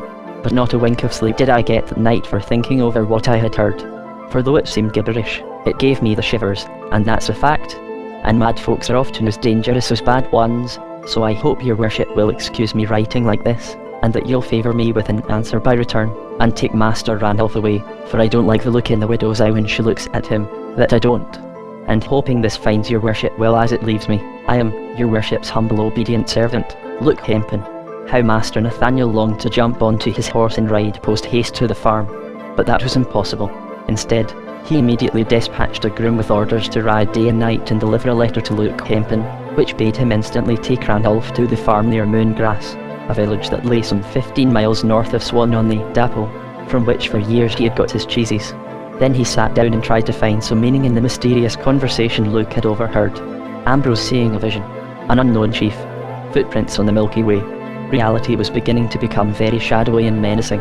He must find out something about this widow. Had she not once appeared in the law courts? He decided he must look her up without a moment's delay. He had inherited from his father a fine legal library, and the bookshelves in his pipe room were packed with volumes bound in vellum and old calf edicts, codes, and trials. Some of them belonged to the days before printing had been introduced into Doramere, and were written in the crabbed hand of old town clerks. It made the past very real, and threw a friendly, humorous light upon the dead, to come upon, when turning those yellow parchment pages, some personal touch of the old scribe's, such as a sententious or facetious insertion of his own. For instance, "The law bides her time, but my dinner doesn't," or the caricature in the margin of some forgotten judge. It was just as if one of the grotesque plaster heads on the old houses were to give you, suddenly, a sly wink. But it was the criminal trials that, in the past, had given Master Nathaniel the keenest pleasure. The dry style of the law was such a magnificent medium for narrative, and the little details of everyday life, the humble objects of daily use, became so startlingly vivid, when, like scarlet geraniums breaking through a thick autumn mist, they blazed out from the grey stile. So vivid, and, often, fraught with such tragic consequences. Great was his astonishment when he discovered from the index that it was among the criminal trials that he must look for the widow Gibberties. What was more, it was a trial for murder. Surely Endymion Lear had told him, when he was urging him to send Randolph to the farm, that it had been a quite trivial case, concerning an arrear of wages, or something, due to a discharged servant. As a matter of fact, the plaintiff, a labourer of the name of Gregory Carp, had been discharged from the service of the late farmer Gibberty. But the accusation he brought against the widow was that she had poisoned her husband with the sap of osiers. However, when he had finished the trial, Master Nathaniel found himself in complete sympathy with the judge's pronouncement that the widow was innocent, and with his severe reprimand to the plaintiff for having brought such a serious charge against a worthy woman on such slender grounds. But he could not get Luke's letter out of his head, and he felt that he would not have a moment's peace till the groom returned with news from the farm. As he sat that evening by the parlour fire, wondering for the 100th time who the mysterious cloaked stranger could have been whose back had been seen by Luke, Dame Marigold suddenly broke the silence by saying, "What do you know about Endymion Lear, Nat?" "What do I know of Endymion Lear?" he repeated absently. "Why, that he's a very good leech, with very poor taste in cravats, and, if possible, worse taste in jokes. And that, for some unknown reason, he has a spite against me." He broke off in the middle of his sentence, and muttered beneath his breath, "By the sun, moon and stars. Supposing it should be." Luke's stranger had said he feared the Chanticleers. A strange fellow, Lear. The note had once sounded in his voice. Where did he come from? Who was he? Nobody knew in Lud-in-the-Mist. And, then, there were his antiquarian tastes. They were generally regarded as a harmless, unprofitable hobby. And yet, the past was dim and evil, a heap of rotting leaves. The past was silent and belonged to the silent people. But Dame Marigold was asking another question, a question that had no apparent connection with the previous one. What was the year of the great drought? Master Nathaniel answered that it was exactly 40 years ago, and added quizzically, "Why this sudden interest in history, Marigold?" Again she answered by asking him a question. "And when did Endymion Lear first arrive in Dorimere?" Master Nathaniel began to be interested. "Let me see," he said thoughtfully. "It was certainly long before we married. Yes, I remember. We called him into a consultation when my mother had pleurisy, and that was shortly after his arrival, for he could still only speak broken Dolomerite. It must be 30 years ago." "I see," said Dame Marigold dryly, "but I happen to note he was already in Dorimere at the time of the drought." And she proceeded to repeat to him her conversation the morning with Miss Primrose.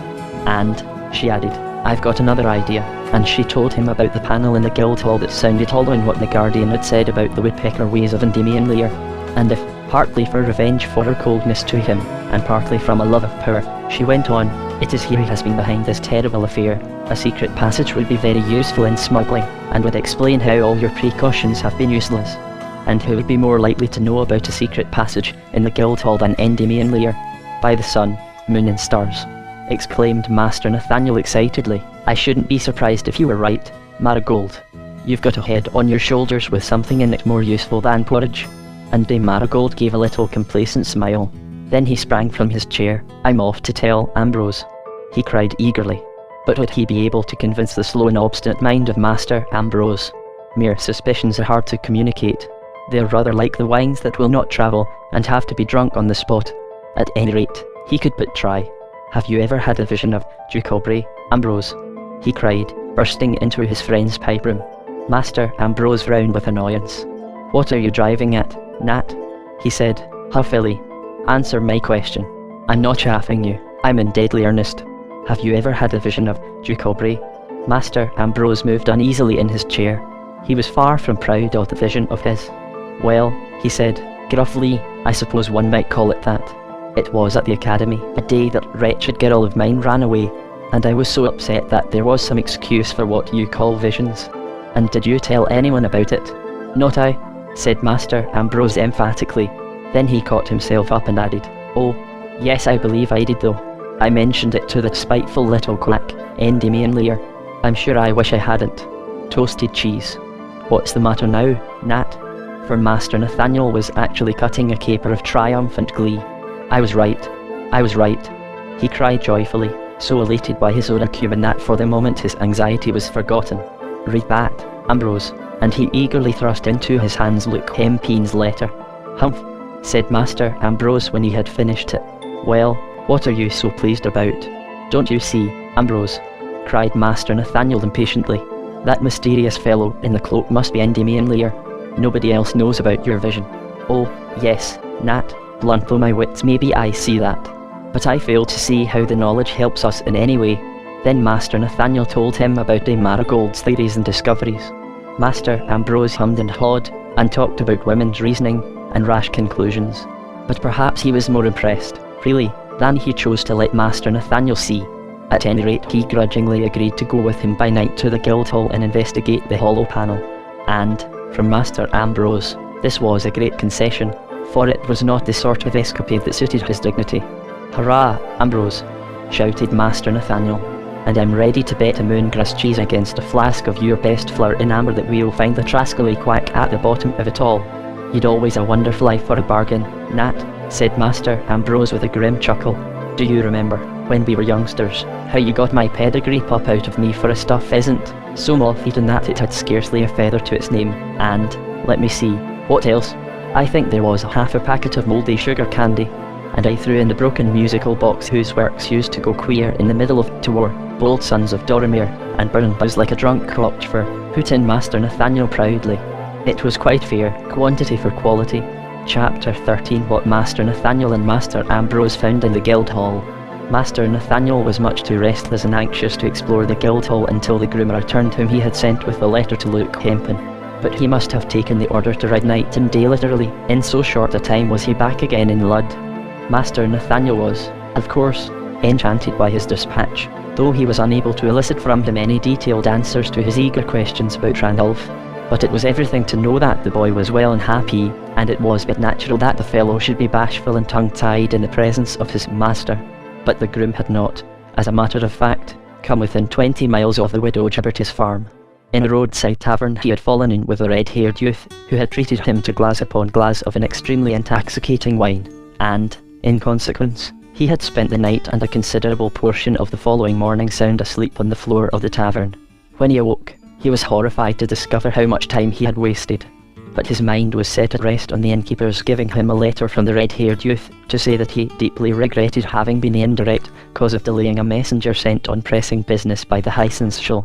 In his cut the groom had boasted of the importance of his errand, and had, in consequence, ventured to possess himself of the letter, which he guaranteed to deliver at the address on the wrapper as soon, or sooner, as the messenger could have done himself. The groom was greatly relieved. He had not been long in Master Nathaniel's service. It was after Yuletide he had entered it. So it was with a heart relieved from all fears for Randolph and free to throb like a schoolboy's with the lust of adventure that Master Nathaniel met Master Ambrose on the night of the full moon at the splendid carved doors of the Guildhall. "I say, Ambrose," he whispered, "I feel as if we were lads again, and off to rob an orchard." Master Ambrose snorted. He was determined, at all costs, to do his duty, but it annoyed him that his duty should be regarded in the light of a boyish escapade. The great doors creaked back on their hinges. Shutting them as quietly as they could, they tiptoed up the spiral staircase and along the corridor described by Dame Marigold. Whenever a board creaked under their heavy steps, one inwardly cursing the other for daring to be so stout and unwieldy. All round them was darkness, except for the little trickles of light cast before them by their 2 lanthorns. A house with old furniture has no need of guests to be haunted.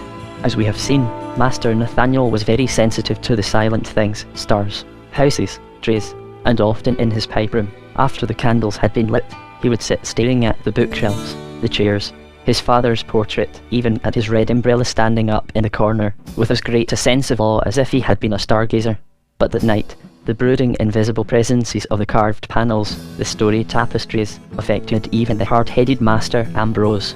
It was as if that silent population was drawing him, by an irresistible magnetism, into the zone of its influence. If only they would speak, or begin to move about, those silent-rooted things. It was like walking through a wood by moonlight. Then Master Nathaniel stood still. "This, I think, must roughly be the spot where Marigold found the hollow panel," he whispered, and began tapping cautiously along the wainscoting. A few minutes later, he said in an excited whisper, "Ambrose, Ambrose, I've got it. Hark, you can hear, can't you? It's as hollow as a drum." suffering cats.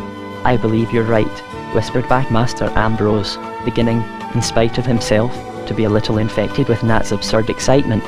And then, yielding to pressure, the panel slid back, and by the light of their lanthorns they could see a twisting staircase.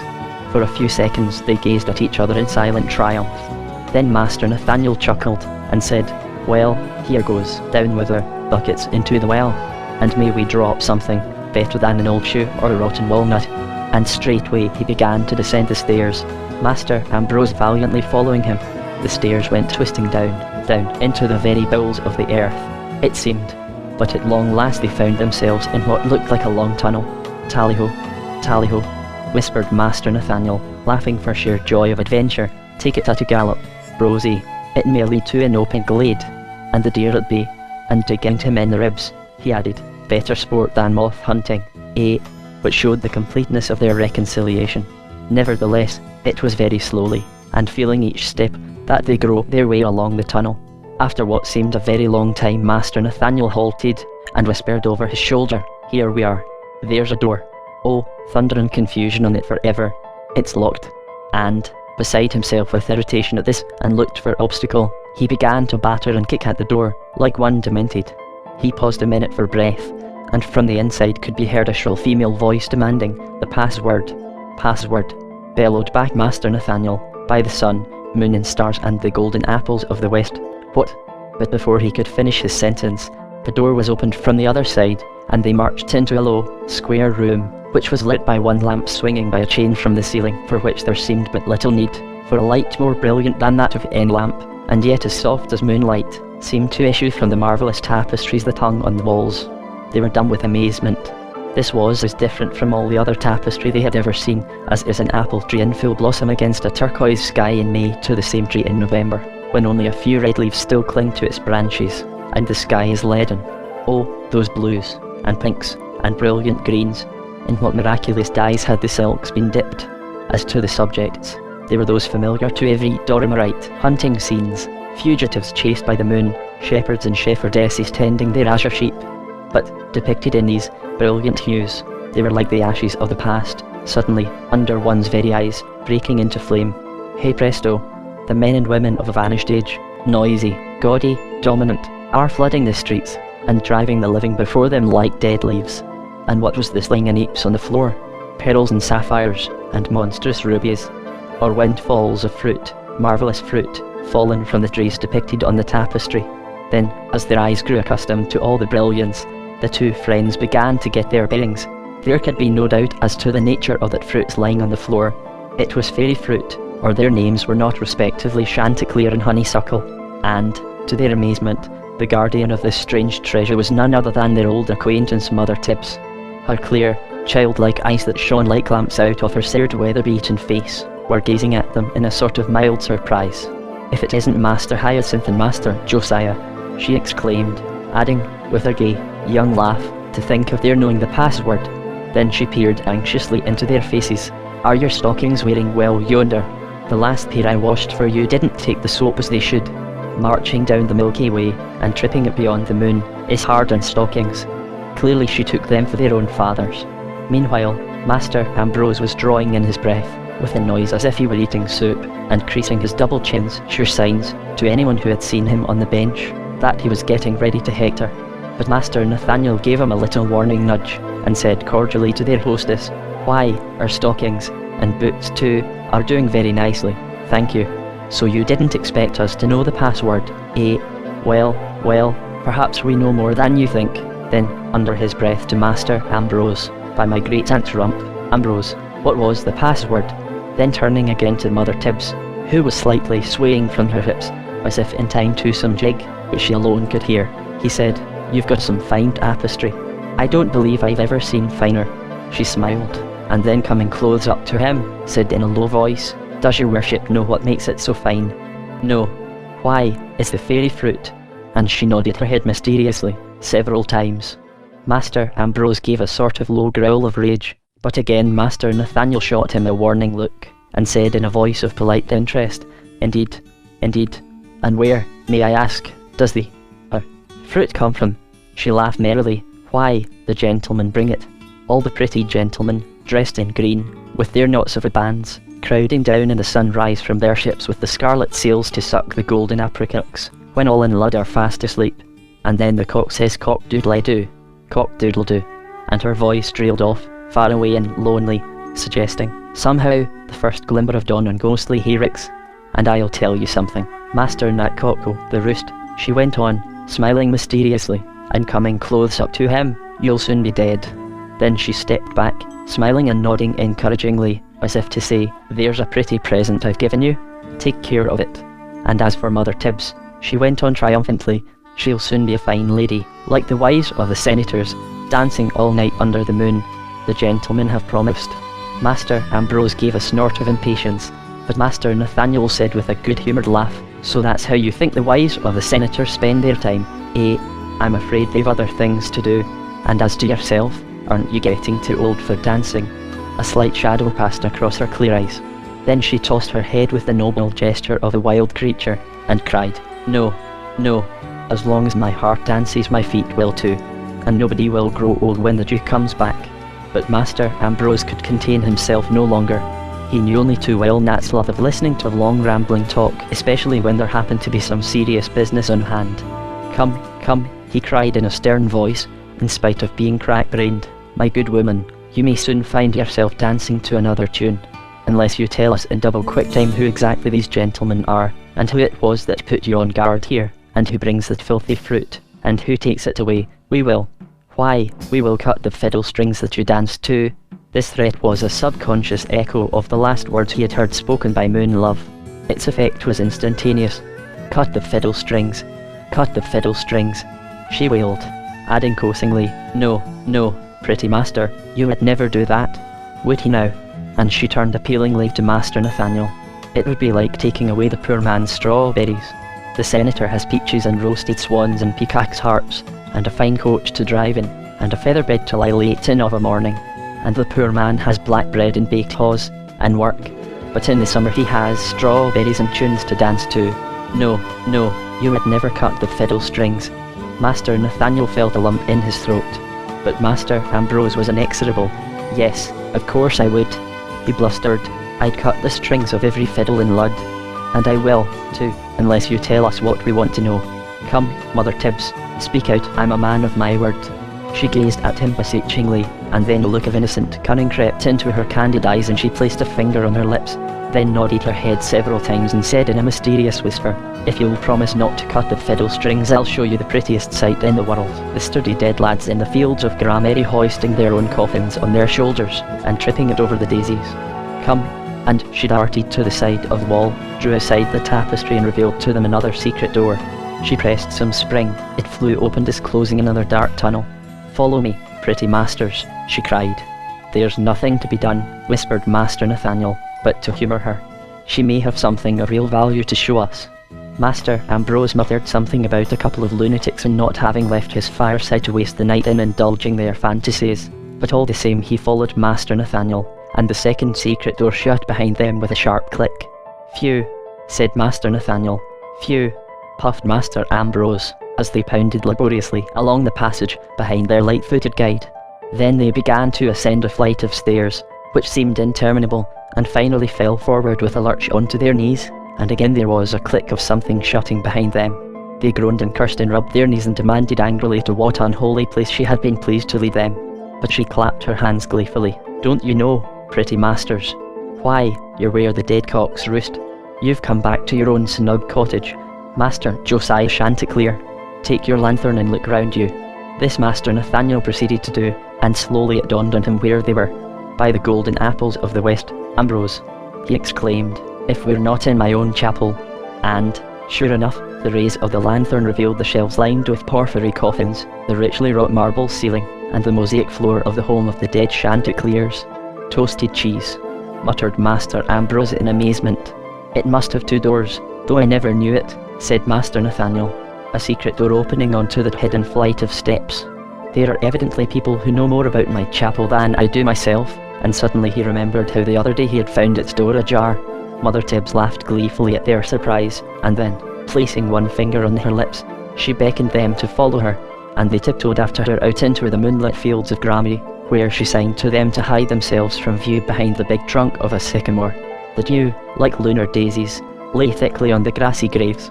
The marble statues of the departed seemed to flicker into smiles under the rays of the full moon, and, not far from the sycamore, 2 men were digging up a newly made grave. One of them was a brawny fellow with the gold rings in his ears worn by sailors. The other was Endymion Lear. Master Nathaniel shot a look of triumph at Master Ambrose, and whispered, "A cask of flour in amber, Rosie." For some time the 2 men dug on in silence, and then they pulled out 3 large coffins and laid them on the grass. "We'd better have a peep, Sebastian," said Endymion Lear, "to see that the goods have been delivered all right. We're dealing with tricky customers."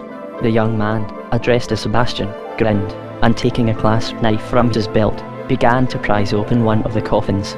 As he inserted the blade into the lid, our 2 friends behind the sycamore could not help shuddering, nor was their horror lessened by the demeanour of Mother Tibbs, for she half closed her eyes and drew the air in sharply through her nostrils, as if in expectation of some delicious perfume. But when the lid was finally opened and the contents of the coffin exposed to view, they proved not to be cerecloths and hideousness, but closely packed fairy fruit. "Toasted cheese," muttered Master Ambrose. "Busty Bridget," muttered Master Nathaniel. "Yes, that's the goods all right," said Endymion Lear, "and we'll take the other 2 on trust."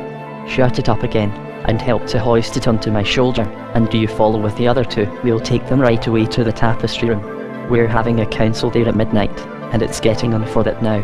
Choosing a moment when the backs of the 2 smugglers were turned, Mother Tibbs darted out from behind the sycamore, and shot back into the chapel, evidently afraid of not being found at her post. And she was shortly followed by Endymion Lear and his companion. At first, the sensations of Master Nathaniel and Master Ambrose were too complicated to be expressed in words, and they merely stared at each other, with round eyes.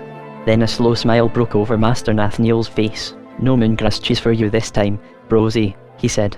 "Who was right, you or me? By the Milky Way, it was you, Nat," cried Master Ambrose, for once, in a voice of real excitement.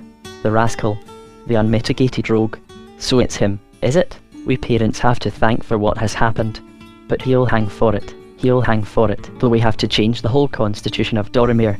The blackguard, into the town probably as a curse," Master Nathaniel was saying thoughtfully, "then buried here, then down through my chapel into the secret room in the guild hall, whence, I suppose, they distribute it by degrees. It's quite clear now how the stuff gets into Lud. All that remains to clear up is how it gets past our yeomen on the border. But what's taken you, Ambrose?" For Master Ambrose was simply shaking with laughter, and he did not laugh easily. "Do the dead bleed?" he was repeating between his guffaws. "Why, Nat, it's the best joke I've heard these 20 years. And when he had sufficiently recovered, he told Master Nathaniel about the red juice oozing out of the coffin, which he had taken for blood, and how he had frightened Endymion Lear out of his wits by asking him about it, when, of course, it was a bogus funeral, and what I had seen was the juice of the damned fruit. And again he was seized with paroxysms of laughter. But Master Nathaniel merely gave an absent smile. There was something vaguely reminiscent in that idea of the dead bleeding, something he had recently read or heard. But, for the moment, he could not remember where. In the meantime, Master Ambrose had recovered his gravity. "Come, come," he cried briskly. "We've not a moment to lose. We must be off at once to Mummon's, rouse him and a couple of his men, and be back in a twinkling to the tapestry room to take them red-handed." "You're right, Ambrose, you're right," cried Master Nathaniel, and off they went at a sharp jog-trot, out at the gate, down the hill, and into the sleeping town. They had no difficulty in rousing Mummins and in firing him with their own enthusiasm. As they told him in a few hurried words what they had discovered, his respect for the Senate went up in leaps and bounds, though he could scarcely credit his ears when he learned of the part played in the evening's transactions by Endymion Lear. "To think of that, to think of that," he kept repeating, "and me who's always been so friendly with the doctor, too." As a matter of fact, Endymion Lear had for some months been the recipient of Mummon's complaints with regard to the slackness and inefficiency of the Senate, and, in his turn, had succeeded in infecting the good captain's mind with sinister suspicions against Master Nathaniel. And there was a twinge of conscience for disloyalty to his master, the mayor, behind the respectful heartiness of his tones as he cried, "Very good, your worship. It's Green and Juniper Water on duty tonight. I'll go and fetch them from the guard room, and we should be able to settle the rascals nicely." As the clocks in Lud-in-the-Mist were striking midnight, the 5 of them were stepping cautiously along the corridors of the guild hall. They had no difficulty in finding the hollow panel, and having pressed the spring, they made their way along the secret passage. "Ambrose," whispered Master Nathaniel flurriedly, "what was it exactly that I said that turned out to be the password?" What with the excitement and all, I've clean forgotten it. Master Ambrose shook his head. "I haven't the slightest idea," he whispered back. "To tell you the truth, I couldn't make out what she meant about your having used a password. All I can remember your saying was toasted cheese, or busty Bridget, or something equally elegant." Now they had got to the door, locked from the inside as before. "Look here, Mummins," said Master Nathaniel, ruefully. "We can't remember the password, and they won't open without it." Mummins smiled indulgently. "Your worship need not worry about the password," he said. "I expect we'll be able to find another that will do as well. Green and Juniper. But perhaps first, just to be in order, your worship would knock and command them to open." Master Nathaniel felt absurdly disappointed. For one thing, it shocked his sense of dramatic economy that they should have to resort to violence when the same result could have been obtained by a minimum expenditure of energy. Besides, he had so looked forward to showing off his new little trick. So it was with a rueful sigh that he gave a loud rat-a-tat-tat on the door, calling out, "Open in the name of the law." These words, of course, produced no response, and Mummins, with the help of the other four, proceeded to put into effect his own password, which was to shove with all their might against the door, two of the hinges of which he had noticed looked rusty. It began to creak, and then to crack, and finally they burst into an empty room. No strange fruit lay heaped on the floor, nothing hung on the walls but a few pieces of faded moth-eaten tapestry. It looked like a room that had not been entered for centuries. When they had recovered from their first surprise, Master Nathaniel cried fiercely, "They must have got wind that we were after them, and given us the slip, taking their loads of filthy fruits with them. There's been no fruit here, your worship," said Mummins in a voice that he was trying hard to keep respectful. "It always leaves stains, and there ain't any stains here." And he couldn't resist adding, with a wink to Juniper and Green, "I dare say it's your worship's having forgotten the password that's done it." And Juniper and Green grinned from ear to ear. Master Nathaniel was too chagrined to heed this insolence, but Master Ambrose, ever the champion of dignity in distress, gave Mummins such a look that he hung his head and humbly hoped that his worship would forgive his little joke. Chapter 14. Dead in the eye of the law. The following morning Master Nathaniel woke late, and got up on the wrong side of his bed, which, in view of the humiliation and disappointment of the previous night, was, perhaps, pardonable. His temper was not improved by Edie Marigold's coming in while he was dressing to complain of his having smoked green shag elsewhere than in the pipe room. "And you know how it always upsets me, Nat. I'm feeling quite squeamish this morning. The whole house reeks of it. Nat, you know you are an old blackguard." And she dimpled and shook her finger at him, as an emollient to the slight shrewishness of her tone. "Well, you're wrong for once," snapped Master Nathaniel. "I haven't smoked shag even in the pipe room for at least a week, so there. Upon my word, Marigold, your nose is a nuisance. You should keep it in a bag, like a horse." Little Master Nathaniel might be in a bad temper. He was far from being daunted by what had happened the night before. He shut himself into the pipe room and wrote busily for about a quarter of an hour. Then he paced up and down committing what he had written to memory. Then he set out for the daily meeting of the Senate, and so absorbed was he with the speech he had been preparing that he was impervious, in the senator's tiring room, to the peculiar glances cast at him by his colleagues. Once the senators had donned their robes of office and taken their places in the magnificent room reserved for their councils, their whole personality was wont suddenly to alter, and they would cease to be genial, easy-going merchants who had known each other all their lives and become grave, formal, even hierophantic in manner. While abandoning the careless colloquial diction of every day, they would adopt the language of their forefathers, forged in more strenuous and poetic days than the present.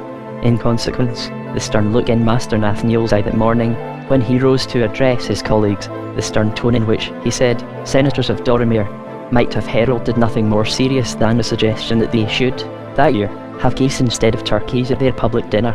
But his opening words showed that this was to be no usual speech. "Senators of Doramere," he began, "I am going to ask you this morning to awake. We have been asleep for many centuries, and the law has sung us lullabies. But many of us here have received the accolade of a very heavy affliction. Has that wakened us? I fear not. The time has come when it behooves us to look facts in the face, even if those facts bear a strange likeness to dreams and fancies. My friends, the ancient foes of our country are abroad. Tradition says that the fairies," he brought out boldly the horrid word, "Firiron, and we, the descendants of the merchant heroes, must still have left in us some veins of that metal. The time has come to prove it. We stand to lose everything that makes life pleasant and secure: laughter, sound sleep, the merriment of firesides, the peacefulness of gardens. And if we cannot bequeath the certainty of these things to our children, what will boot them their inheritance? It is for us, then, as fathers as well as citizens, once and for all to uproot this menace, the roots of which are in the past, the branches of which cast their shadow on the future. I and another of your colleagues have discovered at last who it was that brought this recent grief and shame upon so many of us. It will be hard, I fear, to prove his guilt, for he is subtle, stealthy, and mocking, and, like his invisible allies, his chief weapon is delusion. I ask you all, then, to parry that weapon with faith and loyalty, which will make you take the word of old and trusty friends as the only touchstone of truth. And, after that, I have sometimes thought that less blame attaches to deluding others than to deluding oneself. Away, then, with flimsy legal fictions. Let us call things by their names, not grog-green or tough taffety, but fairy fruit. And if it be proved that any man has brought such merchandise into Dorimere, let him hang by his neck till he be dead. Then Master Nathaniel sat down. But where was the storm of applause he had expected, would greet his words? Where were the tears, the eager questions, the tokens of deeply stirred feelings? Except for Master Ambrose's defiant bravos. His speech was received in profound silence. The faces all round him were grim and frigid, with compressed lips and frowning brows, except the portrait of Duke Aubrey. He, as usual, was faintly smiling. Then Master Polydore Vigil rose to his feet, and broke the grim silence. Senators of Dorimere, he began, the eloquent words we have just listened to from his worship the mayor can, strangely enough, serve as a prelude, a golden prelude to my poor, leaden words. I, too, came here this morning resolved to bring your attention to legal fictions, which, sometimes, it may be, have their uses. But perhaps, before I say my say, his worship will allow the clerk to read us the oldest legal fiction in our code. It is to be found in the first volume of the Acts of the 25th year of the Republic, Statute 5, Chapter 9. Master Polydore Vigil sat down, and a slow grim smile circulated round the hall, and then seemed to vanish and subside in the mocking eyes of Duke Aubrey's portrait. Master Nathaniel exchanged puzzled glances with Master Ambrose, but there was nothing for it but to order the clerk to comply with the wishes of Master Polydore. So, in a small, high, expressionless voice, which might have been the voice of the law herself, the clerk read as follows.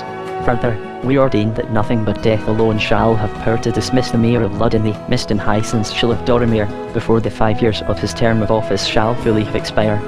But the dead, being dumb, feeble, treacherous, and given to vanities, if any mayor at a time of menace to the safety of the Dorimere rights be held by his colleagues to be any of these things, then let him be accounted dead in the eye of the law, and let another be elected in his stead. Chapter 15. Ho, ho, ho. The clerk shut the great tome, bowed low, and withdrew to his place, and an ominous silence reigned in the hall. Master Nathaniel sat watching the scene with an eye so cold and aloof that the eye of the law itself could surely not have been colder. What power had delusion or legal fictions against the mysterious impetus propelling him along this straight white road that led he knew not whither? But Master Ambrose sprang up and demanded fiercely that the honourable senator would oblige them by an explanation of his offensive insinuations.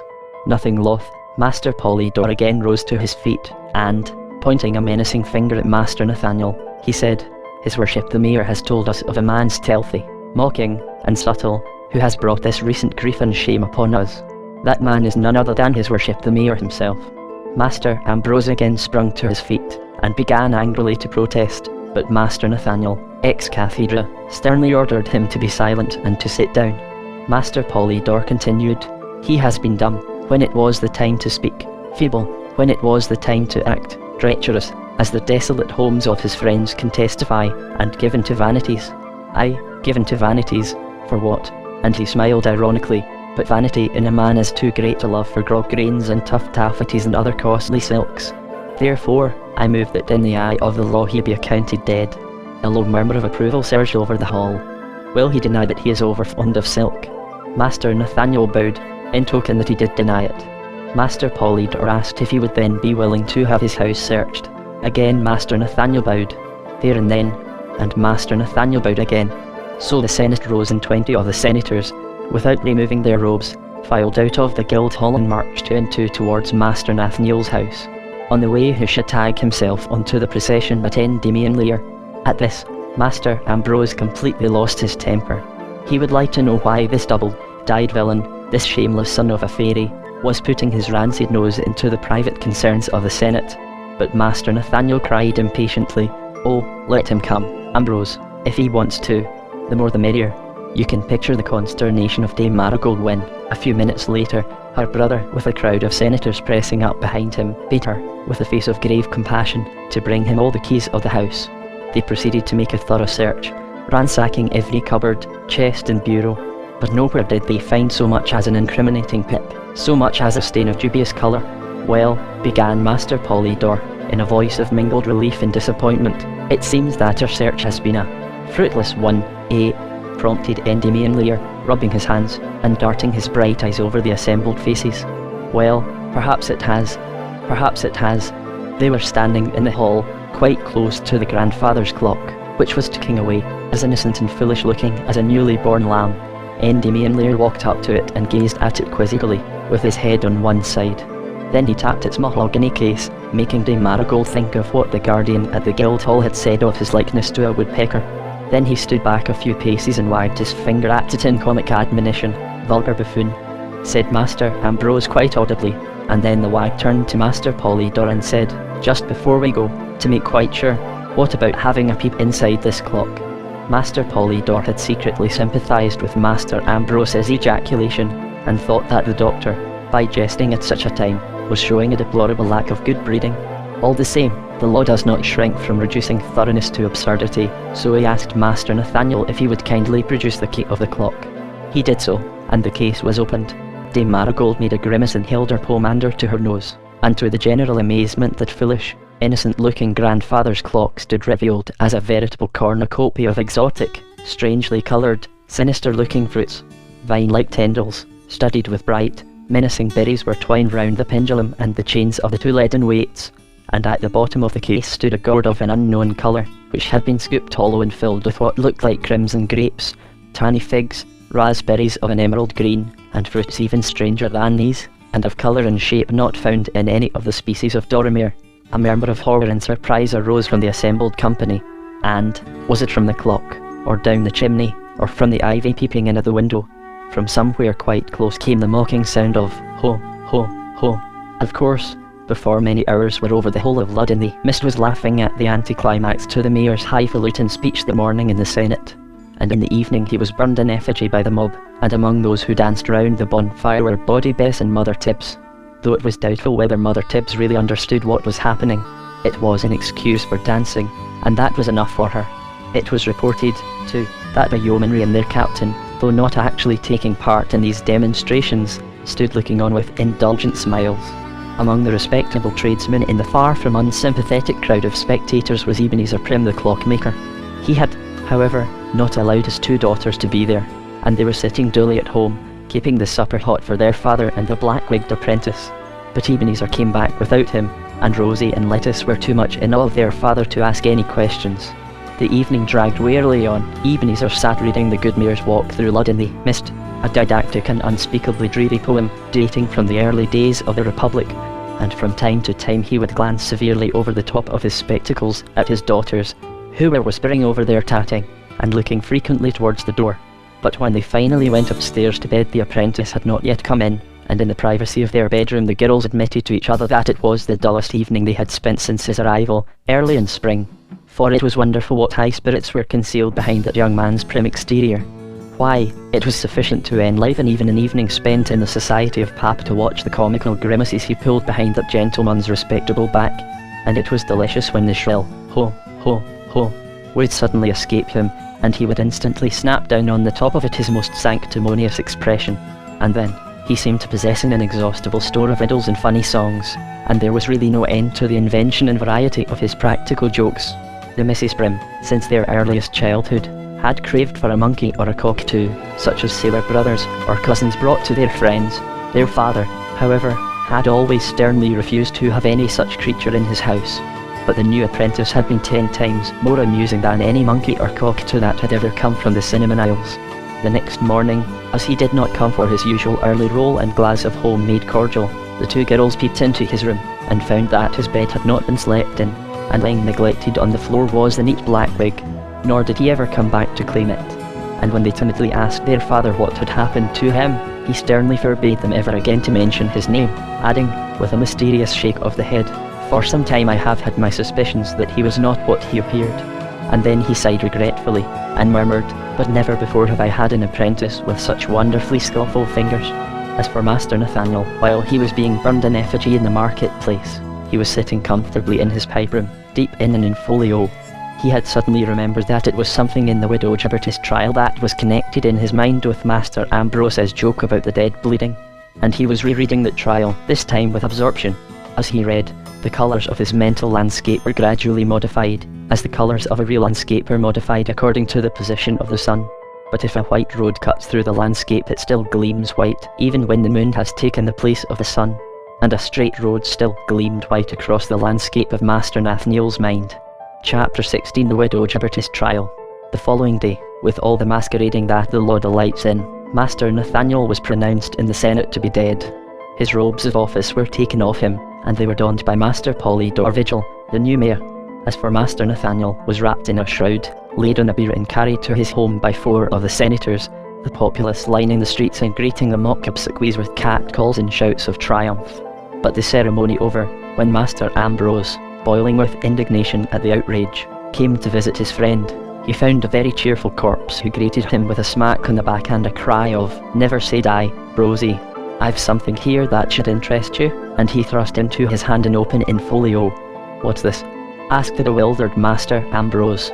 There was a certain solemnity in Master Nathaniel's voice as he replied, "It's the law, Ambrose, the homeopathic antidote that our forefathers discovered to delusion. Sit down this very minute and read that trial through." As Master Ambrose knew well, it was useless trying to talk to Nut about one thing when his mind was filled with another. Besides, his curiosity was aroused, for he had come to realise that Nut's butterfly whims were sometimes the disguise of shrewd and useful intuitions. So, through force of long habit, rolling out a protest about this being no time for tomfoolery and rubbish, he settled down to read the volume at the place where Master Nathaniel had opened it, namely, at the account of the trial of the widow Gibberty for the murder of her husband. The plaintiff, as we have seen, was a labourer, Diggory Carp by name, who had been in the employ of the late farmer. He said he had been suddenly dismissed by the defendant just after harvest, when it was not easy to find another job. No reason was given for his dismissal, so Diggory went to the farmer himself, who, he said, had always been a kind and just master, to beg that he might be kept on. The farmer practically admitted that there was no reason for his dismissal except that the mistress had taken a dislike to him. "Women are cattle, Diggory," he had said, with an apologetic laugh, and it's best humouring them, though it's hard on the folks they get their knife into. So I fear it will be best for every one concerned that you should leave my service, Diggory. But he gave him a handful of florins over and above his wages, and told him he might take a sack of lentils from the granary if he were careful that the mistress did not get wind of it. Now, Diggory had a shrewd suspicion as to why the defendant wanted to get rid of him. Though she was little more than a girl, she was the farmer's second wife and more like his daughter's elder sister than her stepdame. She had the reputation of being as staid and sensible as a woman of 40. But Diggory knew better. He had discovered that she had a lover. One evening he had come on her in the orchard, lying in the arms of a young foreigner, called Christopher Pugwalker, the herbalist, who had first appeared in the neighbourhood just before the great drought. "And from that time on," said Diggory, "she had got her knife into me, and everything I did was wrong. And I believe she hadn't a moment's peace till she'd got rid of me. Though, if she'd only known, I was no blab, and not one for blaming young blood and a wife half the age of her husband." So he and his wife and his children were turned out on the world. The first night they camped out in a field, and when they had lighted a fire, Diggory opened the sack that, with the farmer's permission, he had taken from the granary, in order that his wife might make them some lentil soup for supper.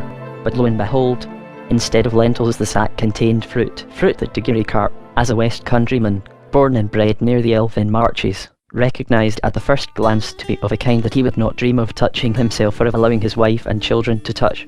The sack, in fact, contained fairy fruit.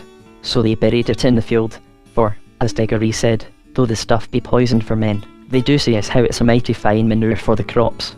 For a week or so they tramped the country, living from hand to mouth. Sometimes Diggory would earn a little by doing odd jobs for the farmers, or by playing the fiddle at village weddings, for Diggory, it would seem, was a noted fiddler. But with the coming of winter they began to feel the pinch of poverty, and his wife bethought her of the trade of basket making she had learned in her youth, and, As they were camping at the time at the place where grew the best osiers for the purpose, she determined to see if her fingers had retained their old cunning. As the sap of these particular osiers was a deadly poison, she would not allow the children to help her to gather them. So she set to and make wicker urns in which the farmers' wives could keep their grain in winter, and baskets of fancy shapes for lads to give to their sweethearts to hold their ribands and fowls. The children peddled them about the countryside, and thus they managed to keep the pot boiling. The following summer, shortly before harvest, Degora's eldest girl went to try and sell some baskets in the village of Swan. There she met the defendant, whom she asked to look at her wares, relying on not being recognised as a daughter of Degora's, through having been in service at another farm when her father was working at the Gibberties.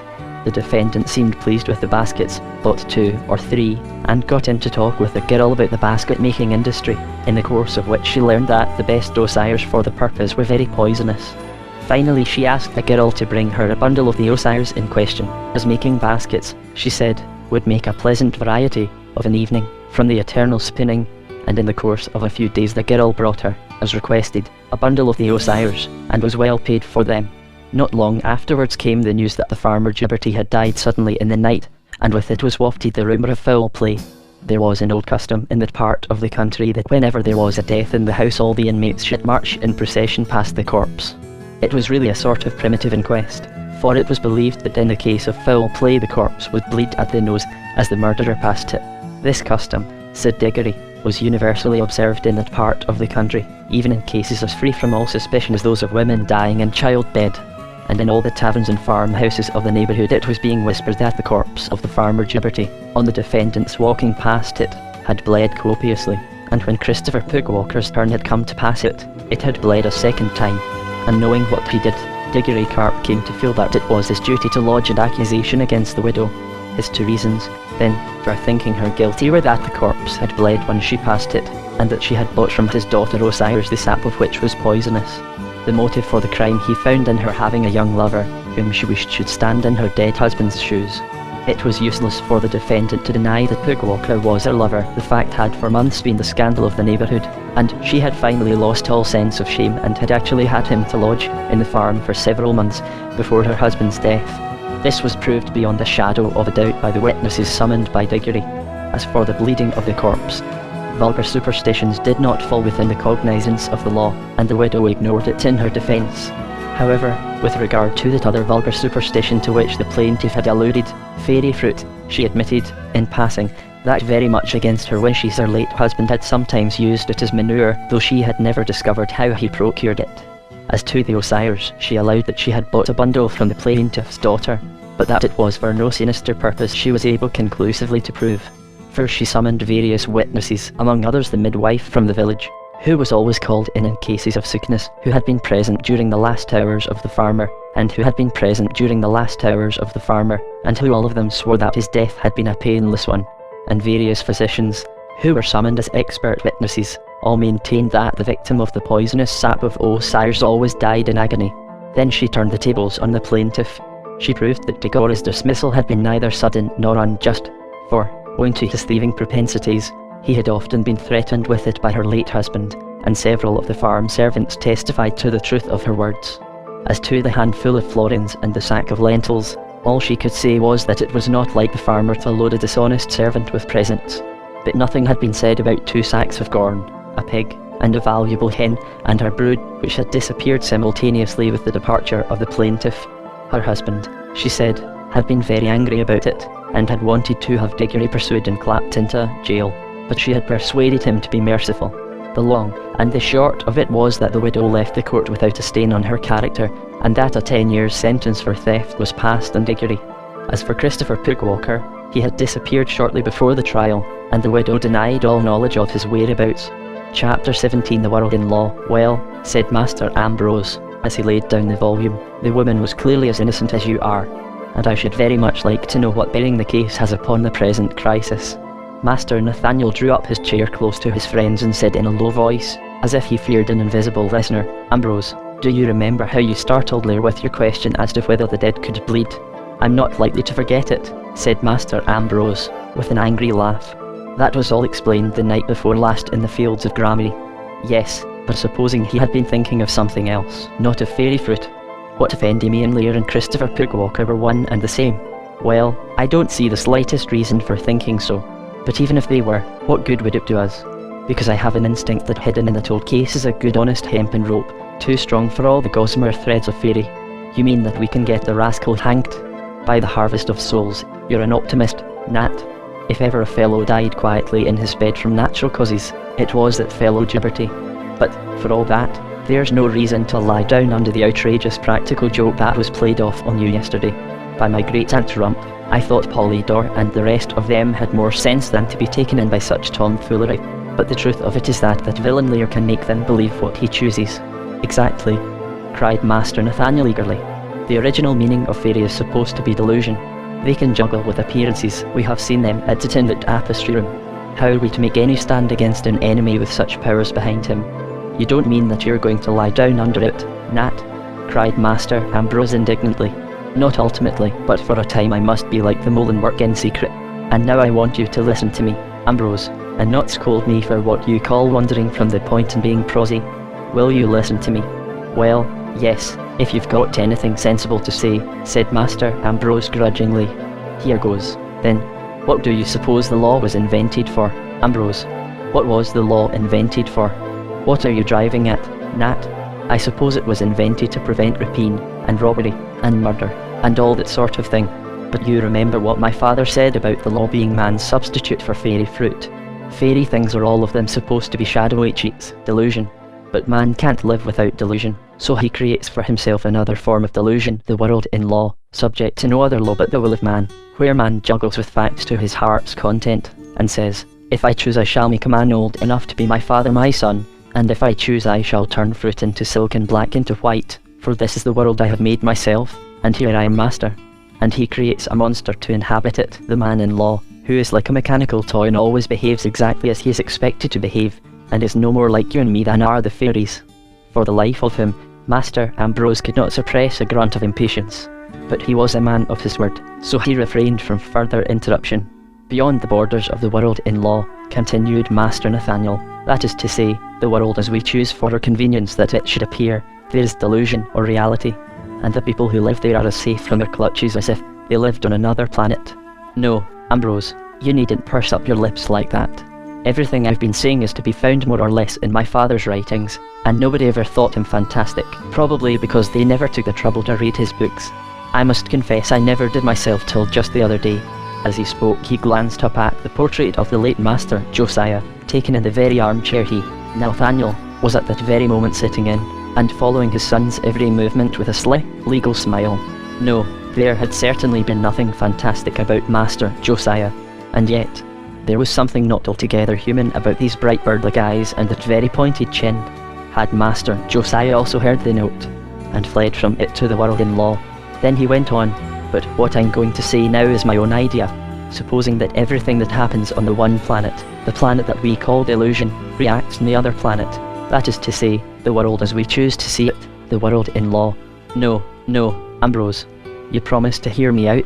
For it was clear that Master Ambrose was getting restive. Supposing then, that one planet reacts on the other, but that these reactions are translated, as it were, into the terms of the other.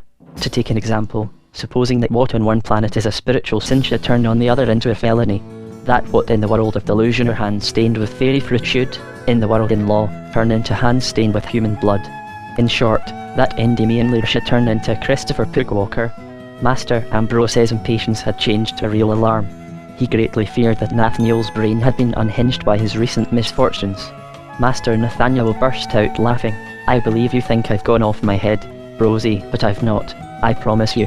In plain language, unless we can find that this fellow Lear has been guilty of something in the eye of the law, he'll go on triumphing over us and laughing at us in his sleeve and ruining our country for our children till, finally, all the Senate, except you and me, follows his funeral procession, with weeping and wailing, to the fields of Grammy. It's our one hope of getting even with him, Rosie. Otherwise, we might as soon hope to catch a dream and put it in a cage.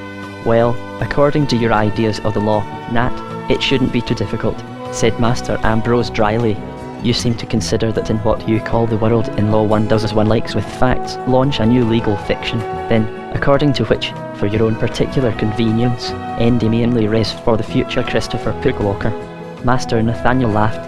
I'm in hopes we can prove it without legal fiction, he said. The widow Gibberty's trial took place 36 years ago, 4 years after the Great Drought, when, as Marigold has discovered, Lear was in Doromere, though he has always given us to understand that he did not arrive till considerably later, and the reason would be obvious if he left as Pugwalker and returned as Lear. Also, we know that he is intimate with the widow Gibberty. Pugwalker was a herbalist, so is Lear. And then there is the fright you gave him with your question, do the dead bleed? Nothing will make me believe that question immediately suggested to him the mock funeral and the coffin with fairy fruit. He might think of that on second thoughts, not right away. No, I hope to be able to convince you, and before very long, that I am right in this matter, as I was in the other. It's our one hope, Ambrose. Well, Nat, said Master Ambrose, though you talk more nonsense in half an hour than most people do in a lifetime, I've been coming to the conclusion that you're not such a fool as you look, and, after all, in Hempy's old story it was the village idiot who put salt on the dragon's tail. Master Nathaniel laughed, quite pleased by this equivocal compliment. It was so rarely that Ambrose paid one a compliment at all. Well, continued Master Ambrose, and how are you going to set about launching your legal fiction? Oh, I'll try and get in touch with some of the witnesses in the trial. Diggory Carp himself may turn out to be still alive. At any rate, it will give me something to do, and Lud's no place for me just now. Master Ambrose groaned. Has it really come to this, Nat, that you have to leave Lud, and that we can do nothing against this cobweb of lies and buffoonery and, well, delusion, if you like? I can tell you, I haven't spared Polydor and the rest of them the rough side of my tongue, but it's as if that fellow Lear had cast a spell on them. But we'll break the spell, by the golden apples of the west, we'll break it, Ambrose, cried Master Nathaniel buoyantly. We'll dredge the shadows with the net of the law, and Lear shall end on the gallows, or my name's not Chanticleer. Well, said Master Ambrose, seeing you've got this bee in your bonnet about Lear, you might like a little souvenir of him. It's the embroidered slipper I took from that gibbering criminal old woman's parlour, and now that her affair is settled there's no more use for it. The variety of silk found in the academy had finally been decided to be part Barretine Tuft Taffety and part figured mohair, and Miss Primrose had been heavily fined and set at liberty. I told you how the sight of it made him jump, and though the reason is obvious enough, he thought it was fairy fruit. It seemed to take so little to set your brain romancing, there's no telling what you may discover from it. I'll have it sent over to you tonight. You're very kind, Ambrose. I'm sure it will be most valuable, said Master Nathaniel ironically.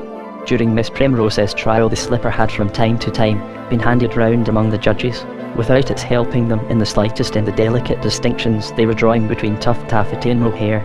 In Master Nathaniel it had aroused a vague sense of boredom and embarrassment, for it suggested a long series of birthday presents from Brunello that had put him to the inconvenience of pumping up adequate expressions of gratitude and admiration. He had little hope of being able to extricate any useful information from that slipper. Still, Ambrose must have his joke.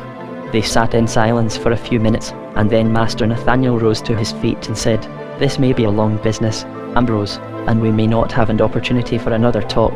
Shall we pledge each other in wild thyme gin? I'm not the man to refuse your wild thyme gin, Nat, and you don't often give one a chance of tasting it, you old miser," said Master Ambrose, trying to mask his emotion with facetiousness.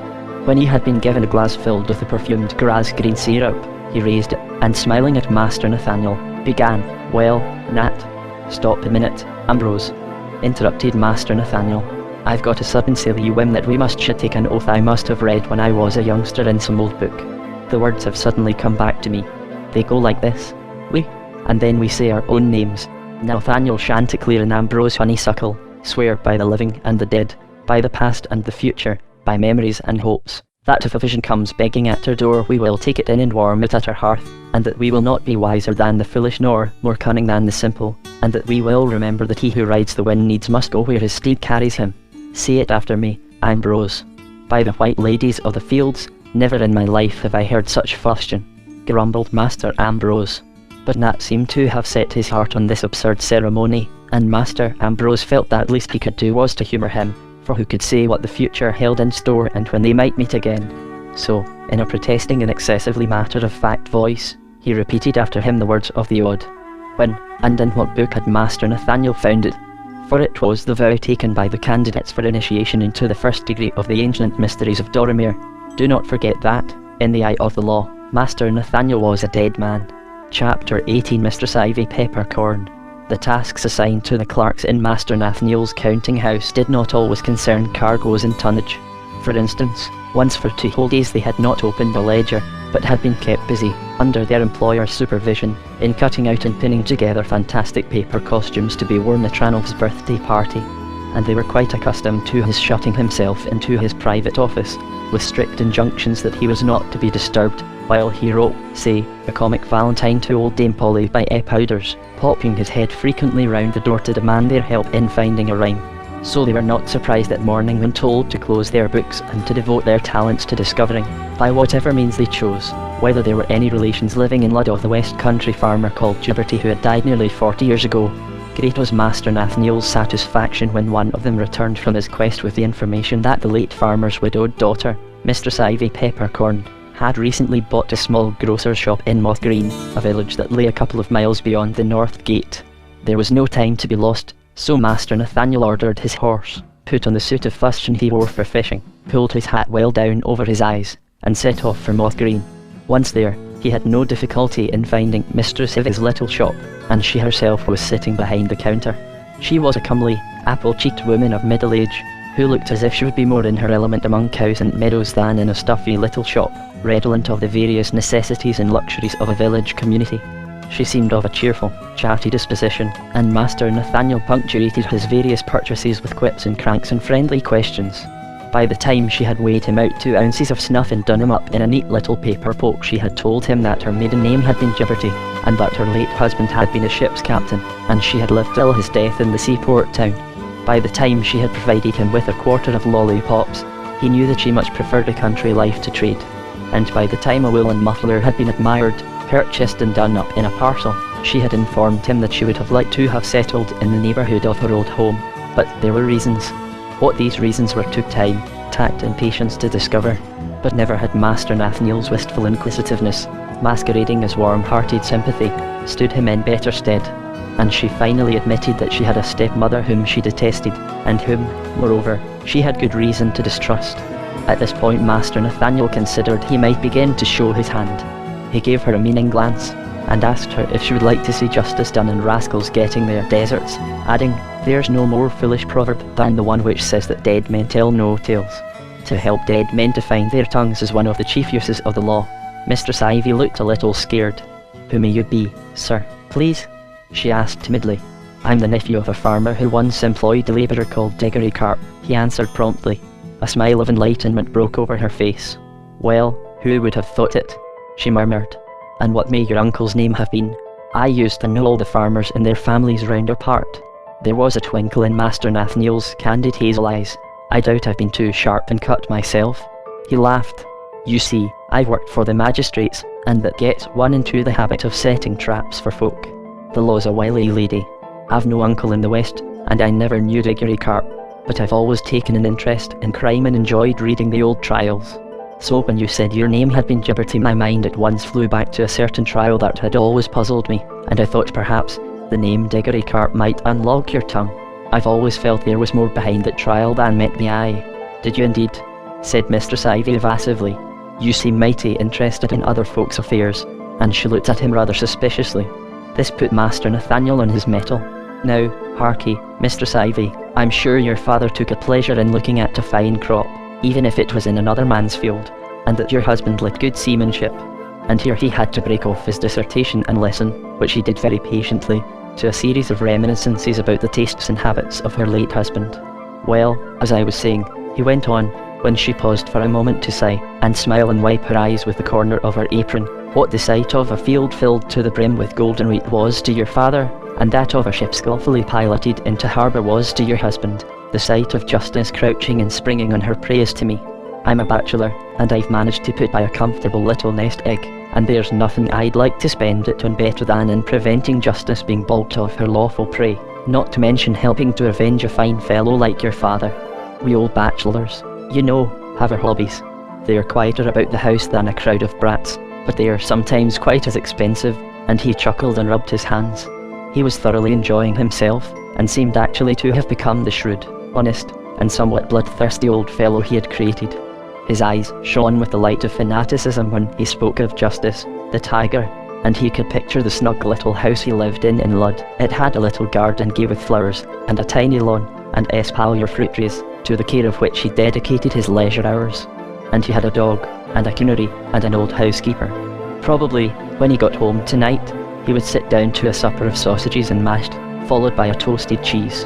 And then, when he had finished his supper, he would get out his collection of Patibulary treasures, and over a bowl of negus finger lovingly the various bits of gallows rope, the blood-stained glove of a murdered strumpet, the piece of amber worn as a charm by a notorious brigand chief, and gloat over the stealthy steps of his pet tiger, the law. Yes, his obscure little life was as gay with hobbies as his garden was with flowers. How comfortable were other men's shoes? Well, if what you mean, said Mistress Ivy, is that you'd like to help punish wicked people, why, I wouldn't mind lending a hand myself. All the same, and again she looked at him suspiciously, what makes you think my father didn't come by a natural death? My nose, good lady, my nose. And, as he spoke, he laid a knowing finger alongside the said organ. I smelt blood. Didn't it say in the trial that the corpse bled? She bridled, and cried scornfully, and you, to be town-bred, too, and an educated man from the look of you, to go believing that vulgar talk. You know what country people are, setting everything that happens to the tunes of old songs. It was 2 drops of blood when the story was told in the tavern at Swan, and by the time it had reached Moongrass it was a gallon. I walked past the corpse with the others, and I can't say I noticed any blood, but then my eyes were all swelled with crying. All the same, it's what made Pugwalker leave the country. Indeed, cried Master Nathaniel, and his voice was very eager. Yes. My stepmother was never the kind to be saucy with, though I had no cause to love her. I must say she looked like a queen, but he was a foreigner and a little bit of a chap, and the boys in the village and all round gave him no peace, jumping out at him from behind hedges and chasing him down the street, shouting, who made the corpse of Farmer Gibberty bleed, and such like. And he just couldn't stand it, and slipped off one night, and I never thought to see him again. But I've seen him in the streets of Lud, and not long ago too, though he didn't see me.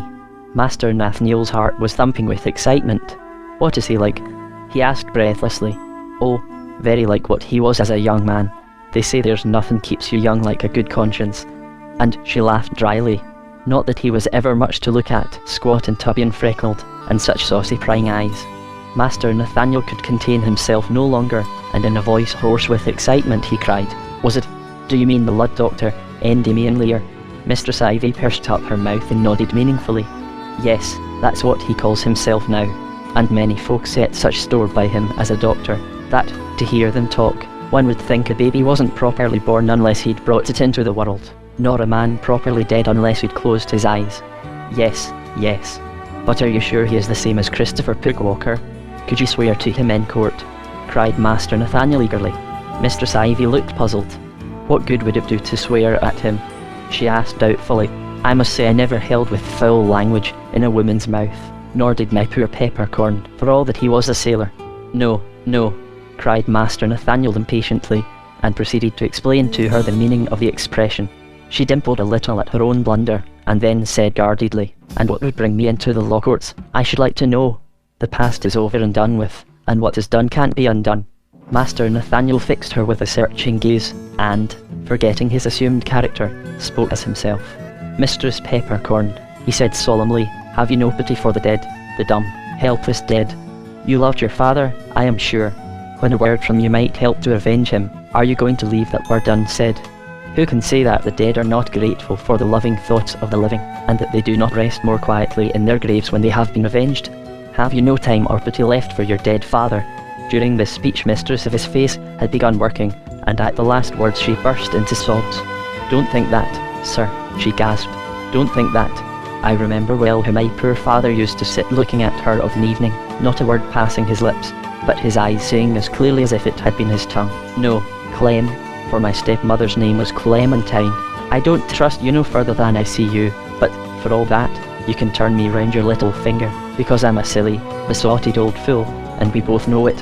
Oh, I've always said that my poor father had both his eyes wide open, in spite of them being the slave of her pretty face. It was not that he didn't see, or couldn't see, what he lacked was the heart to speak out. Poor fellow. And now, Mistress Ivy, I think you should tell me all you know and what it is that makes you think that, in spite of the medical evidence to the contrary, your father was murdered, and he planted his elbows on the counter and looked at her squarely in the face. But Mistress Ivy trimmed. I didn't say that poor father was poisoned with osiers. He died quiet and peaceful, father did. All the same, you think there was foul play. I am not entirely disinterested in this matter, now that I know Dr. Lear is connected with it. I happen to bear him a grudge. First Mistress Ivy shut the door onto the street, and then leant over the counter, so that her face was close to his, and said in a low voice, "Why, yes, I always did think there had been foul play, and I'll tell you why. Just before my father died we'd been making jam, and one of poor father's funny little ways was to like the scum of jam or jelly, and we used to keep some of every boiling in a saucer for him. Well, my own little brother Robin, and her little girl, a little tot of 3, were buzzing round the fruit and sugar like a pair of little wasps, whining for this, sticking their fingers into that, and thinking they were helping with the jam making. And suddenly my stepmother turned round and caught little Polly with her mouth all black with mulberry juice. And oh, the taking she was in. She caught her and shook her, and ordered her to spit out anything she might have in her mouth, and then, when she found out it was mulberries, she cooled down all of a sudden and told Polly she must be a good girl and never put anything in her mouth without asking first. Now, the jam was boiled in great copper cauldrons, and I noticed a little pipkin simmering on the hearth, and I asked my stepmother what it was. And she answered carelessly, "Oh, it's some mulberry jelly, sweetened with honey instead of sugar, for my old grandfather at home." And at the time I didn't give the matter another thought. But the evening before my father died, and I've never mentioned this to a soul except my poor peppercorn, after supper he went and sat out in the porch to smoke his pipe, leaving her and him to their own doings in the kitchen, for she'd been brazen-faced enough, and my father weak enough, actually to have the fellow living there in the house. And my father was a queer man in that way, too proud to sit where he wasn't wanted, even in his own kitchen. And I'd come out, too, but I was hid from him by the corner of the house, for I had been waiting for the sun to go down to pick flowers, to take to a sick neighbour the next day. But I could hear him talking to his spaniel, Ginger, who was like a shadow and followed him wherever he went. I remember his words as clearly as if it had been yesterday. "Poor old Ginger," he said, "I thought it would be me who would dig your grave, but it seems not. Ginger, it seems not. Poor old lady, by this time tomorrow I'll be as dumb as you are. And you'll miss her talks, poor Ginger." And then Ginger gave a howl that made my blood curdle, and I came running round the corner of the house and asked father if he was ailing, and if I could fetch him anything.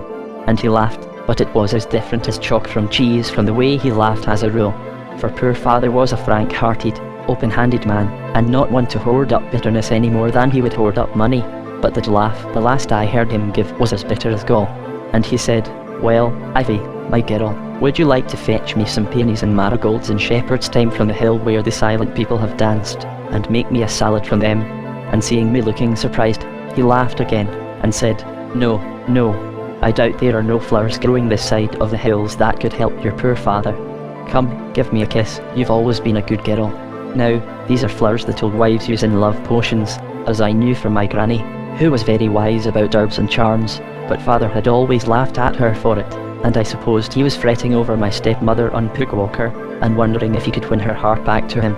But that night he died, and it was then that I started wondering about that jelly in the pipkin, for him, liking scum as he did, and always having a saucer of it set aside for him. It wouldn't have been difficult to have boiled up some poison for him without any danger of other folks touching it. And Pugwalker knew all about herbs and such like, and could have told her what to use. For it was as plain as print that poor father knew he was going to die, and peonies make a good purge. And I've often wondered since if it was as a purge that he wanted these flowers. And that's all I know, and perhaps it isn't much, but it's been enough to keep me awake many a night of my life wondering what I should have done if I'd been older. For I was only a little maid of 10 at the time, with no one I could talk to, and as frightened of my stepmother as a bird of a snake. If I'd been one of the witnesses, I dare say it would have come out in court, but I was too young for that. Perhaps we could get hold of Diggory Carp. Diggory Carp, she repeated in surprise. But surely you heard what happened to him? Ah, that was a sad story. You see, after he was sent to jail, there came 3 or 4 terrible years, one after the other. And food was so dear, no one, of course, had any money for buying fancy goods like baskets. And the long and the short of it was that when Diggory came out of jail he found that his wife and children had died of starvation, and it seemed to turn his wits, and he came up to our farm, raging against my stepmother, and vowing that someday he'd get his own back on her. And at night he hanged himself from one of the trees in our orchard, and he was found there dead the next morning. A sad story, said Master Nathaniel. Well, we must leave him out of our calculations. All you've told me is very interesting indeed. But there's still a great deal to be unravelled before we get to the rope I'm looking for. One thing I don't understand is Diggory Carp's story about the Osiers. Was it a pure fabrication of his? Poor Diggory. He wasn't, of course, the sort of man whose word one would be very ready to take, for he did deserve his 10 years. He was a born thief. But I don't think he would have had the wit to invent all that. I expect the story he told was true enough about his daughter selling the Osiers, but that it was only for basket making that she wanted them. Guilt is a funny thing, like a smell, and one often doesn't quite know where it comes from. I think Diggory's nose was not mistaken when it smelled out guilt, but it led him to the wrong clue. My father wasn't poisoned by Osiers. Can you think what it was, then? She shook her head. I've told you everything I know. I wish you knew something more definite, said Master Nathaniel a little fretfully. The law dearly loves something it can touch, a blood-stained knife and that sort of thing. And there's another matter that puzzles me. Your father seems, on your showing, to have been a very indulgent sort of husband, and to have kept his jealousy to himself. What cause was there for the murder? Ah, that I think I can explain to you, she cried. You see, our farm was very conveniently situated for, well, for smuggling a certain thing that we don't mention. It stands in a sort of hollow between the Marches and the West Road, and smugglers like a friendly, quiet place where they can run their goods. And my poor father, though he may have sat like a dumb animal in pain when his young wife was gallivanting with her lover, all the same, if he had found out what was being stored in the granary, Hook Walker would have been kicked out of the house, and she could have whistled for him till she was black in the face. My father was easy-going enough in some ways, but there were places in him as hard as nails, and no woman, be she never so much of a fool, and, fair play to my stepmother, she was no fool, couldn't live with a man without finding out where these places are. Oh, ho. So what Diggory Carp said about the contents of the sack was true, was it? And Master Nathaniel inwardly thanked his stars that no harm had come to Ranulph during his stay in such a dangerous place. Oh, it was true, and no mistake, and, child though I was at the time, I cried through half one night with rage when they told me what the hussy had said in court about my father using the stuff as manure and her begging him not to. Begging him not to, indeed. I could have told them a very different story. And it was Hook Walker that was at the back of the business, and got the granary key from her, so they could run their goods there. And shortly before my father died, he got wind of it. I know that from something I overheard. The room I shared with my little brother Robin opened into theirs, and we always kept the door ajar, because Robin was a timid child, and fancied he couldn't go to sleep unless he heard my father snoring. Well, about a week before my father died, I heard him talking to her in a voice I'd never known him to use to her before. He said he'd warned her twice already that year, and that this was the last time. Up to that time he'd held his head high, he said, because his hands were clean in all his doings straight and fair, and now he warned her for the last time that unless this business was put a stop to once and for all, he'd have Hook Walker tarred and feathered, and make the neighbourhood too hot for him to stay in it. And, I remember, I heard him hawking and spitting, as if he'd rid himself of something foul, and he said that the Gibbertys had always been respected, and that the farm, ever since they had owned it, had helped to make the people of Doramere straight-limbed and clean-blooded, for it had sent fresh meat and milk to market, and good grain to the miller, and sweet grapes to the vintner, and that he would rather sell the farm than that poison and filth should be sent out of his granary, to turn honest lads into idiots gibbering at the moon. And then she started coaxing him, but she spoke too low for me to catch the words. But she must have been making him some promise, for he said gruffly, well, see that it's done, then, for I'm a man of my word. And in not much more than a week after that he was dead, poor father. And I count it a miracle that I ever grew up, and am sitting here now telling you all this. And a still greater one that little Robin grew up to be a man, for he inherited the farm. But it was her own little girl that died, and Robin grew up and married, and though he died in his prime, it was through a quinsy in his throat, and he always got in with her stepmother, and wouldn't hear a word against her. And she has brought up his little girl, for her mother died when she was born. But I've never seen the lass, for there was never any love lost between me and my stepmother, and I never went back to the old house after I married. She paused, and in her eyes was that wistful, trance look that always comes when one has been gazing at things that happened to one long ago.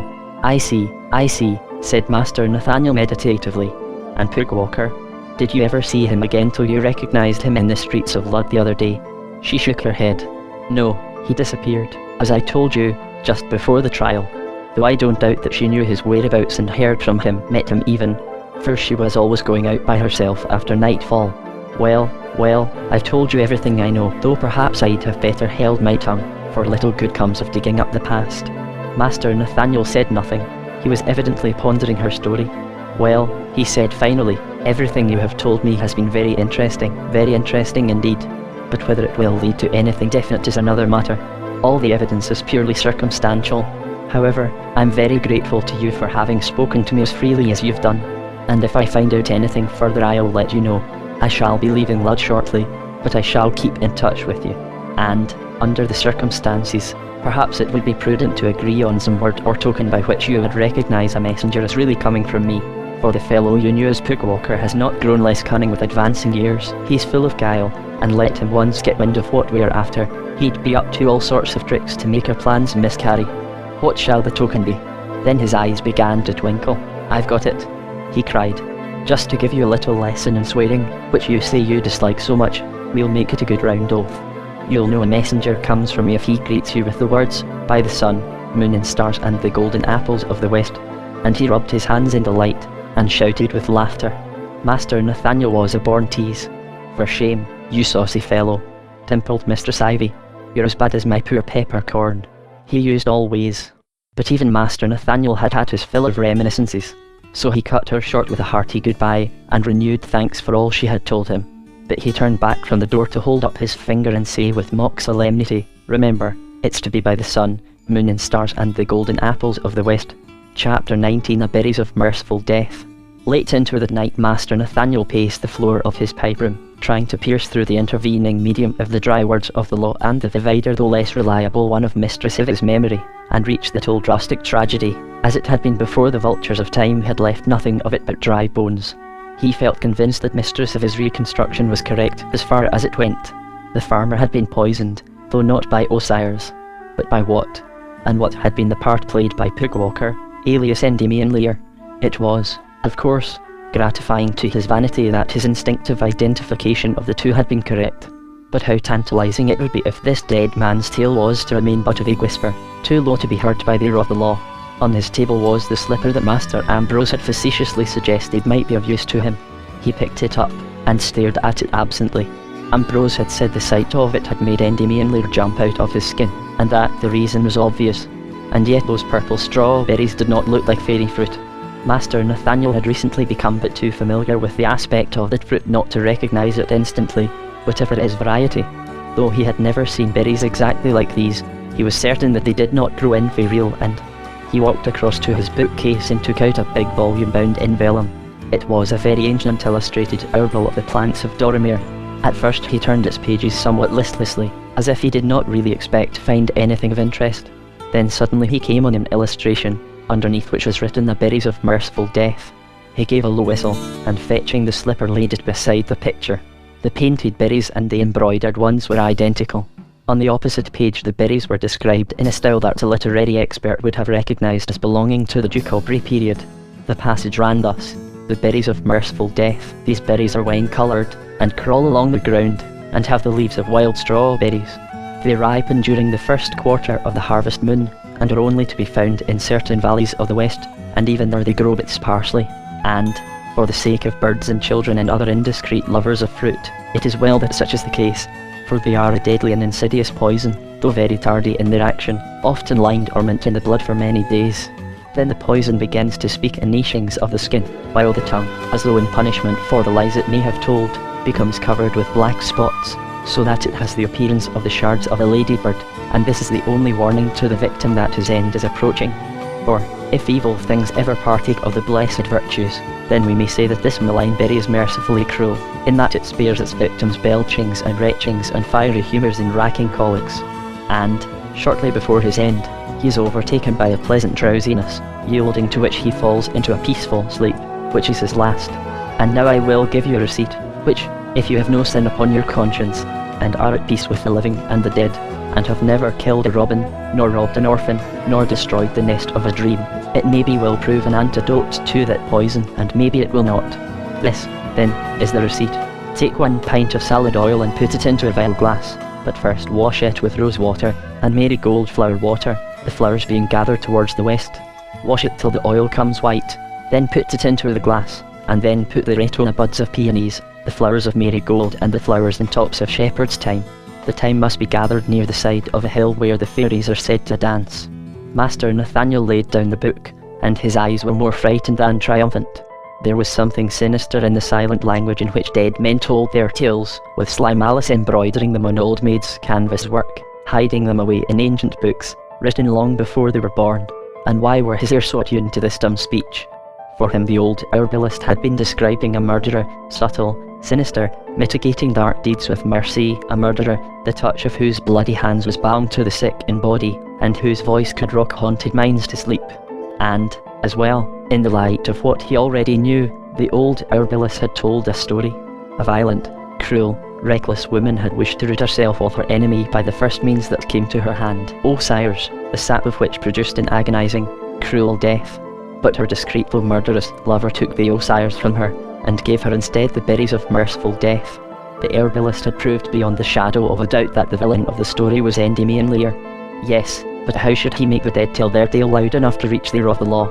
In any case, he must leave Lud, and that quickly. Why should he not visit the scene of this old drama, the widow Gibbertis farm? Perhaps he might there find witnesses who spoke a language understood by all. The next morning he ordered a horse to be saddled, packed a few necessaries in a knapsack, and then he told Dame Marigold that, for the present, he could not stay in Lud. As for you, he said, you had better move to Polydores. For the moment I'm the most unpopular man in town, and it would be just as well that they should think of you as Vigil's sister rather than as Chanticleer's wife. Dame Marigold's face was very pale that morning, and her eyes were very bright. Nothing would induce me, she said in a low voice, ever again to cross the threshold of Polydores' house. I shall never forgive him for the way he has treated you. No, I shall stay here in your house. And, she added, with a little scornful laugh, you needn't be anxious about me. I've never yet met a member of the lower classes that was a match for one of ourselves. They fall to heel as readily as a dog. I'm not a bit afraid of the mob, or anything they could do to me. Master Nathaniel chuckled. By the sun, moon and stars, he cried proudly, you're a chip off the old block, Marigold.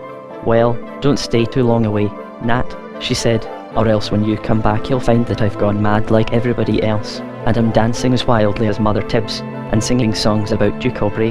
And she smiled her charming crooked smile. Then he went up to say goodbye to old Hempy. Well, Hempy, he cried gaily, Lud's getting too hot for me, so I'm off with a knapsack on my back to seek my fortune, like the youngest son in your old stories. Will you wish me luck? There were tears in the old woman's eyes as she looked at him, and then she smiled. Why, Master Nat, she cried, I don't believe you have felt so light-hearted since you were a boy. But these are strange times when a Chanticleer is chased out of Lud-in-the-Mist, and wouldn't I just like to give those vigils and the rest of them a bit of my mind? And her old eyes flashed. But don't you ever get downhearted, Master Nat, and don't ever forget that there have always been Chanticleers in Lud-in-the-Mist, and that there always will be. But it beats me how you're to manage with only 3 pairs of stockings, and no one to mend them. Well, Hempy, he laughed, they say the fairies are wonderfully neat-fingered, and, who knows, perhaps in my wanderings I may fall in with a fairy housewife who will darn my stockings for me. And he brought out the forbidden word as lightly and easily as if it had been one in daily use. About an hour after Master Nathaniel had ridden away, Luke Hempin arrived at the house, wild-eyed, dishevelled, and with very startling news. But it was impossible to communicate it to Master Nathaniel, as he had left without telling anyone his destination. Chapter 20. Watching the cows in the interval between his 2 letters, the one to Hempy and the one to Master Nathaniel, Luke decided that his suspicions had been groundless, for the days at the farm were buzzing by with a soothing hum like that of summer insects, and Randolph was growing gay and sunburned. Then towards autumn Randolph had begun to wilt, and finally Luke overheard the strange conversation he had reported in his letter to Master Nathaniel, and once again the farm grew hateful to him, and he followed Randolph as if he were his shadow and counted the hours for the order to come from Master Nathaniel bidding them return to Lud. Perhaps you may remember that on his first evening at the farm Randolph had wanted to join the children who watched the widow's cows at night, but it had evidently been nothing but a passing whim, for he did not express the wish again. And then, at the end of June, as a matter of fact it was Midsummer Day, the widow had asked him if he would not like that night to join the little herdsman. But towards evening had come a steady downfall of rain, and the plan had fallen through. It was not alluded to again till the end of October, 3 or 4 days before Master Nathaniel left Lud-in-the-Mist. It had been a very mild autumn in the west, and the nights were fresh rather than cold, and when, that evening, the little boys came knocking at the door for their bread and cheese. The widow began to jeer at Ranulph in a hearty jovial way for being town bred and never having spent a night under the sky. "Why don't you go tonight with the little herdsman? You wanted to when you first came here, and the doctor said it would do you no harm." Now Luke was feeling particularly downcast at night. No answer had come from Master Nathaniel to his letter, though it was well over a week since he had written. He felt forlorn and abandoned, with a weight of responsibility too heavy for his shoulders, and he was certainly not going to add to that weight by allowing Ranulph to run the risk of catching a bad chill. And as well, any suggestion that came from the widow was greeted by him with suspicion. "Master Ranulph," he cried excitedly, "I can't let you go. His worship and my old auntie wouldn't like it, what with the nights getting damp and all. No, Master Ranulph, be a good little chap and go to your bed as usual." As he was speaking he caught Hazel's eye, and she gave him an almost imperceptible nod of approval. But the widow cried, with a loud scornful laugh, in which Ranulph shrilly joined, "Too damp, indeed, when we haven't had so much as a drop of rain these 4 weeks. Don't let yourself be coddled, Master Ranulph. Young Hempine's nothing but an old maid in breeches. He's as bad as my Hazel. I've always said that if she doesn't die an old maid, it isn't that she wasn't born one." Hazel said nothing, but she fixed her eyes beseechingly on Luke. But Ranulph, I fear, was a very spoiled little boy, and, into the bargain, he dearly loved annoying Luke. So he jumped up and down, shouting, "Old maid Hempin, old maid Hempin, I'm going, so there." "That's right, little master," laughed the widow. "You'll be a man before him." And the 3 little herdsmen, who had been watching the scene with shy amusement, grinned from ear to ear. "Do as you like, then," said Luke sullenly, "but I'm coming to. And, anyway, you must wrap up as warmly as you can." So they went upstairs to put on their boots and mufflers. When they came down, Hazel, with compressed lips and a little frown knitting her brows, gave them their rations of cheese and bread and honey, and then, with a furtive glance in the direction of the widow, who was standing with her back turned, talking to the little herdsman, she slipped 2 sprigs of fennel into Luke's buttonhole. "Try and get Master Ranulph to wear one of them," she whispered. This was not reassuring, but how is an under-gardener, not yet turned 18, to curb the spoiled son of his master, especially when a strong-willed, elderly woman throws her weight into the other scale? "Well, well," said the widow, bustling up, "it's high time you were off. You have a full 3 miles walk before you." "Yes, yes, let's be off," cried Ranulph excitedly. Luke felt it would be useless to protest further, so the little cavalcade dived into the moonlit night. The world was looking very beautiful. At one end of the scale of darkness stood the pines, like rich black shadows. At the other end of the scale were the farm buildings, like white glimmering human masks. And in between these 2 extremes were all the various degrees of greyness, the shimmer of the dapple that was more white than grey, and all the different greys, plain greys, the edge oaks, olives, and one could almost recognise their foliage by their lesser or greater degree of density. On they trudged in silence, up the course of the dapple, Luke too anxious and aggrieved to talk, Ranulph buried too deep in dreams, and the little herdsmen far too shy. There were nothing but rough cattle paths in the valley, heavy enough going by day, and doubly so by night, and before they had yet gone half the way Ranulph's feet began to lag. "Would you like the rest of it and then go back?" said Luke eagerly. But Ranulph shook his head scornfully and mended his pace. Nor did he allow himself to lag again till they reached their destination, a little oasis of rich pasturage, already on rising ground though still a mile or 2 away from the hills. Once here, in their own kingdom, as it were, the little herdsmen became lively and natural, laughing and chatting with Ranulph, as they set about repairing such breaches as had been made in the huts by the rough and tumble of 12 odd hours. Then there was wood to be collected, and a fire to be lit, and into these tasks Ranulph threw himself with a gay, though rather feverish, vigour. At last they settled down to their long watch, squatting round the fire, and laughing for sheer love of adventure as good campaigners should. For were there not marching towards them some 8 dark hours equipped with who could say what curious weapons from the rich arsenal of night and day? The cattle crouched round them in soft shadowy clumps, placidly munching, and dreaming with wide open eyes. The narrow zone of colour created by the firelight was like the planet Earth, a little freak of brightness in a universe of impenetrable shadows. Suddenly Luke noticed that each of the 3 little herdsmen was, like himself, wearing a sprig of fennel. "I say, why are all you little chaps wearing fennel?" he blurted out. They stared at him in amazement. "But you be wearing a bit yourself, Master Hempin," said Toby, the eldest. "I know," and he could not resist adding in an offhand tone, "it was a present from a young lady. But do you always wear a bit in these parts?" he added. Always on this night of the year, said the children. And as Luke looked puzzled, Toby cried in surprise, "Don't you wear fennel in Lud on the last night of October?" "No, we don't," answered Luke, a little crossly. "And why should we? I should like to know." "Why?" cried Toby in a shocked voice. "Because this is the night when the silent people, the dead, you know, come back to Dorimere." Ranulph looked up quickly, but Luke scowled. He was sick to death of Western superstitions, and into the bargain he was feeling frightened. He removed the second sprig of fennel given him by Hazel from his buttonhole, and holding it out to Ranulph, said, "Here, Master Ranulph, stick that in your hatband or somewhere." But Ranulph shook his head. "I don't want any fennel, thank you." "Look," he said, "I'm not frightened." The children gazed at him in half-shocked admiration, and Luke sighed gloomily. "Not frightened of the silent people?" queried Toby. "No," answered Ranulph curtly, and then he added, "At least not tonight. I'll wager the widow Gibberty, at any rate, isn't wearing any fennel," said Luke, with a harsh laugh. The children exchanged queer little glances and began to snigger. This aroused Luke's curiosity. "Now then, out with it, youngsters. Why doesn't the widow Gibberty wear fennel?"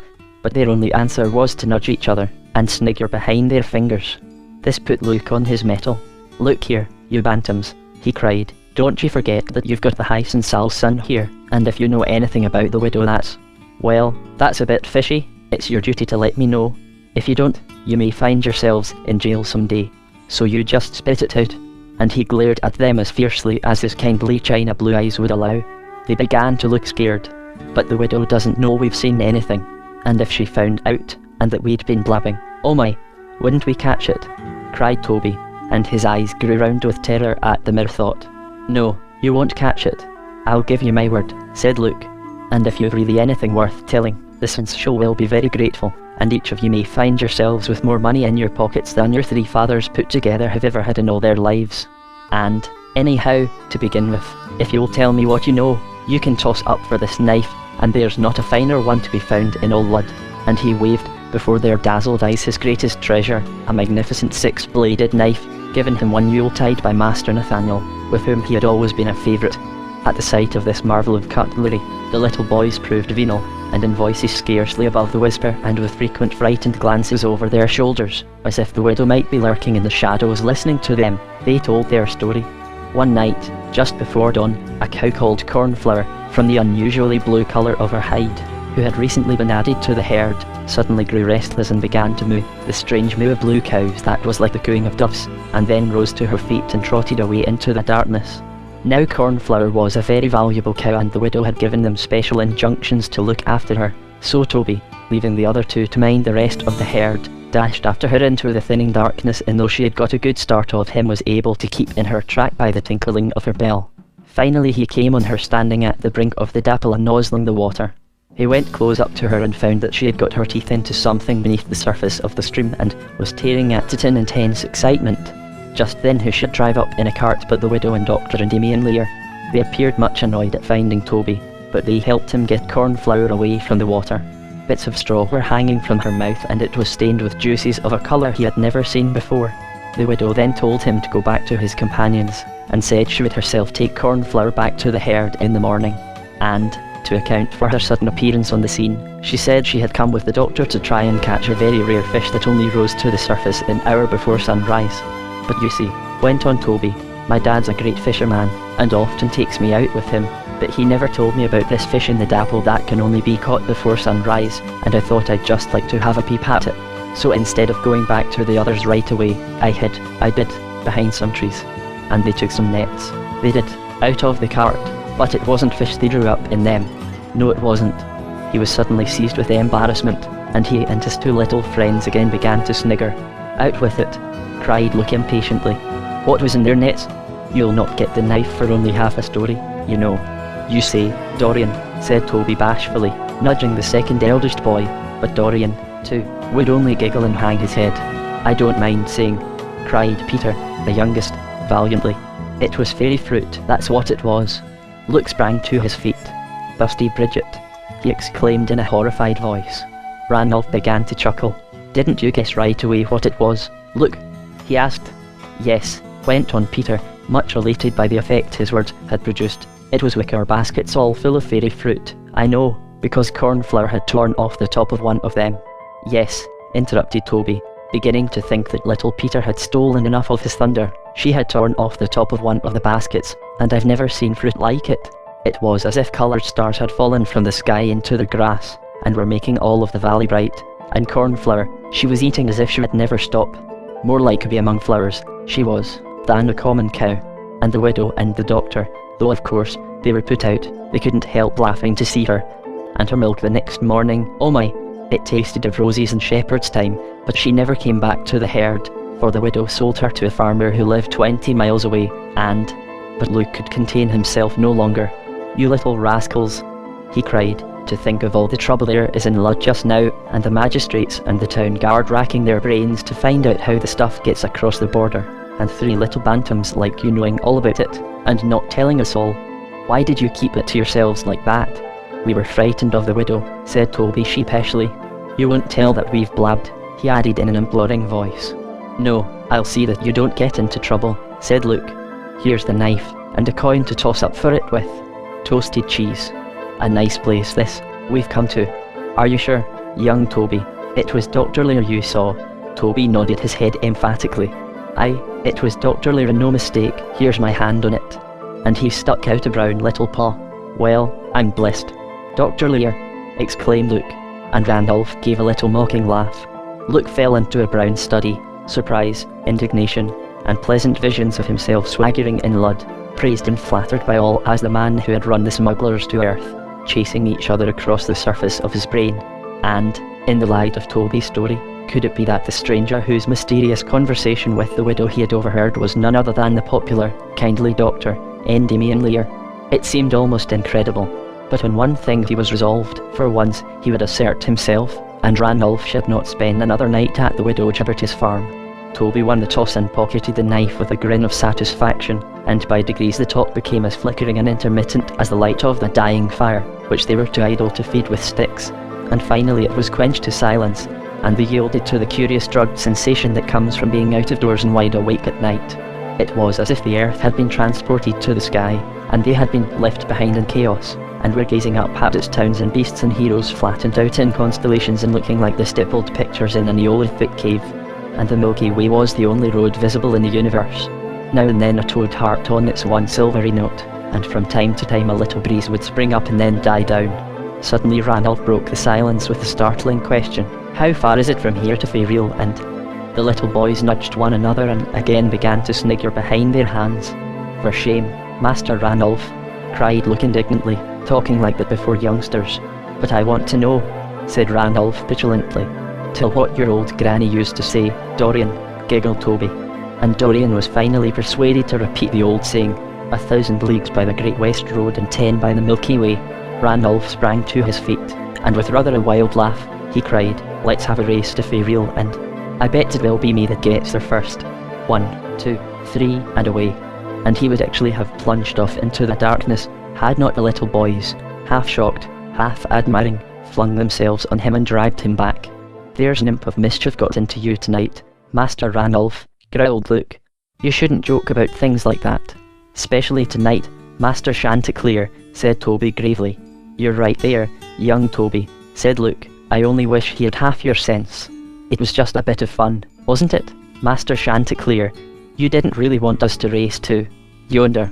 asked little Peter, peering through the darkness at Randolph with scared eyes. "Of course it was only fun," said Luke. But Randolph said nothing. Again they lapsed into silence, and all round them, subject to blind taciturn laws, and heedless of man, myriads of things were happening, in the grass, in the trees, in the sky. Luke yawned and stretched himself. "It must be getting near dawn," he said. They had successfully doubled the dangerous Cape of Midnight, and he began to feel secure of safely weathering what remained of their dark voyage. It was there when night watchers begin to idealize their bed, and, with Sancho Panza, to bless the man who invented it. They shuddered and drew their cloaks closer round their shoulders. Then something happened. It was not so much a modification of the darkness as a sigh of relief, a slight relaxing of tension, so that one felt, rather than saw, that the night had suddenly lost a shade of its density. "Ah, yes, there, between these 2 shoulders of the hills she is bleeding to death." At first the spot was merely a degree less black than the rest of the sky. Then it turned grey, then yellow, then red, and the earth was undergoing the same transformation. Here and there patches of greyness broke out in the blackness of the grass, and after a few seconds one saw that they were clumps of flowers. Then the greyness became filtered with a delicate sea green, and next, one realised that the grey-green belonged to the foliage, against which the petals were beginning to show white, and then pink, or yellow, or blue, but a yellow like that of primroses, a blue like that of certain wild periwinkles, colours so elusive that one suspects them to be due to some passing accident of light, and that, were one to pick the flower, it would prove to be pure white. Ah, there can be no doubt of it now. The blues and yellows are real and predictable. Colour is steadily flowing through the veins of the earth, and we may take heart, for she will soon be restored to life again. But had we kept one eye on the sky, we should have noticed that a star was quenched with every flower that reappeared on earth. And now the valley is again red and gold with vineyards, the hills are clothed with pines, and the dapple is rosy. Then a cock crowed, and another answered it, and then another, a ghostly sound, which, surely, did not belong to the smiling, triumphant earth, but rather to one of those distant dying stars. But what had taken Ranulph? He had sprung to his feet, and was standing motionless, a strange light in his eyes. And then again, from a still more distant star, it seemed, another cock crowed, and another answered it. The piper, cried Ranulph in a loud triumphant voice, and, before his astonished companions could get to their feet, he was dashing up one of the bridle paths towards the Debatable Hills. Chapter C. The Old Goatherd. For a few seconds they stood petrified, and then Luke was seized with panic, and, calling to the little boys to stay where they were, dashed off in pursuit. Up the path he pounded, from time to time shouting angrily to Ranulph to come back, but the distance between them grew ever wider. Luke's ears began to sing and his brain to turn to fire, and he seemed to lose all sense of reality. It was not on the earth that he was running, but through the airless deserts of space. He could not have said how long he struggled on, for he who runs hard leaves time behind as well as space. But finally his strength gave way, and he fell, breathless and exhausted, to the ground. When he had sufficiently recovered to think of starting again, the diminishing speck that had been Ranulph had completely vanished. Poor Luke began to swear at both Ranulph and himself. Just then he heard a tinkle of bells, and down the bridle path came a herd of goats and a very ancient herdsman, to judge, at least, from his bowed walk, for his face was hidden by a hood. When he had got up to Luke, he stood still, leaning heavily on his stick, and peered down at him from underneath the overhanging flap of his hood with a pair of very bright eyes. "You've been running hard, young master, by the looks of you," he said, in a quavering voice. "You be the second young fellow is what I've seen running this morning." "The second," cried Luke eagerly. Was the other a little lad of about 12 years old with red hair, in a green leathern jerkin embroidered in gold? Well, his hair was red and no mistake, though as to the jerkin. And here he was seized with a violent attack of coughing, and it took all Luke's patience not to grab him by the shoulders and shake the words out of him. Though, as to the jerkin, my eyes not being as sharp as they once were. "Oh, never mind about the jerkin," cried Luke. "Did you stop and speak to him? But about the jerkin, you do cut an old man short, you do. It might have been green, but then again it might have been yellow. But the young gentleman what I saw was not the one as you're after." "How do you know?" "Why, because he was the Sensal's son, the one I saw," said the old man proudly, as if the fact put him at once into a superior position to Luke. "But it's the Sensal's son, Master Ranulph Chanticleer, that I'm after, too," cried Luke, eagerly. "How long is it since you saw him? I must catch up with him." "You'll not do that, on your 2 feet, said the goatherd calmly. "That young gentleman, and his yellow jerkin and his red hair, must be well on the way to Moongrass by now." "To Moongrass?" And Luke stared at him in amazement. "Aye, to Moongrass, where the cheeses come from. You see, it was this way. I'm goatherd to the Lud yeomanry what the Seneschal has sent to watch the border to keep out you know what. And he should come running into their camp about half an hour ago with his red jerkin and his green hair, but your young gentleman—" "Halt," cries the yeoman on guard. "Let me pass. I'm young Master Chanticleer," cries he. "And where are you bound for?" cries the yeoman on guard. "For Fairfield and," says he. And then didn't they all laugh? And the little chap flew into quite a rage, and said he was off to Fairfield and no one should stop him. And, of course, that just made them laugh all the more. But though they wouldn't let him go to Fairfield and the young rascal. And here the old man was seized with a paroxysm of wheezy laughter which brought on another bout of coughing. "Well, as I was saying," he went on, when he had recovered, "they wouldn't let him through to Fairfield but they said they would ride back with him where he came from. "No, you won't," says he. "My dad," says he, "don't want me to go back there, never anymore." And he whisks out a letter signed by the Seneschal, bidding him leave the widow Gibberty's farm, where he was staying, and go straight off to Farmer Jelly Greens at Moongrass. So one of the yeomen saddled his horse, and the youngster got up behind him, and they set off for Moongrass by one of the cattle paths running northeast, which comes out at about the middle of the road between Swan and Moongrass. "So that's that, my young fellow." In his relief, Lud tossed his cap into the air. "The young rascal," he cried joyfully. "Fancy his never having told me he'd got a letter from his worship, and me expecting that letter for the last 3 days, and getting stomachache with worry at its not coming, and saying he was off to a certain place, too. A nice fright he's given me. But thank ye, Gaffer, thank ye kindly. And here's something for you to drink the health of Master Ranulph Chanticleer." And with a heart as light as a bird's, he began to retrace his steps down the valley. But what was that faint sound behind him? It sounded suspiciously like the ho, ho, ho of that impudent Willy-Wisp, who for a short time had been one of his worship's grooms. He stopped and looked round. No one was visible except the old goatherd in the distance, leaning on his stick. What he had heard could have been nothing but the distant tinkle of the goat bells. When he reached the farm, he found it in a tumult. The little boys had frightened Hazel out of her wits, and confirmed her worst fears by the news that Master Ranulph had run away towards the hills, and that Master Hempen had run after him. "Granny," cried Hazel, wringing her hands, "a messenger must be sent off post-haste to the Seneschal." "Stuff and nonsense," cried the widow, angrily. "You mind your own business, miss. Long before any messenger could reach Lud, the lads will be back safe and sound, towards the hills. Indeed, that Luke Hempen is a regular old woman. It's just a bit of Master Ranulph's fun. He's hiding behind a tree, and will jump out on them with a boo. Never in my life have I heard so much fuss about nothing." And then, turning to the farm servants, who were clustering round the children with scared, excited eyes, she bade them go about their business, and let her hear no more nonsense. Her words sounded like good sense, but, for all that, they did not convince Hazel. Her deep distrust of the widow was almost as old as herself, and her instinct had told her for some time that the widow was hostile to Ranulph. Never for a moment did Hazel forget that she, not the widow, was the rightful owner of the farm. Should she for once assert her position, and, in direct defiance of the widow, report what had happened to the lawman of the district, and send a messenger to Master Nathaniel. But, as everybody knows, legal rights can be but weaklings, puny little child princes, cowed by their bastard uncles, precedent and seniority. No, she must wait till she was of age, or married, or was there any change of condition that could alter her relations with the widow, and destroy the parasite growth of sullen docility which, for as long as she could remember, had rotted her volition and warped her actions? Hazel clenched her fists and set her teeth. She would assert herself. She would, now, at once. Why not give them, say, till noon, to come back? Yes, she would give them till noon. But before then, a rather shamefaced Luke arrived with his confession that Master Ranulph had made proper fools of them. So, Miss Hazel, if you'll give me a bite of something, and lend me a horse, I'll go after the young scamp to Moongrass. To think of his giving us the slip like that and never having told me he'd heard from his father. And there was me expecting a letter from his worship every day, telling us to leave at once, and... Hazel raised her eyebrows. "You were expecting a letter ordering you to leave us? How was that?" Luke turned red, and mumbled something inaudible.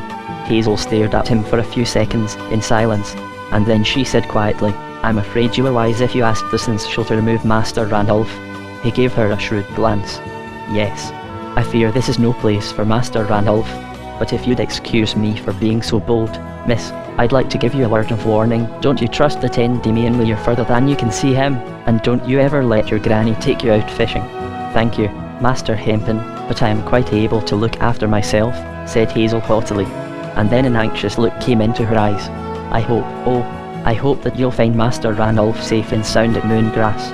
It's also, well, so very strange. That old goatherd, who do you suppose he was? One meets strange people near the elfin marches. You'll let me know if all is well, won't you?" Luke promised. Hazel's words had dampened his spirits and brought back all his anxiety, and the 15 miles to Moongrass, in spite of a good horse, seemed interminable. Alas, there was no Ranulph at the Jelly Greens farm, but, to Luke's bewilderment, it turned out that the farmer had been expecting him, as he had, a few days previously, received a letter from Master Nathaniel, from which it was clear that he imagined his son was already at Moongrass. So there was nothing for Luke but, with a heavy heart, to start off the next morning for Lud, where, as we have seen, he arrived a few hours after Master Nathaniel had left it. Chapter C. WHO is Portinus. About halfway to Swan, Master Nathaniel, having tethered his horse to a tree, was reclining drowsily under the shade of another. It was midday, and the further west he rode the warmer it grew. It was rather as if he were riding backward through the months. Suddenly he was aroused by a dry little laugh, and looking round, he saw crouching beside him an odd-looking old man, with very bright eyes. "By my great-aunt's rump, and who may you be?" enquired Master Nathaniel testily. The old man shut his eyes, gulped several times, and replied, "Who are you?" "Who is me?" "Answer my riddle and come and see." And then he stamped impatiently, as if that had not been what he had wished to say. "Some cracked old rustic, I suppose," thought Master Nathaniel, and closed his eyes, in the hopes that when the old fellow saw he was not inclined for conversation he would go away. But the unwelcome visitor continued to crouch beside him, now and then giving him little jogs in the elbow, which was very irritating when one happened to be hot and tired and longing for 40 winks. "What are you doing?" cried Master Nathaniel irritably. "I milk blue ewes, I reap red flowers, I weave the story of dead hours," answered the old man. "Oh, do you? Well, I wish you'd go now, this moment, and milk your red ewes. I want to go to sleep." And he pulled his hat further down over his eyes and pretended to snore. But suddenly he sprang to his feet with a yap of pain. The old man had prodded him in his belly, and was standing looking at him out of his startlingly bright eyes, with his head slightly on one side. "Don't you try that on, old fellow," cried Master Nathaniel angrily. "You're a nuisance, that's what you are. Why can't you leave me alone?" The old man pointed eagerly at the tree, making little inarticulate sounds. It was as if a squirrel or a bird had been charged with some message that they could not deliver. Then he crept up to him, put his mouth to his ear, and whispered, "What is it that's a tree, and yet not a tree, a man and yet not a man, who is dumb and yet can tell secrets, who has no arms and yet can strike?" Then he stepped back a few paces as if he wished to observe the impression his words had produced, and stood rubbing his hands and cackling gleefully. "I suppose I must humour him," thought Master Nathaniel. So he said good-naturedly, "Well, and what's the answer to your riddle, eh?" But the old man seemed to have lost the power of articulate speech, and could only reiterate eagerly, "Dig, dig, dig, dig, dig, dig." "So that's the answer, is it? Well, I'm afraid I can't stay here the whole afternoon trying to guess your riddles. If you've got anything to tell me, can't you say it any plainer?" Suddenly he remembered the old superstition that when the silent people returned to Dorimir they could only speak in riddles and snatches of rhyme. He looked at the old man searchingly. "Who are you?" he said. But the answer was the same as before. "Dig, dig, dig, try again. Perhaps after a bit the words will come more easily," said Master Nathaniel. "You're trying to tell me your name." The old man shut his eyes tight, took a long breath, and, evidently making a tremendous effort, brought out very slowly, "Sees, you're Port on us. Dig, dig, Port on us is my name." "Well, you've got it out at last. So your name is Portinus, is it?" But the old man stamped his foot impatiently. Hand, he cried. "Is it that you want to shake hands with me, old fellow?" asked Master Nathaniel. But the old man shook his head peevishly. "Farmhand," he managed to bring out. "Dig, dig," and then he lapsed into doggerel. "Dig and delve, delve and dig, harness the mare to the farmer's gig." Finally Master Nathaniel gave up trying to get any sense out of him and untethered his horse. But when he tried to mount, the old man seized the stirrup and looking up at him imploringly, repeated, "Dig, dig, dig," and Master Nathaniel was obliged to shake him off with some roughness. And even after he had left him out of sight he could hear his voice in the distance, shouting, "Dig, dig."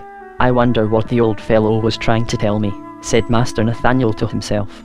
On the morning of the following day he arrived at the village of Swan on the Dapple. Here the drama of autumn had only just reached its gorgeous climax, and the yellow and scarlet trees were flaming out their silent stationary action against the chain-glass chorus of pines, dark green against the distant hills. "By the golden apples of the west," muttered Master Nathaniel, "I'd no idea those accursed hills were so near. I'm glad Ranulph's safe away." Having inquired his way to the Gibberties farm, he struck off the high road into the valley, and very lovely it was looking in its autumn colouring. The vintage was over, and the vines were now golden and red. Some of the narrow oblong leaves of the wild cherry had kept their bottle green, while others, growing on the same twig, had turned to salmon pink, and the mulberries alternated between canary yellow and grass green. The mountain ash had turned a fiery rose, more lovely, even, than had been its scarlet berries, and often an olive grew beside it, as if ready, lovingly, to quench its fire in its own tender grey. The birches twinkled and quivered, as if each branch were a golden divining rod trembling to secret water, and the path was strewn with olives, looking like black oblong dung. It was one of those mysterious autumn days that are intensely bright though the sun is hidden, and when one looked at these lambent trees one could almost fancy them the source of the light flooding the valley. From time to time a tiny yellow butterfly would flit past, like a little yellow leaf shed by one of the birches, and now and then one of the bleeding, tortured-looking edge oaks would drop an acorn, with a little flop, just to remind you, as it were, that it was leading its own serene, vegetable life, oblivious to the agony ascribed to it by the fevered fancy of man. Not a soul did Master Nathaniel pass after he had left the village, though from time to time he saw in the distance labourers following the plough through the vineyards, and their smocks provided the touch of blue that turns a picture into a story. There was blue smoke, too, to tell of human habitations, and an occasional cock strutting up and down in front of one of the red vines, like a salesman before his wares, flaunting, by way of advertisement, a crest of the same material as the vine leaves, but of a more brilliant hue, and in the distance were rushes, stuck up in sheaves to dry, and glimmering with the faint, whitish, pinky grey of faraway fruit trees in blossom, while, as if the eye had not enough to feed on in her own domain, the sounds, even, of the valley were pictorial, a tinkling of distant bells, conjuring up herds of goats, the ominous, melancholy roar which tells that somewhere a waggoner is goading on his oxen, and the distant bark of dogs that paints a picture of homesteads and sunny porches. As Master Nathaniel jogged leisurely along, his thoughts turned to the farmer Gibberty, who many a time must have jogged along this path, in just such a way, and seen and heard the very same things that he was seeing and hearing now. Yes, the farmer Gibberty had once been a real living man, like himself, and so had millions of others, whose names he had never heard, and one day he himself would be a prisoner, confined between the walls of other people's memory, and then he would cease, even to be that, and become nothing but a few words cut in stone. What would these words be, he wondered. A sudden longing seized him to hold Ranulph again in his arms. How pleasant would have been the thought that he was waiting to receive him at the farm, but he must be nearing his journey's end, for in the distance he could discern the figure of a woman, leisurely scrubbing her washing on one of the sides of a stone trough. I wonder if that's the widow, thought Master Nathaniel, and a slight shiver went down his spine. But as he came near, the washerwoman proved to be quite a young girl.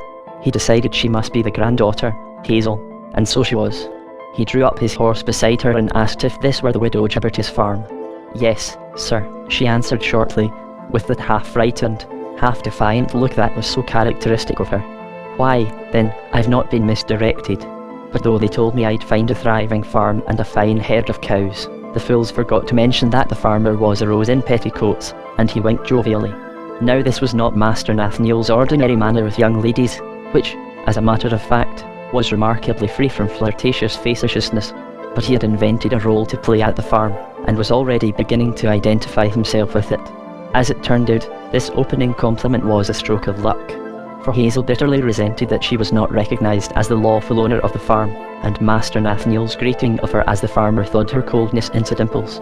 "If you've come to see over the farm, I'm sure we'll be very pleased to show you everything," she said graciously. Thank ye kindly. I'm a cheesemonger from Lud-in-the-Mist, and there's no going to sleep quietly behind one's counter these days in trade, if one's to keep one's head above the water. It's competition, missy, competition that keeps old fellows like me awake. Why, I can remember when there weren't more than 6 cheesemongers in the whole of Lud, and now there are as many in my street alone. So I thought I'd come myself and have a look round and see where I could get the best dairy produce. There's nothing like seeing for oneself." And here he launched into an elaborate and gratuitous account of all the other farms he had visited on his tour of inspection. But the one that had pleased him best, he said, had been that of a very old friend of his, and he named the farmer near Moongrass with whom, presumably, Ranulph and Luke were now staying. Here Hazel looked up eagerly, and, in rather an unsteady voice, asked if he'd seen 2 lads there, a big one, and a little one who was the son of the Sinshaw. "Do you mean little Master Ranulph Chanticleer and Luke Hempin?" "Why, of course, I saw them. It was they who told me to come along here, and very grateful I am to them, for I have found something well worth looking at." A look of indescribable relief flitted over Hazel's face. Oh, I'm so glad you saw them," she faltered. "Aha, my friend Luke has evidently been making good use of his time, the young dog," thought Master Nathaniel, and he proceeded to retail a great many imaginary sayings and doings of Luke at his new abode. Hazel was soon quite at home with the jovial, facetious old cheesemonger. She always preferred elderly men to young ones, and was soon chatting away with the abandon sometimes observable when naturally confiding people, whom circumstances have made suspicious, find someone whom they think they can trust, and Master Nathaniel was, of course, drinking in every word and longing to be in her shoes. "But, missy, it seems all work and no play," he cried at last. "Do you get no frolics and junketings? Sometimes we dance of an evening, when old Portunus is here," she answered. "Portunus?" he cried sharply. "Who's he?" But this question froze her back into reserve. "An old weaver with a fiddle," she answered stiffly, a bit doited. Her only answer was to look at him suspiciously and say, "Do you know Portunus, sir?" "Well, I believe I met him about halfway between here and Lud." The old fellow seemed to have something on his mind, but couldn't get it out. "I've known many a parrot that talked better than he." "Oh, I've often thought that, too. That he'd something on his mind, I mean," cried Hazel on another wave of confidence. "It's as if he were trying hard to tell one something. And he often follows me as if he wanted me to do something for him. And I sometimes think I should try and help him and not be so harsh with him, but he just gives me the creeps, and I can't help it." "He gives you the creeps, does he?" "That he does," she cried with a little shiver. "To see him gorging himself with green fruit. It isn't like a human being the way he does it, it's like an insect or a bird. And he's like a cat, too, in the way he always follows about the folk that don't like him. Oh, he's nasty, and he's spiteful, too, and mischievous. But perhaps that's not to be wondered at, if—" and she broke off abruptly. Master Nathaniel gave her a keen look. "If what?" he said. "Oh, well, just silly talk of the country people," said Hazel evasively. "That is, for instance, one of what you call the silent people. How did you know?" And Hazel looked at him suspiciously. "Oh, I guessed. You see, I've heard a lot of that sort of talk since I've been in the West." "Well, the old fellow certainly seemed to have something he wanted to tell me, but I can't say he was very explicit. He kept saying, over and over again, 'Dig, dig.'" "Oh, that's his great word," cried Hazel. "The old women roundabout say that he's trying to tell one his name. You see, they think that. Well, that he's a dead man come back, and that when he was on earth he was a labourer, by name Diggory Carp." "Diggory Carp," cried Master Nathaniel sharply. Hazel looked at him in surprise. "Did you know him, sir?" she asked. No, not exactly. But I seem to have heard the name somewhere. Though I dare say in these parts it's a common enough one." "Well, and what do they say about this Diggory Carp?" Hazel looked a little uneasy. "They don't say much, sir, to me. I sometimes think there must have been some mystery about him. But I know that he was a merry, kind sort of man, well liked all round, and a rare fiddler. But he came to a sad end, though I never heard what happened exactly. And they say," and here she lowered her voice mysteriously, "that once a man joins the silent people he becomes mischievous and spiteful, however good-natured he may have been when he was alive. And if he'd been unfairly treated, as they say he was, it would make him all the more spiteful, I should think. I often think he's got something he wants to tell us, and I sometimes wonder if it's got anything to do with the old stone herm or orchard. He's so fond of dancing round it. Really. And where's this old herm? I want to see all the sights of the country, you know, get my money's worth of travel." And Master Nathaniel donned again the character of the cheerful cheesemonger, which, in the excitement of the last few minutes, he had, unwittingly, sloughed. As they walked to the orchard, which was some distance from the washing trough, Hazel said, nervously, "Perhaps you hadn't heard, sir, but I live here with my granny. At least, she isn't my real granny, though I call her so. And, well, she seems fond of old Portunus, and perhaps it would be as well not to mention to her that you had met him. Very well, I won't mention him to her, at present." And he gave her rather a grim little smile. Though the orchard had been stripped of its fruit, what with the red and yellow leaves, and the marvellous ruby red of the lateral branches of the peach trees, there was colour enough in the background of the old grey herm, and, in addition, there twisted around him the scarlet and gold of the vine. "I often think he's the spirit of the farm," said Hazel shyly, looking to see if Master Nathaniel was admiring her old stone friend. To her amazement, however, as soon as his eyes fell on it, he clapped his hand against his thigh, and burst out laughing. "By the sun, moon and stars," he cried, "here's the answer to Portunus' riddle. The tree yet not a tree, the man yet not a man." And he repeated to Hazel the one consecutive sentence that Portunus had managed to enunciate. "Who has no arms and yet can strike? Who is dumb and yet can tell secrets?" she repeated after him. "Can you strike and tell secrets, old friend?" she asked whimsically, stroking the grey lichen's stone. and then she blushed and laughed as if to apologise for this exhibition of childishness. With country hospitality, Hazel presumed that their uninvited guest had come to spend several days at the farm, and accordingly she had his horse taken to the stables and ordered the best room to be prepared for his use. The widow, too, gave him a hearty welcome when he came down to the midday meal in the big kitchen. When they had been a few minutes at table, Hazel said, "Oh, Granny, this gentleman has just come from the farm near Moongrass, where little Master Chanticleer and young Hempen have gone, and he says they were both of them blooming, and sent us kind messages." "Yes," said Master Nathaniel cheerfully, ever ready to start romancing. "My old friend the farmer is delighted with them." The talk in Lud was that little Chanticleer had been ill, but all I can say is, you must have done wonders for him. His face is as round and plump as a moongrass cheese. "Well, I'm glad you're pleased with the young gentleman's looks, sir," said the widow in a gratified voice. But in her eyes there was the gleam of a rather disquieting smile. Dinner over, the widow and Hazel had to go and attend to their various occupations, and Master Nathaniel went and paced up and down in front of the old house, thinking. Over and over again his thoughts returned to the odd old man, Portunus. Was it possible that he had really once been Diggory Carp, and that he had returned to his old haunts to try and give a message? It was characteristic of Master Nathaniel that the metaphysical possibilities of the situation occupied him before the practical ones.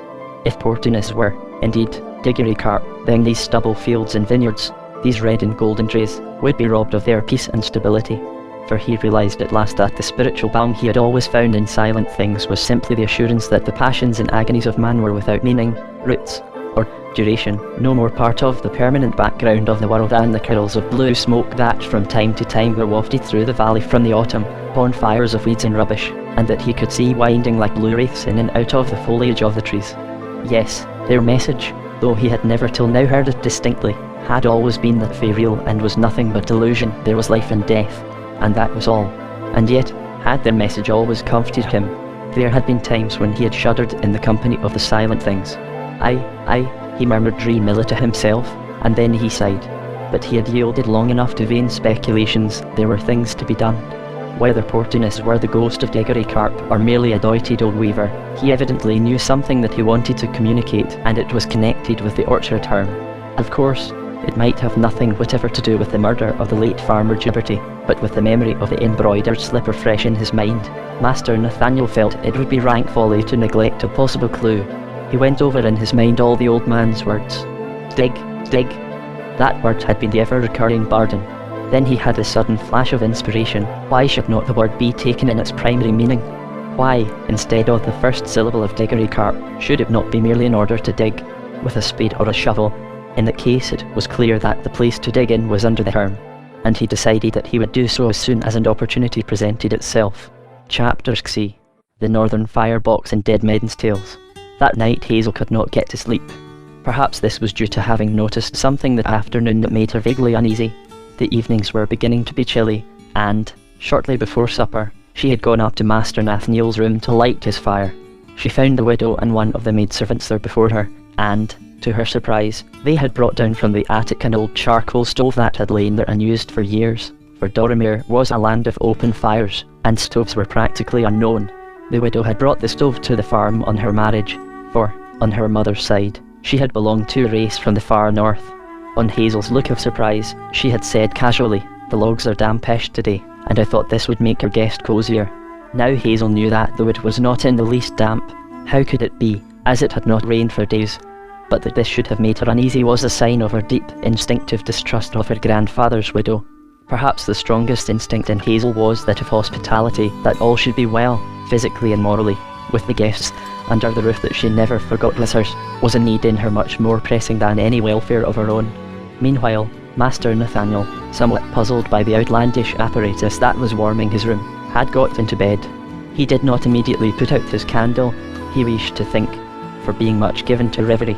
When he wanted to follow the sterner path of consecutive thought, he liked to have some tangible object on which to focus his eye, a visible goal, as it were, to keep his feet from straying down the shadowy paths that he so much preferred.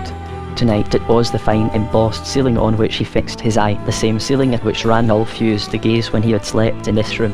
On a ground of a rich claret colour patterned with azure arabesques, knobs of a dull gold were embossed, and at the four corners clustered bunches of grapes and scarlet berries in stucco. And though time had dulled their colour and robbed the clusters of many of their berries, They remained, nevertheless, pretty and realistic objects. But, in spite of the light, the focus, and his desire for hard thinking, Master Nathaniel found his thoughts drifting down the most fantastic paths.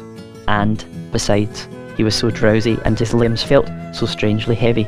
The colours on the ceiling were getting all blurred, and the old knobs were detaching themselves with their background and shining in space like suns, moons, and stars, or was it like apples, the golden apples of the west?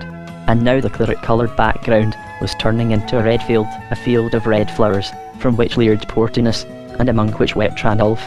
But the straight road, which for the last few months had been the projection of his unknown, buried purpose, even through this confused landscape glimmered white, yet it looked different from usual.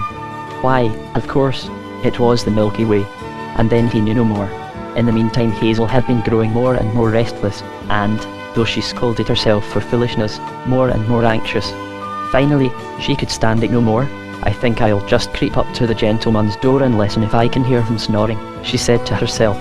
Hazel believed that it was a masculine peculiarity not to be able to sleep without snoring, but though she kept her ear to the keyhole for a full 2 minutes, not a sound proceeded from Master Nathaniel's room. Then she softly opened the door. A lighted candle was guttering to its end, and her guest was lying, to all appearance, dead, whilst a suffocating atmosphere pervaded the room. Hazel felt almost sick with terror, but she flung open the casement window as wide as it would go, poured half the water from the ewer into the stove to extinguish its fire, and the remainder over Master Nathaniel himself. To her unspeakable relief he opened his eyes, groaned, and muttered something inaudible. "Oh, sir, you're not dead then?" almost sobbed Hazel. "I'll just go and fetch you a cup of cordial and get you some hartshorn." When she returned with the two restoratives, she found Master Nathaniel sitting up in bed, and, though he looked a little fuddled, his natural colour was creeping back, and the cordial restored him to almost his normal condition. When Hazel saw that he was really himself again, she sank down on the floor and, spent with terror, began to sob bitterly. "Come, my child," said Master Nathaniel kindly, "there's nothing to cry about. I'm feeling as well as ever I did in my life. Though, by the harvest of souls, I can't imagine what can have taken me. I never remember to have swooned before in all my born days. But Hazel would not be comforted that it should have happened here, in my house," she sobbed. "We who have always stood by the laws of hospitality, and not a young gentleman either. Oh, dearie me, oh, dearie me. What do you blame to yourself, my child?" asked Master Nathaniel. "Your hospitality is in no sense to blame if, owing perhaps to recent fatigues and anxieties, I should have turned faint. No, it is not you that are the bad host, but I that am the bad guest to have given so much trouble." But Hazel's sobs only grew wider. "I didn't like her bringing in the firebox, no I didn't. An evil outlandish thing that it is, that it should have happened under my roof. For it is my roof, and she'll not pass another night under it." And she sprang to her feet, with clenched fists and blazing eyes. Master Nathaniel was becoming interested. "Are you alluding to your grandfather's widow?" he asked quietly. "Yes, I am," cried Hazel indignantly. "Oh, she's up to strange tricks, always, and none of her ways are those of honest farmers. No fennel over her doors, and holy fodder in her granary, and in her heart, thoughts as unholy. I saw the smile with which she looked at you at dinner. Are you accusing this woman of actually having made an attempt on my life?" he asked slowly. But Hazel flinched before this point-blank question, and her only answer was to begin again to cry. For a few minutes Master Nathaniel allowed her to do so unmolested, and then he said gently, "I think you have cried enough for tonight, my child. You have been kindness itself, but it is evident that I am not very welcome to your grandfather's widow, so I must not inflict myself longer upon her. But before I leave her roof there is something I want to do, and I shall need your help." Then he told her who he was and how he wanted to prove something against a certain enemy of his, and had come here hoping to find a missing clue. He paused, and looked at her meditatively. "I think I ought to tell you, my child," he went on, "that if I can prove what I want, your grandmother may also be involved. Did you know she had once been tried for the murder of your grandfather?"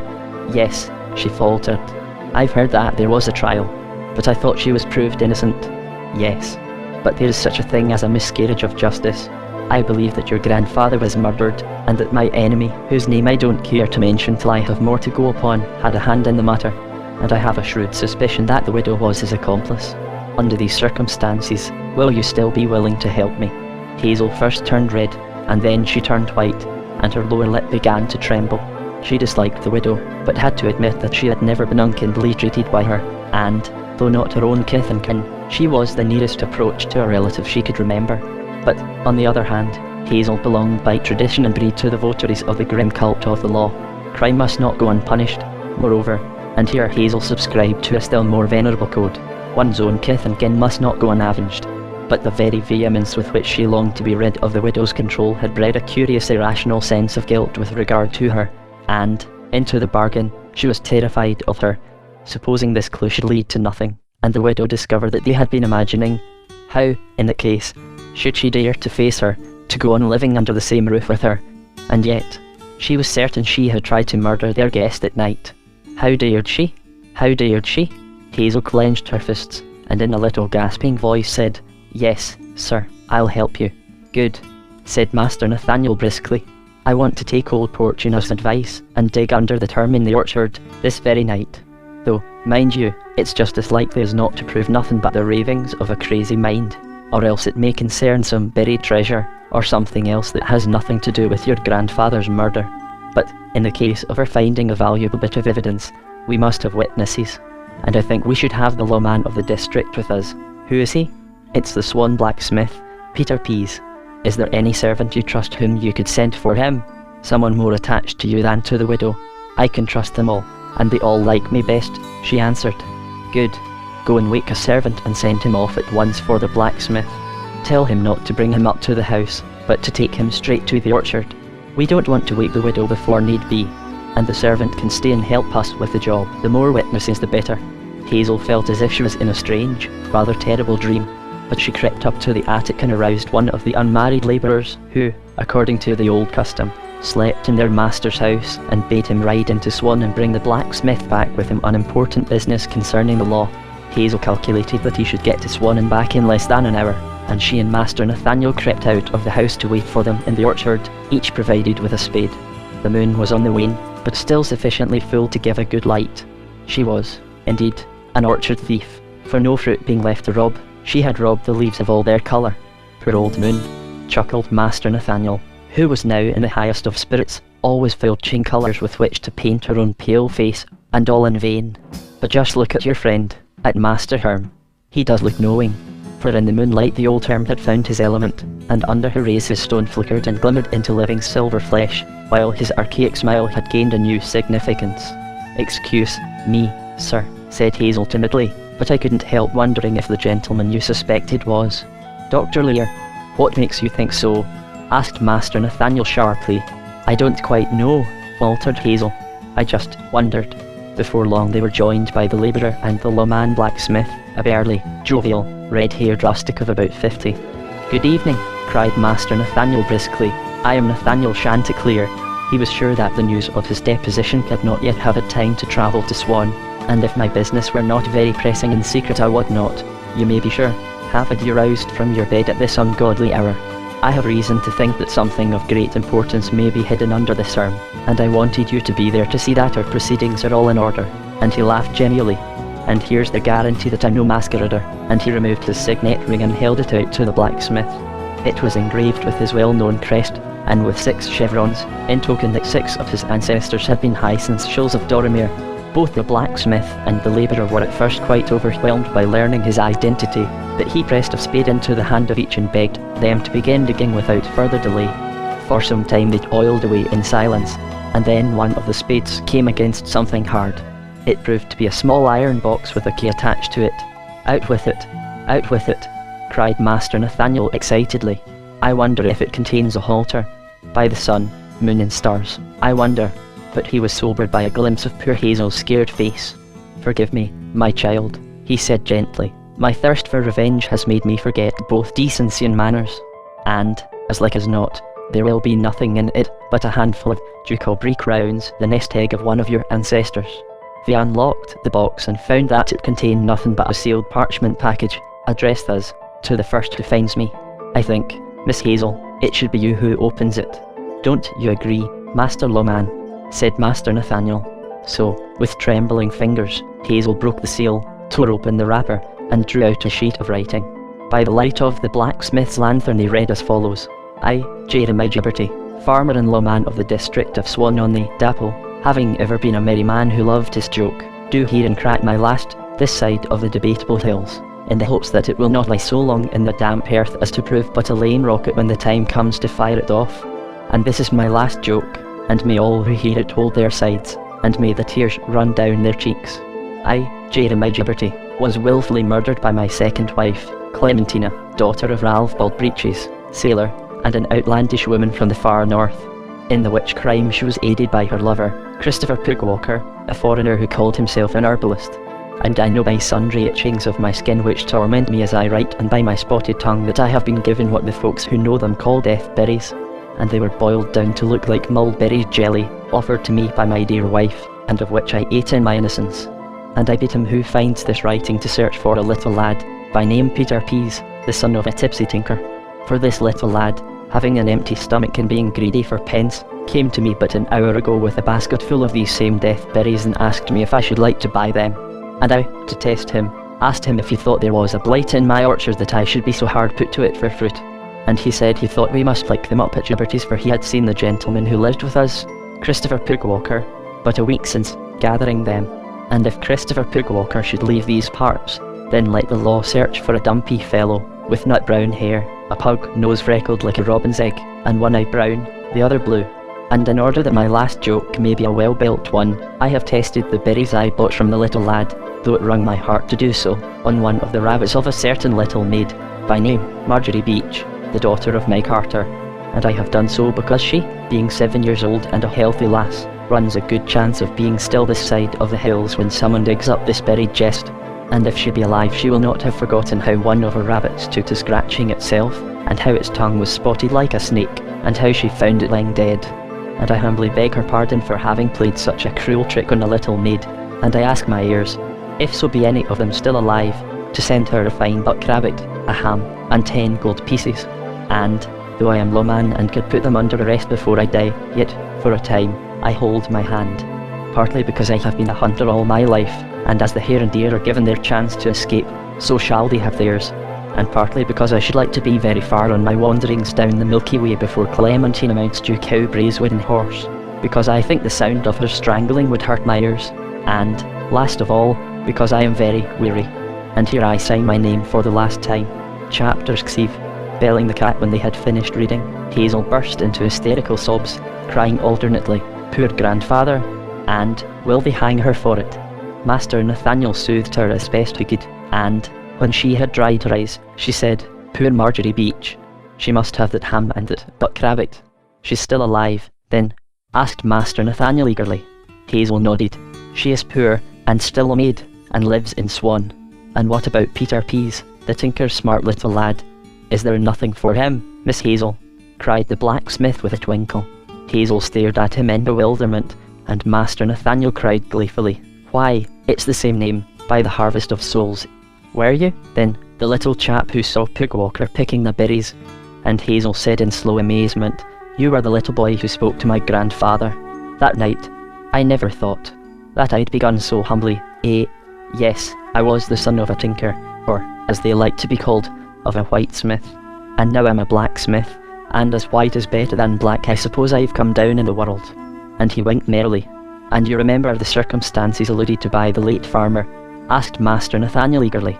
"That I do, my Lord Seneschal, as well if they had happened yesterday. I won't easily forget the farmer's face that night when I offered him my basketful, but though the death berries are rare enough, I found them in those days commoner to pick up than happens. And I won't easily forget Master Pugwalker's face, either, while he was plucking them. And little did he know there was a squirrel watching him with a good Doromere tongue in his head. Have you ever seen him since?" The blacksmith winked. Come, cried Master Nathaniel impatiently. "Have you seen him since? This is no time for beating about the bush." "Well, perhaps I have," said the blacksmith slowly, trotting about Swan, as brisk and as pleased with himself as a fox with a goose in his mouth. "And I've often wondered whether it wasn't my duty as lawman to speak out. But, after all, it was very long ago, and his life seemed to be of better value than his death, for he was a wonderfully clever doctor and did a powerful lot of good." It was Dr. Lear, then?" asked Hazel in a low voice, and the blacksmith winked. "Well, I think we should be getting back to the house," said Master Nathaniel. "There's still some business before us." And, lowering his voice, he added, "Not very pleasant business, I fear. I suppose your honour means belling the cat." said the blacksmith, adding with a rueful laugh, "I can't imagine a nastier job. She's a cat with claws." As they walked up to the house, the labourer whispered to Hazel, "Please, Missy, does it mean that the mistress killed her husband? They always say so in the village, but don't, Ben, don't. I can't bear talking about it," cried Hazel with a shudder, and when they reached the house, she ran up to her own bedroom and locked herself in. Ben was dispatched to get a stout coil of rope, and Master Nathaniel and the blacksmith, whom the recent excitement had made hungry, began to forage around for something to eat. Suddenly a voice at the door said, "And what, may I ask, are you looking for in my larder, gentlemen?" It was the widow. First she scrutinised Master Nathaniel, a little pale and hollow-eyed, perhaps, but alive and kicking, for all that. Then her eyes travelled to Peter Pease. At that moment, Ben entered with the rope, and Master Nathaniel nudged the lawman, who, clearing his throat, cried in the expressionless falsetto of the law, "Clementina Gibberty, in the name of the country of Doromere, and to the end that the dead, the living, and those not yet born, may rest quietly in their graves, their bed, and the womb, I arrest you for the murder of your late husband, Jeremiah Gibberty." She turned deadly pale, and, for a few seconds, stood glaring at him in deadly silence. Then she gave a scornful laugh. "What new joke of yours is this, Peter Pease? I was accused of this before, as you know well, and acquitted with the judge's compliments, and as good as an apology. Law business must be very slack in Swan that you've nothing better to do than to come and frighten a poor woman in her own house with all spiteful tales that were silenced once and for all nearly 40 years ago. My late husband died quietly in his bed, and I only hope you may have as peaceful an end.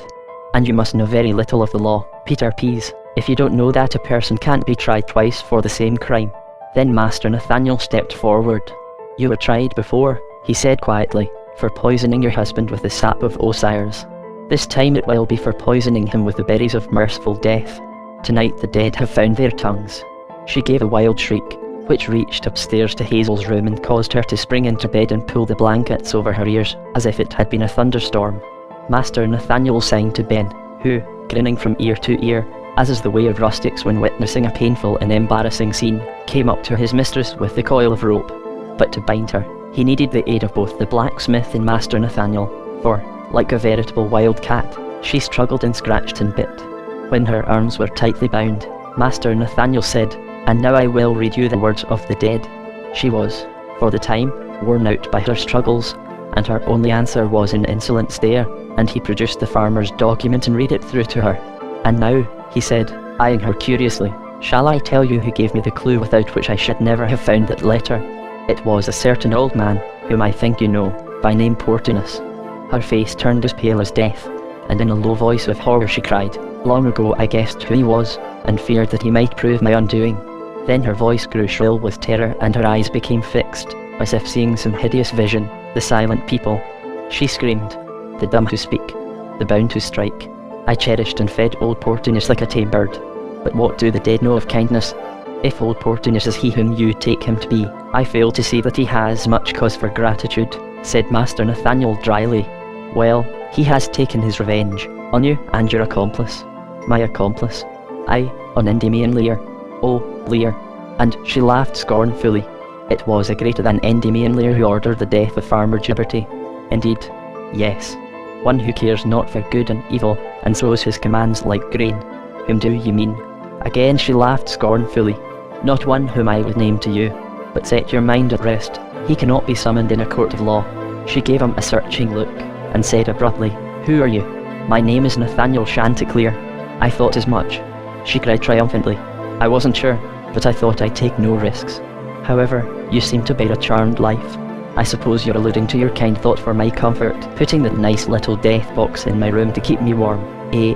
Yes, that's it," she answered brazenly. Then a look of indescribable malice came into her face, and, with an evil smile, she said, "You see, you gave yourself away without knowing it at dinner." "Indeed? And how, may I ask?"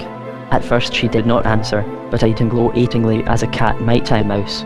And then she said slowly, "It was that pack of lies you told me about the doings of the lads at Moongrass. Your son isn't at Moongrass, nor ever has been, nor ever will be." "What do you mean?" he cried hoarsely. "Mean?" she said with a shrill, triumphant laugh. "I mean this, on the night of the 31st of October, when the silent people are abroad, he heard Duke Aubrey's summons, and followed it across the hills. Woman." "What? What? Speak. Or. And the veins in Master Nathaniel's temples were swelling, and a fire seemed to have been lighted in his brain. Her laughter redoubled. You'll never see your son again, she jeered. Young Randolph Chanticleer has gone to the land whence none returns. Not for a moment did he doubt the truth of her words. Before his inward eye there flashed the picture he had seen in the pattern on the ceiling, just before losing consciousness, Randolph weeping among the fields of gillflowers. A horror of impotent tenderness swept over him, while, with the surface of his mind, he supposed that this was it springing out at him at last, and parallel with the agony, and in no way mitigating it, was a sense of relief, the relaxing of tension, when one can say, well, it has come at last. He turned a dull eye on the widow, and said, a little thickly, the land from which no one returns. But I can go there, too. Follow him across the hills. She cried scornfully. No, you're not made of that sort of stuff. He beckoned to Peter Pease, and they went out together to the front of the house. The cocks were crowing, and there was a feeling of dawn in the air. I want my horse, he said dully. And can you find Miss Hazel for me? But as he spoke she joined them, pale and wild-eyed. From my room I heard you coming out, she said. Is it over? Master Nathaniel nodded, and then, in a quiet voice emptied of all emotion, he told her what he had just learned from the widow. She went still paler than before, and her eyes filled with tears. Then, turning to Peter Pease, he said, you will immediately get out a warrant for the apprehension of Endymion Lear and send it into Lud to the new mayor, Master Polydore Vigile. And you, Miss Hazel, you'd better leave this place at once. You will have to be plaintiff in the trial. Go to your aunt, Mistress Ivy Peppercorn, who keeps the village shop at Moth Green. And remember, you must say nothing whatever about the part I've played in this business. That is essential. I am not popular at present in Lud. And, now, would you kindly order my horse saddled and brought round? There was something so colourless, so dead, in his voice, that both Hazel and the smith stood, for a few seconds, in odd and sympathetic silence, and then Hazel went off slowly to order his horse. You didn't mean what you said to the widow, sir, about going yonder? Asked Peter Pease in an odd voice. Suddenly the fire was rekindled in Master Nathaniel's eyes, and he cried fiercely, Aye, yonder, and beyond yonder, if need be, till I find my son. It did not take long for his horse to be saddled and led to the door. Goodbye, my child, he said to Hazel, taking her hand, and then he added, with a smile, you dragged me back last night from the Milky Way, and now I am going by the earthly one. She and Peter stood watching him, riding along the valley towards the Debatable Hills, till he and his horse were just a speck in the distance. Well, said Peter Pease, I warrant it'll be the first time in the history of Dorimere that a man has loved his son well enough to follow him yonder. Chapter 6. The Loch Crouches and Springs. Literally, Master Polydore Vigil received the severest shock of his life, when a few days after the events recorded in the last chapter there reached him the warrant against Endymion Lear, duly signed and sealed by the lawman of the district of Swan-on-the-Dapple. Dame Marigold had been right in saying that her brother was now completely under the dominion of the doctor. Master Polydore was a weak, idle man, who, nevertheless, dearly loved the insignia of authority. Hence, his present position was for him an ideal one. He had all the glory due to the first citizen, who has, moreover, effected a coup d'etat, and none of the real responsibility that such a situation entails. And now, this terrible document had arrived. It was like an attempt to cut off his right hand. His first instinct on receiving it was to rush off and take counsel with Endymion Lear himself. Surely the omniscient, resourceful doctor would be able to reduce to wind and thistle down even a thing as solid as a warrant. But respect for the law, and the belief that though everything else may turn out vanity and delusion, the law has the terrifying solidity of reality itself, were deep-rooted in Master Polydore. If there was a warrant out against Endymion Lear, well, then, he must bend his neck to the yoke like any other citizen and stand his trial.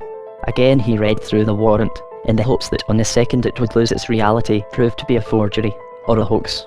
Alas, its genuineness was but too unmistakable. The law had spoken. Master Polydore let his hands fall to his sides in an attitude of limp dismay. Then he sighed heavily. Then he rose slowly to his feet. There was nothing for it but to summon Mummins, and let the warrant instantly be put into effect. As it was possible, nay, almost certain, that the doctor would be able to clear himself triumphantly in court, the quicker the business was put through, the sooner Master Polydore would recover his right hand. When Mummins arrived, Master Polydore said, in a voice as casual as he could make it, "Oh, yes, Mummins, yes. I asked you to come, because," and he gave a little laugh, "a warrant has actually arrived. Of course, There must be some gross misunderstanding behind it, and there will be no difficulty in getting it cleared up in court. But, as a matter of fact, a warrant has arrived from the Lawman of Swan-on-the-Dapple against none other than Dr. Endymion Lear. And again he laughed. Yes, your worship, said Mummins. And not only did his face express no surprise, but into the bargain it looked distinctly grim. Absurd, isn't it? Said Master Polydore, and most inconvenient. Mummins cleared his throat. A murderer's a murderer, your worship, he said. Me and my wife, we were spending last evening at Moth Green. My wife's cousin keeps the tavern there, and he was celebrating his silver wedding. If your worship will excuse me mentioning such things. And among the friends he'd asked in was the plaintiff and her aunt. And, well, there be some things that be just too big for any defendant to dodge. But I'll say no more, your worship. I should hope not. Mummins, you have already strangely forgotten yourself. And Master Polydore glared fiercely at the unrepentant Mummins. All the same, he could not help feeling a little disquieted by the attitude adopted by that worthy. 2 hours later, after a busy morning devoted to professional visits and, perhaps, some unprofessional ones too, Endymion Lear sat down to his midday dinner. There was not a happier man in Lud than he. He was the most influential man in the town, deep in the councils of the magistrates, and as for the dreaded Chanticleers, well, he had successively robbed them of their sting.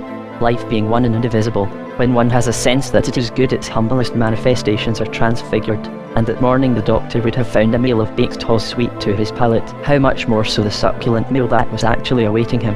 But it was not fated that Endymion Lear should eat at dinner. There came a loud double knock at the door, and then the voice of Captain Mummins, demanding instantly to be shown into the doctor. It was in vain that the housekeeper protested, saying that the doctor had given strict orders that he was never to be disturbed at his meals, for the captain roughly brushed her aside with an aphorism worthy of that eminent jurist, the late Master Josiah Chanticleer. The law, my good lady, is no respecter of a gentleman's stomach, so I'll trouble you to stand out of the way, and he stumped resolutely into the parlour. Morning, Mummins, cried the doctor cheerily, come to share this excellent-looking pigeon pie. For a second or two the captain surveyed him rather ghoulishly. It must be remembered that not only had the captain identified himself with the law to such a degree that he looked upon any breach of it as a personal insult, but that also he had been deeply wounded in his professional pride in that he had not immediately recognised a murderer by his smell. Captain Mummins was not exactly an imaginative man, but as he stood there contemplating the doctor he could almost have believed that his features and expression had suffered a subtle and most unbecoming change since he had last seen them. It was as if he was sitting in a ghastly green light, the most disfiguring and sinister of all the effects of light with which the law cunningly plays with appearances, the light that emanates from the word murder. No, thank you, he said gruffly, I don't sit down to table with the likes of you. The doctor gave him a very sharp look, and then he raised his eyebrows and said dryly, it seems to me that recently you have more than once honoured my humble board. The captain snorted, and then in a stentorian and unnatural voice, he shouted, Endymion Lear, I arrest you in the name of the country of Doromere, and to the end that the dead, the living, and those not yet born, may rest quietly in their graves, their bed, and the womb. Gammon and spinach, cried the doctor, testily, what's your little game, Mummins? Is murder, game, said the captain, and at that word the doctor blanched, and then Mummins added, you're accused of the murder of the late Farmer Gibberty. The words acted like a spell. It was as if Endymion Lear's previous sly, ironical, bird-like personality slipped from him like a mask, revealing another soul, at once more formidable and more tragic. For a few seconds he stood white and silent, and then he cried out in a terrible voice, treachery, treachery. The silent people had betrayed me. It is ill serving a perfidious master. The news of the arrest of Endymion Lear on a charge of murder flew like wildfire through Lud. At all the street corners, little groups of tradesmen, prentices, sailors, were to be seen engaged in excited conversation, and from one to the other group flitted the deaf-mute harlot, Bawdy Bess, inciting them in her strange uncontrolled speech, while dogging her footsteps with her dance like dread went old Mother Tibbs, alternately laughing in crazy glee and weeping and wringing her hands and crying out that she had not yet brought back the doctor's last washing, and it was a sad thing that he should go for his last ride in foul linen, for he'll mount you Cowbray's wooden horse, the gentlemen have told me so, she added with mysterious nods. In the meantime, Luke Hempin had reported to Mummins what he had learned from the little herdsmen about the fish caught by the widow and the doctor. The yeomanry stationed on the border were instantly notified in order to drag the dapple near the spot where it bubbled out after its subterranean passage through the debatable hills. They did so, and discovered wicker frails of fairy fruit, so cunningly weighted that they were able to float under the surface of the water. This discovery considerably altered Master Polydor's attitude to Endymion Lear. Chapters XV. Neither trees nor men, in view of the disturbance caused among the populace by the arrest of Endymion Lear, the Senate deemed it advisable that his trial, and that of the widow Gibberty, should take precedence of all other legal business. So as soon as the two important witnesses, Peter Pease and Marjorie Beach, reached Lud-in-the-Mist, it was fixed for an early date. Never, in all the annals of Doramere, had a trial been looked forward to with such eager curiosity. It was to begin at 9 o'clock in the morning, and by 7 o'clock the Hall of Justice was already packed, while a seething crowd thronged the courtyard and overflowed into the High Street beyond. On the front seats sat Dame Marigold, Dame Jessamine, Dame Dreamsweet and the other wives of magistrates. The main body of the hall was occupied by tradesmen and their wives, and other quiet, well-to-do members of the community, and behind them sat the noisy, impudent, hawking, cat-calling riff-raff apprentices, sailors, peddlers, strumpets, showing clearly on what side were their sympathies by such ribald remarks as, "My old granny's pet cockatoo is terrible fond of cherries. I think we should tell the town yeomanry, and have it locked up as a smuggler," or, "Where's Mummins? Send for Mummins and the mayor. 200 years ago an old gaffer ate a gallon of crab soup and died the same night. Arrest Dr. Lear and hang him for it." But as the clocks struck 9 on Master Polydor vigil, in his priestly-looking purple robes of office embroidered in gold with the sun and the moon and the stars, and the other 10 judges clad in scarlet and ermine filed slowly in and, bowing gravely to the assembly, took their seats on the dais, silence descended on the hall, for the fear of the law was inbred in every Doramerite, even the most disreputable. Nevertheless, there was a low hum of excitement when Mummins in his green uniform, carrying an axe, and 2 or 3 others of the town yeomanry, marched in with the 2 prisoners, who took their places in the dock. Though Endymion Lear had for long been one of the most familiar figures in Lud, all eyes were turned on him with as eager a curiosity as if he had been some savage from the Amber Desert, the first of his kind to be seen in Doramere, and such curious tricks can the limelight of the law play on reality that many there thought that they could see his evil sinister life written in clear characters on his familiar features. To the less impressionable of the spectators, however, he looked very much as usual, though perhaps a little pale and flabby about the gills. And he swept the hall with his usual impudent appraising glance, as if to say, "Lindsay Woolsey, Lindsay Woolsey, but one must make the best of a poor material. He's going to give the judges a run for their money.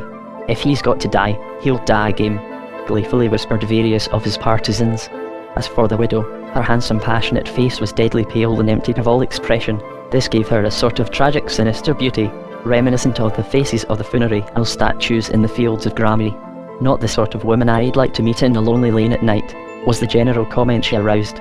Then the clerk of arraigns called out, "Silence," and in a solemn voice, Master Polydor said, "Endymion Lear and Clementina Gibberty, hold up your hands."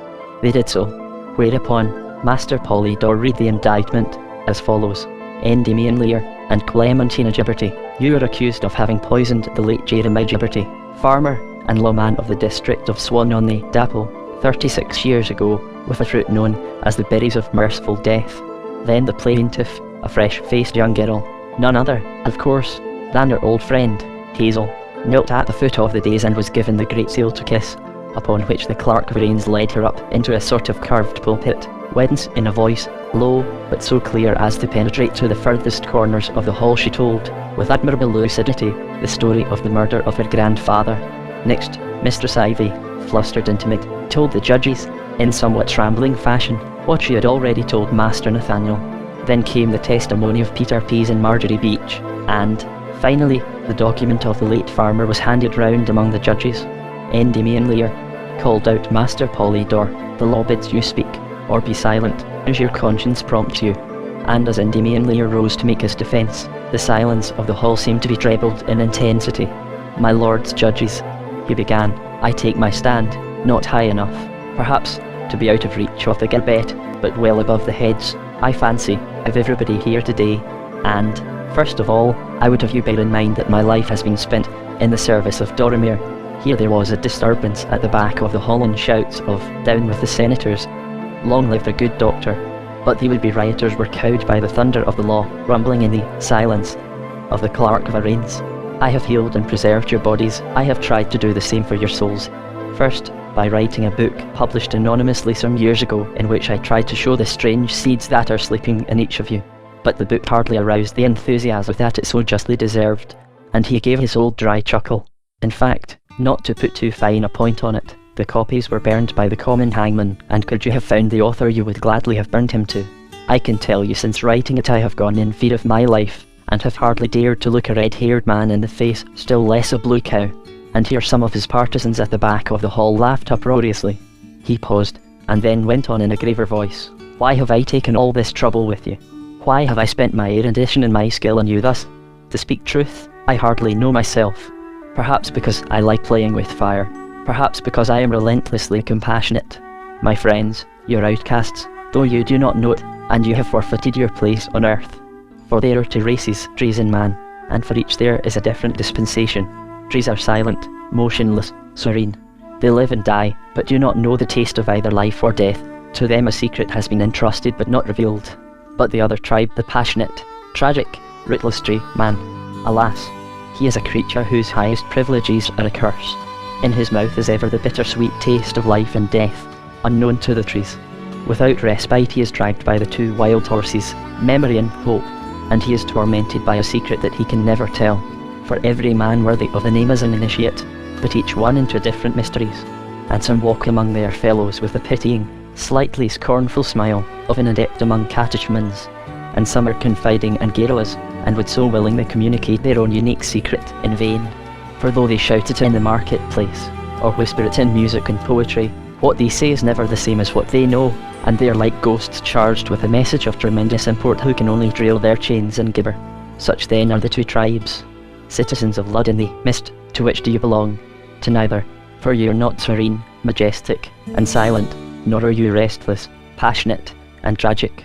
I could not turn you into trees, but I had hoped to turn you into men. I have fed and healed your bodies, and I would fain have done the same for your souls. He paused to mop his brow. Clearly it was more of an effort for him to speak than one would have guessed. Then he went on, and his voice had in it a strange new thrill. There is a land where the sun and the moon do not shine, where the birds are dreams, the stars are visions, and the immortal flowers spring from the thoughts of death. In that land grow fruit, the juices of which sometimes cause madness, and sometimes manliness, for that fruit is flavoured with life and death, and it is the proper nourishment for the souls of man. You have recently discovered that for some years I have helped to smuggle that fruit into Doramere. The farmer Gibberty would have deprived you of it, and so I prescribed for him the berries of merciful death. This admission of guilt caused another disturbance at the back of the hall, and there were shouts of, "Don't you believe him? Never say die, doctor," and so on. The yeomanry had to put out various rough-looking men, and Master Ambrose, sitting up on the dais, recognised among them the sailor, Sebastian Thug, whom he and Master Nathaniel had seen in the fields of Grammy. When silence and order had been restored, Endymion later went on. Yes, I prescribed for him the berries of merciful death. What could it matter to the world whether he reaped the cornfields of Doramere, or the fields of gillflowers beyond the hills? And now, my lords judges, I will forestall your sentence. I have pleaded guilty, and you will send me for a ride on what the common people call Ducow Braeswood and horse. And you will think that you are sending me there because I helped to murder the farmer Gibberty. But, my lords judges, you are purblind, and, even in spectacles, you can only read a big coarse script. It is not you that are punishing me, but others for a spiritual sin. During these days of my imprisonment I have pondered much on my own life, and I have come to see that I have sinned. But how? I have prided myself on being a good chemist, and in my crucibles I can make the most subtle sauces yield up their secret, whether it be white arsenic, rosalga, mercury sublimate, or cantharides. But where is the crucible or the chemist that can analyse a spiritual sin? But I have not lived in vain. You will send me to ride on Ducow Braeswood and horse, and, in time, the double-faced doctor will be forgotten, and so will you, my lords judges. But Lud-in-the-Mist will stand, and the country of Doramere, and the dreaded country beyond the hills.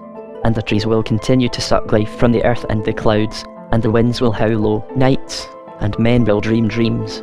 And who knows, someday, perhaps, my fickle bittersweet master, the lord of life and death, of laughter and tears, will come dancing at the head of his silent battalions to make wild music in Doramere. This then, my lords judges, is my defence. And he gave a little bow towards the dais. While he had been speaking, the judges had shown increasing symptoms of irritation and impatience. This was not the language of the law. As for the public, it was divided. One part had sat taut, with attention, lips slightly parted, eyes dreamy, as if they were listening to music. But the majority, even though many of them were partisans of the Doctor, felt that they were being cheated. They had expected that their hero, whether guilty or not, would in his defence quite bamboozle the judges by his juggling with the evidence and brilliant casuistry, instead of which his speech had been obscure, and, they dimly felt, indecent. So the girls tittered, and the young men screwed their mouths into those grimaces which are the comment of the vulgar on anything they consider both ridiculous and obscene. Terribly bad taste, I call it, whispered Dame Dreamsweet to Dame Marigold. The sisters-in-law had agreed to bury the hatchet. You always said that little man was a low vulgar fellow. But Dame Marigold's only answer was a little shrug, and a tiny sigh. Then came the turn of the widow Gibberty to mount the pulpit and make her defence. Before she began to speak, she fixed in turn the judges, plaintiff, and public, with an insolent scornful stare. Then, in her deep, almost masculine voice, she began, "You've asked me a question to which you know the answer well enough, else I shouldn't be standing here now. Yes, I murdered Gibberty, and a good riddance too. I was for killing him with the sap of Osiris, but the fellow you call Endymion Lear, who was always a squeamish, tender-hearted sort of chap, if there was nothing to lose by it, that's to say, got me the death berries and made me give them to him in a jelly, instead of the Osiris. It was a pity Master Nathaniel was not there to glory in his own acumen, and it was not only because they caused a painless death that he preferred the berries. He had never before seen them at their work, and he was always a death fancier, tasting, and smelling, and fingering death, like a farmer does samples of grain at market. Though, to give him his due, if it hadn't been for him, that girl over there who has just been standing up to denounce him and me, and she nodded in the direction of the pale, trembling Hazel, and her father before her would long ago have gone the way of the farmer. And this I say in the hope that the wench's conscience may keep her awake sometimes in the nights to come, remembering how she dealt with the man who had saved her life. It will be but a small prick, doubtless, but it is the last that I can give her. And now, good people, here's a word of advice to you, before I go my last ride, a pilgrim to my old friend Endymion Lear. Never you make a pet of a dead man, for the dead are dirty curs and bite the hand that has fed them. And with an evil smile she climbed down from the pulpit, while more than one person in the audience felt faint with horror and would willingly have left the hall. There was nothing left but for Master Polydore to pronounce the sentence, and though the accused had stolen some of his thunder, nevertheless the solemn time-honoured words did not fail to produce their wonted thrill. Endymion Lear and Clementina Gibberty, I find you guilty of murder, and I consign your bodies to the birds, and your souls to whence they came. And may all here present take example from your fate, correcting their conduct if it needs correction, or, if it be impeccable, keeping it so. For every tree can be a gallows, and every man has a neck to hang. The widow received her sentence with complete stolidity, Endymion Lear with a scornful smile. But as it was pronounced there was a stir and confusion at the back of the hall, and a grotesque frenzied figure broke loose from the detaining grip of her neighbours, and, struggling up to the dais, flung herself at the feet of Master Polydore. It was Miss Primrose Crabapple. Your worship, she cried, shrilly, hang me instead of him, my life for his. Was it not I who gave your daughter's fairy fruit, with my eyes open? And I glory in the knowledge that I was made a humble instrument of the same master whom he has served so well. Dear Master Polydore, have mercy on your country, spare your country's benefactor, and if the law must have a victim let it be me, a foolish useless woman, whose only merit was that she believed in loveliness though she had never seen it. Weeping and struggling, her face twisted into a grotesque tragic mask, they dragged her from the hall, amid the laughter and ironical cheers of the public. That afternoon Mummins came to Master Polydore to inform him that a young maidservant from the academy had just been to the guard-room to say that Miss Primrose Crabapple had killed herself. Master Polydore at once hurried off to the scene of the tragedy, and there in the pleasant old garden where so many generations of Crabapple blossoms had romped, and giggled, and exchanged their naughty little secrets, he found Miss Primrose, hanging stone dead from one of her own apple trees. Well, as the old song has it, Mummins, said Master Polydore, here hangs a maid who died for love. Master Polydore was noted for his dry humour. A gibbet had been set up in the great court of the Guildhall, and the next day, at dawn, Endymion Lear and the widow Gibberty were hanged by the neck till they died. Rumour said that as the doctor's face was contorted in its last grimace, strange silvery peals of laughter were heard proceeding from the room where long ago Duke Cowbray's jester had killed himself. Chapter XV. The Fair and the Elfin Marches.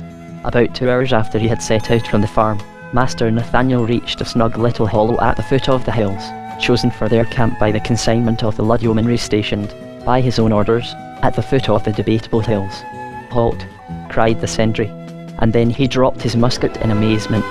"Well, I'm blessed if it ain't his worship," he cried.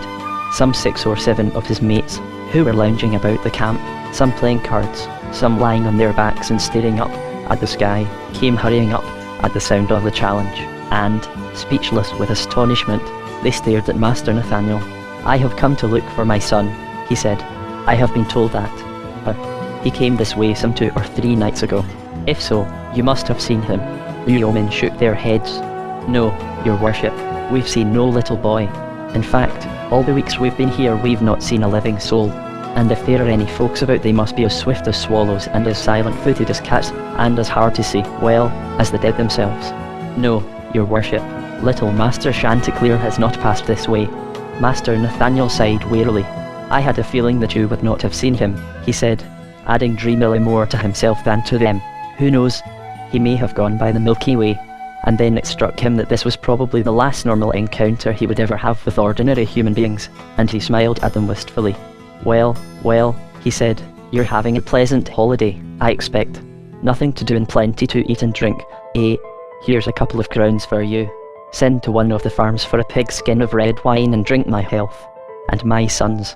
I'm off in what may prove a very long journey. I suppose this bridle path will be as good a route as any." They stared at him in amazement. "Please, your worship, if you'll excuse me mentioning it, you must be making a mistake," said the sentry, in a shocked voice. "All the bridle paths about here lead to nowhere but the elfin marches, and beyond. It is for beyond that I am bound," answered Master Nathaniel curtly, and digging his spurs into his horse's flanks, he dashed past the horrified yeomen and up one of the bridle paths, as if he would take the Debatable Hills by storm. For a few seconds they stood staring at one another with scared, astonished eyes. Then the sentry gave a low whistle. "He must be powerful fond of that little chap," he said. "If the little chap really slipped past without our seeing him, that will be the 3rd Chanticleer to cross the hills. First there was the little missy at the academy, then the young chap, then the mayor. Aye, but they didn't do it on an empty stomach, leastways. We know the Crabapple Blossoms didn't, and if the talk in Lud be true, the little chap had had a taste of what he oughtn't," said another. "But it's another story to go when you're in your right mind. Dr. Lear can't have been in the right when he said all the magistrates were played out, for it's the bravest thing has ever been done in Dorimere."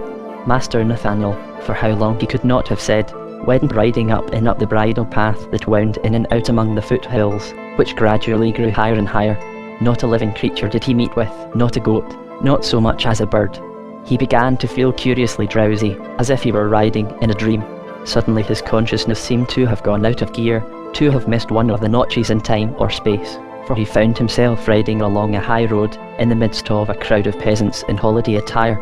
Nor did this surprise him. His passive, uncritical mood was impervious to surprise. And yet, what were these people with whom he had mingled? An ordinary troop of holiday-making peasants. At first sight, so they seemed. They were pretty girls, with sunny hair escaping from under red and blue handkerchiefs, and rustic dandies cross-gartered with gay bands, and old women with quiet, nobly lined faces, a village community bound for some fair or merry-making. But why were their eyes so fixed and strange, and why did they walk in absolute silence? And then the invisible cicerone of dreams, who is one's other self, whispered in his ear, "These are they whom men call dead." And, like everything else said by that cicerone, these words seemed to throw a flood of light on the situation, to make it immediately normal, even prosaic. Then the road took a sudden turn, and before them stretched a sort of heath, dotted with the white booths of a fair. "That is the market of souls," whispered the invisible cicerone. Of course," muttered Master Nathaniel, as if all his life he had known of its existence. And, indeed, he had forgotten all about Randolph, and thought that to visit this fair had been the one object of his journey. They crossed the heath, and then they paid their gate money to a silent old man. And though Master Nathaniel paid with a coin of a metal and design he had never seen before, it was with no sense of a link missing in the chain of cause and effect that he produced it from his pocket. Outwardly, there was nothing different in his fare from those in the Dorimere. Pewterers, shoemakers, silversmiths were displaying their wares. There were cows and sheep and pigs, and refreshment booths and ratios. But instead of the cheerful, variegated din that is part of the fun of the everyday fair, over this one there reigned complete silence, for the beasts were as silent as the people. Dead silence, and blazing sun. Master Nathaniel started off to investigate the booths. In one of them they were flinging darts at a pasteboard target, on which were painted various of the heavenly bodies, with the moon in the centre. Anyone whose dart struck the moon was allowed to choose a prize from a heap of glittering miscellaneous objects, golden feathers, shells painted with curious designs, brilliantly coloured pots, fans, silver sheep bells. "They're like Hempy's new ornaments," thought Master Nathaniel. In another booth there was a merry-go-round of silver horses and gilded chariots, both sadly tarnished. It was a primitive affair that moved not by machinery, but by the ceaseless drudging of a life only a patient, dingy little beast tied to it with a rope. And the motion generated a thin, cracked music, tunes that had been popular in Lud-in-the-Mist when Master Nathaniel had been a little boy.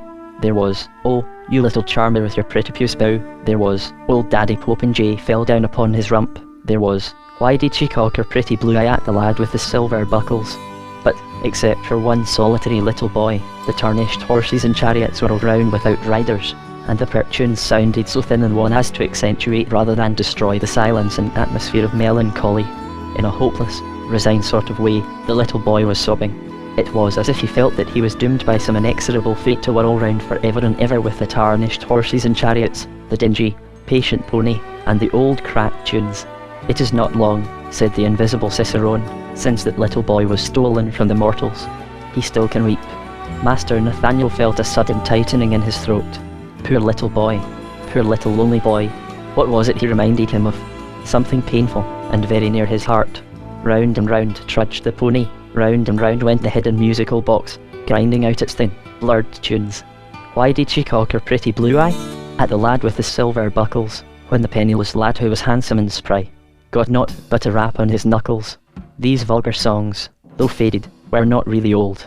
Nevertheless, to Master Nathaniel, they were the oldest songs in existence, sung by the morning stars when all the world was young, for they were freighted with his childhood, and brought the memory, or rather, the tang, the scent, of the solemn innocent world of children, a world sans archness, sans humour, sans vulgarity, where they had sounded as pure and silvery as a shepherd's pipe, where the little charmer with her puce bow, and the scheming hussy who had cocked her blue eye had been own sisters to the pretty fantastic ladies of the nursery rhymes, like them walking always to the accompaniment of tinkling bells and living on frangipane and syllabubs of peaches and cream, and whose gestures were stylized and actions preposterous, nonsense actions that needed no explanation, while mothers-in-law, shrewish wives, falling in love, they were just pretty words like brightly coloured beads, strung together without meaning.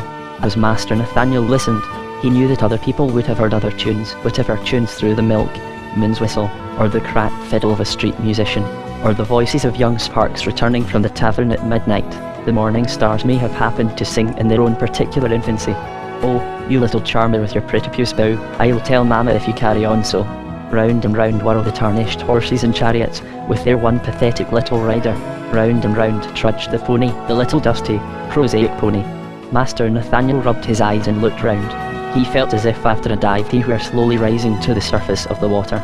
The fair seemed to be coming alive, the silence had changed into a low murmur, and now it was swelling into the mingled din of chattering voices, lowing cows, grunting pigs, blasts from tin trumpets, hoarse voices of cheap jacks, praising their wares, all the noises, in short, that one connects with an ordinary fair.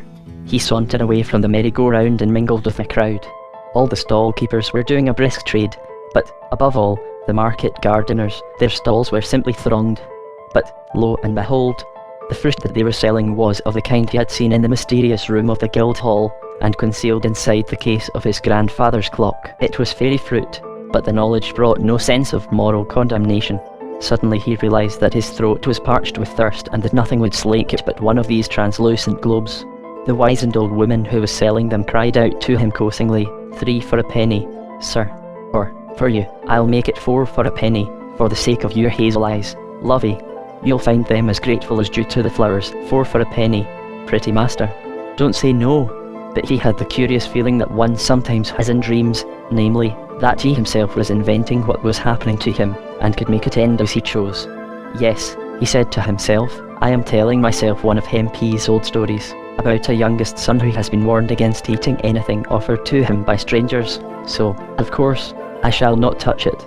So with a curt, "No thankee, nothing doing today," he contemptuously turned his back on the old woman and her fruit. But whose was that shrill voice? Probably that of some cheap jack whose patter or whose wares to judge from the closely packed throng hiding him from view, had some particularly attractive quality. The voice sounded vaguely familiar, and, his curiosity aroused, Master Nathaniel joined the crowd of spectators. He could discern nothing but the top of a red head, but the patter was audible. "Now's your chance, gentlemen. Beauty doesn't keep, but rots like apples. Apple shies. 4 points if you hit her on the breast, 6 if you hit her on the mouth, and he who first gets 20 points wins the maid. Don't fight shy of the apple shies. Apples and beauty do not keep, there's a worm in both.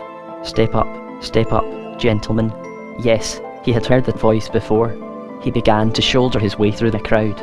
It proved curiously yielding, and he had no difficulty in reaching the centre of attraction, a wooden platform on which gesticulated, grimaced and pirouetted. Who but his rascally groom Willy-Wisp, dressed as a harlequin? But Willy-Wisp was not the strangest part of the spectacle. Out of the platform grew an apple tree, and tied to it was his own daughter, Prunella, while grouped around her in various attitudes of woe were the other grabable blossoms. Suddenly Master Nathaniel felt convinced that this was not merely a story he was inventing himself, but, as well, it was a dream, a grotesque, illogical synthesis of scraps of reality, to which he could add what elements he chose. "What's happening?" he asked his neighbour, but he knew the answer. Willy-Wisp was selling the girls to the highest bidder, to labour in the fields of gillflowers. "But you have no right to do this," he cried out in a loud, angry voice. "No right whatever. This is not Fayreal, and it is only the elfin marches. They cannot be sold until they have crossed over into Fayreal, and I say they cannot be sold." All round him he heard odd whispers. "It is Chanticleer the dreamer, who has never tasted fruit." Then he found himself giving a learned dissertation on the law of property, as observed in the elfin marches. The crowd listened to him in respectful silence. Even Willy-Wisp was listening, and the crabapple blossoms gazed at him with inexpressible gratitude. With what seemed to him a superbly eloquent peroration, he brought his discourse to an end. Prunella stretched out her arms to him, crying, "Father, you have saved us. You and the law, you and the law, you and the law," echoed the other crabapple blossoms. "Chanticleer and the law, Chanticleer and the law," shouted the crowd. The fair had vanished. He was in a strange town, and was one of a great crowd of people all hurrying in the same direction. "They're looking for the bleeding corpse," whispered the invisible cicerone, and the words filled Master Nathaniel with an unspeakable horror. Then the crowd vanished, leaving him alone in a street as silent as the grave. He pressed forward, for he knew that he was looking for something, but what it was he had forgotten. At every street corner he came on a dead man, guarded by a stone beggar with a face like the herm in the Gibbertis orchard. He was almost choked by the horror of it. The terror became articulate. Supposing one of the corpses should turn out to be that little lonely boy on the merry-go-round. This possibility filled him with an indescribable anguish. Suddenly he remembered about Ranulf. Ranulf had gone to the country from which there is no return, but he was going to follow him there and fetch him back. Nothing would stop him. He would push, if necessary, through fold after fold of dreams until he reached their heart. He bent down and touched one of the corpses. It was warm, and it moved. As he touched it, he realised that he had incurred the danger of contamination from some mysterious disease. "But it isn't real. It isn't real," he muttered. "I'm inventing it all myself. And so, whatever happens, I shan't mind, because it isn't real." It was growing dark. He knew that he was being followed by one of the stone beggars, who had turned into a 4-footed animal called Portunus. In one sense the animal was a protection, in another a menace, and he knew that in summoning him he must be very careful to use the correct ritual formulary. He had reached a square, on one side of which was a huge building with a domed roof. Light streamed from it through a great window of stained glass, on which was depicted a blue warrior fighting with a red dragon. No, it was not a stained glass window, but merely the reflection on the white walls of the building from a house in complete darkness in the opposite side of the square, inhabited by creatures made of red lacquer. He knew that they were expecting him to call, because they believed that he was courting one of them. "What else could bring him here save all this lovely spawn?" said a voice at his elbow. He looked round. Suddenly the streets were pullulating with strange semi-human fauna, tiny green men, the wax figures of his parents from Hempi's chimney-piece, grimacing grey birds with lovely children gambolling round them dressed in beetles' shards. Now they were dancing, some slow old-fashioned dance, in and out, in and out. Why, they were only figures on a piece of tapestry flapping in the wind. Once more he felt his horse beneath him, but what were these little pattering footsteps behind him? He turned uneasily in his saddle, to discover that it was nothing but a gust of wind rustling a little eddy of dead leaves. The town and its strange fauna had vanished. and once more he was riding up the bridle path. But now it was night. Chapter XV. By the sun, moon and stars and the golden apples of the west, though it was a relief to have returned to the fresh air of reality, Master Nathaniel was frightened. He realised that he was alone at dead of night in the elfin marches, and the moon kept playing tricks on him, turning trees and boulders into goblins and wild beasts, cracking her jokes, through humorous that she was, with a solemn impassive face. But how was this?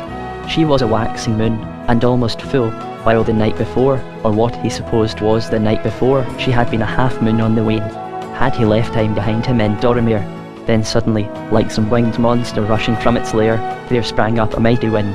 The pines creaked and rustled and bent beneath its onslaught, the grasses whistled, the clouds flocked together and covered the face of the moon.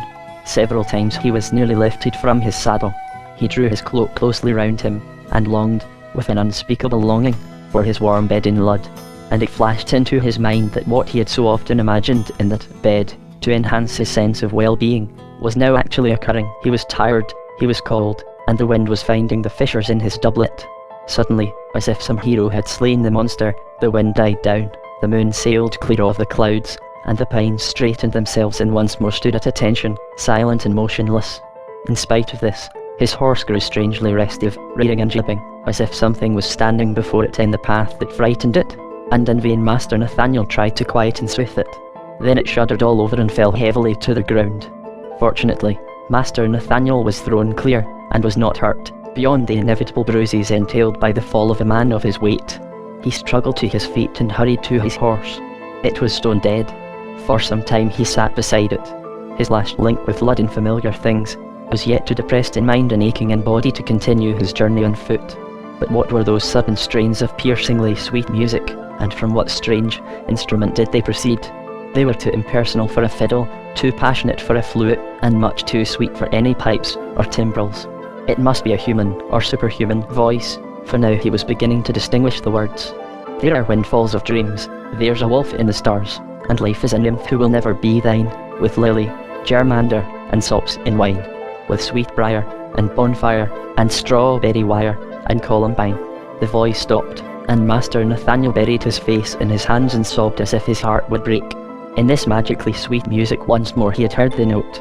It held, this time, no menace as to things to come, but it aroused in his breast an agonizing tumult of remorse for having allowed something to escape that he would never recapture. It was as if he had left his beloved with harsh words, and had returned to find her dead. Through his agony he was conscious of a hand laid on his shoulder. Why, Chanticleer, old John O. dreams. What ails you?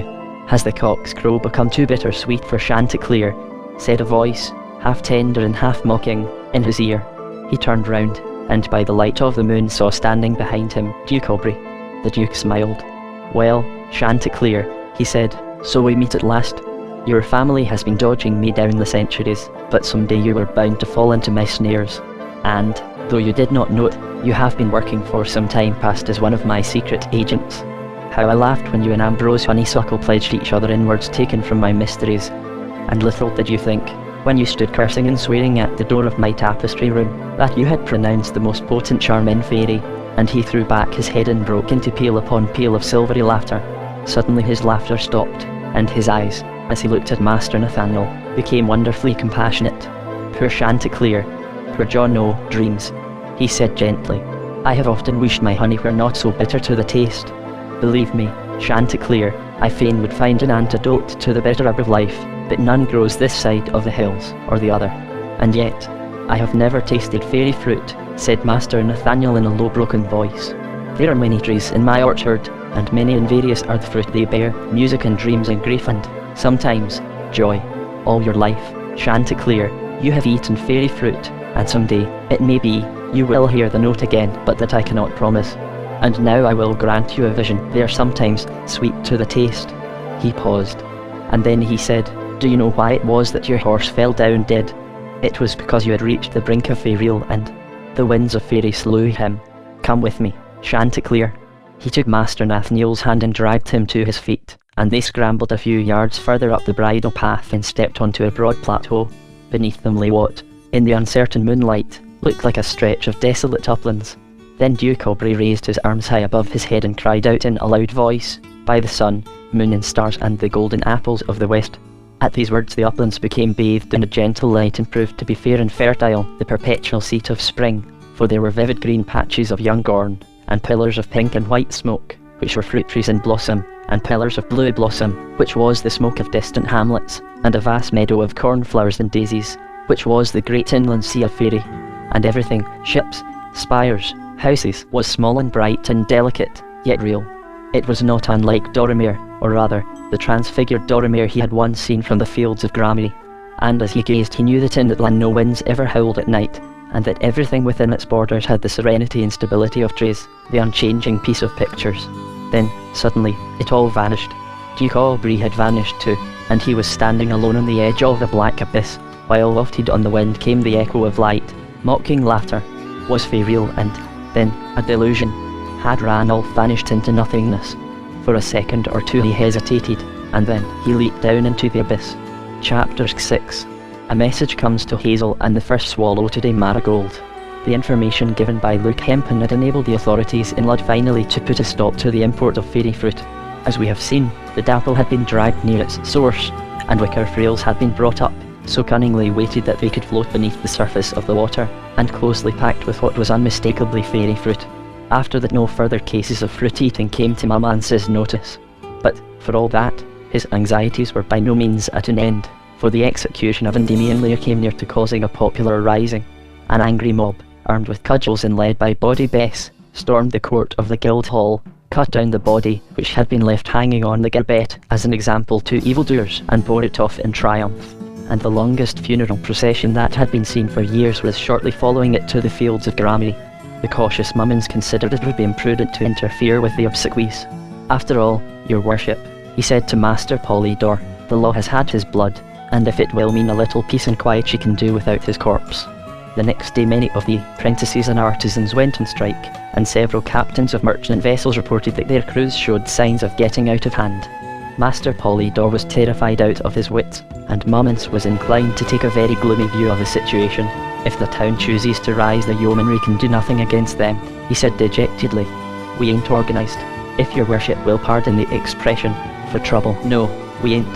Then, as if by a miracle, everything quieted down. The strikers, as meek as lambs, returned to their work. The sailors ceased to be turbulent, and Mummins declared that it was years since the yeomanry had had so little to do. There's nothing like taking strong measures at once, Master Polydor remarked complacently to Master Ambrose, whom he had taken as his mentor in the place of Endymion Lear. Once let them feel that there is a strong man at the helm, and you can do anything with them. And, of course, they never felt that with poor old Nat. Master Ambrose's only answer was a grunt and a rather sardonic smile, for Master Ambrose happened to be one of the few people who knew what had really happened. The sudden calm was due neither to a miracle, nor to the strong hand of Master Polydor. It had been brought about by two humble agents, Mistress Ivy Peppercorn and Hazel Gibberty. One evening they had been sitting in the little parlour behind the grocer's shop over the first fire of the season. As plaintiff and principal witness in the unpopular trial, their situation was not without danger.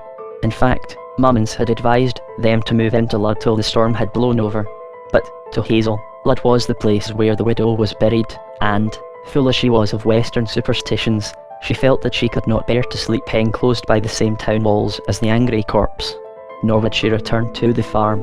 Her aunt had told her of Master Nathaniel's half-joking plan to communicate with her, and Hazel insisted that even though he had gone behind the debatable hills, it was their clear duty to remain within reach of the message. That evening, Mistress Ivy was waxing a little plaintive over her obstinacy. I sometimes think, Hazel, your wits have been turned, living so long with it, bad bold woman. And I don't wonder, I'm sure, poor child. And if my poor Peppercorn hadn't come along, I don't know what would have happened to me. But there's no sense, I tell you, in waiting on here, with the hams and bacon at home not cured yet, nor the fish salted for winter, nor your fruit pickled or preserved. You're a farmer on your own now, and you shouldn't forget it. And I wish to goodness you'd get all that silly nonsense out of your head. A message from the mayor, indeed, though I can't get over its being him that came to see me, and me never knowing, but giving him sauce, as if he'd been nothing but a shipmate of my poor Peppercorn's. No, no, poor gentleman, we'll never hear from him. Leastways, not this side of the debatable hills. Hazel said nothing, but her obstinate little chin looked even more obstinate than usual. Then suddenly she looked up with startled eyes. Hark, Auntie, she cried. Didn't you hear someone knocking? What a girl you are for fancying things. It's only the wind, said Mistress Ivy querulously. Why, Auntie, there it is again. No, I'm sure it's someone knocking. I'll just go and see, and she took a candle from the table, but her hand was trembling. The knocking was audible now to Mistress Ivy as well. You just stay where you are, my girl, she cried shrilly. It'll be one of these rough chaps from the town, and I won't have you opening the door. No, I won't. But Hazel paid no attention, and, though her face was white and her eyes very scared, she marched boldly into the shop and called, Who's there? Through the door, by the sun, moon and stars and the golden apples of the west, came the answer. Auntie, Auntie, she cried shrilly, it's from the mayor. He has sent a messenger, and you must come. This brought Mistress Ivy hurrying to her side. Though she was not of an heroic character, she came of good sturdy stock, and she was not going to leave her dead brother's child to face the dangers of the unseen alone, but her teeth were chattering with terror.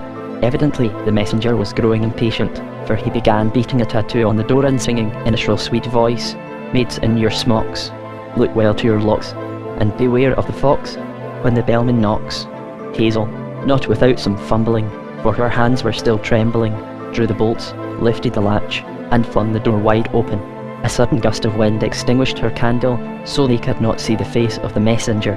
He began speaking in a shrill, expressionless voice, like that of a child repeating a lesson. I have given the password, so you know from whom I come.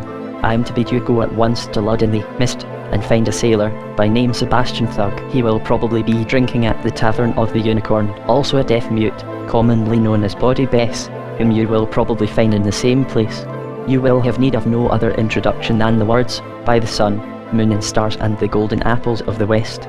You are to tell them that there is to be no more rioting, and that they are to keep the people quiet, for the Duke will send his deputy. And next you will go to Master Ambrose Honeysuckle and bid him remember the oath which he and Master Nathaniel pledged each other over Wild Time Gin, swearing to ride the wind with the loose rein, and to be hospitable to visions. And tell him that Lud-in-the-Mist must throw wide its gates to receive its destiny. Can you remember this?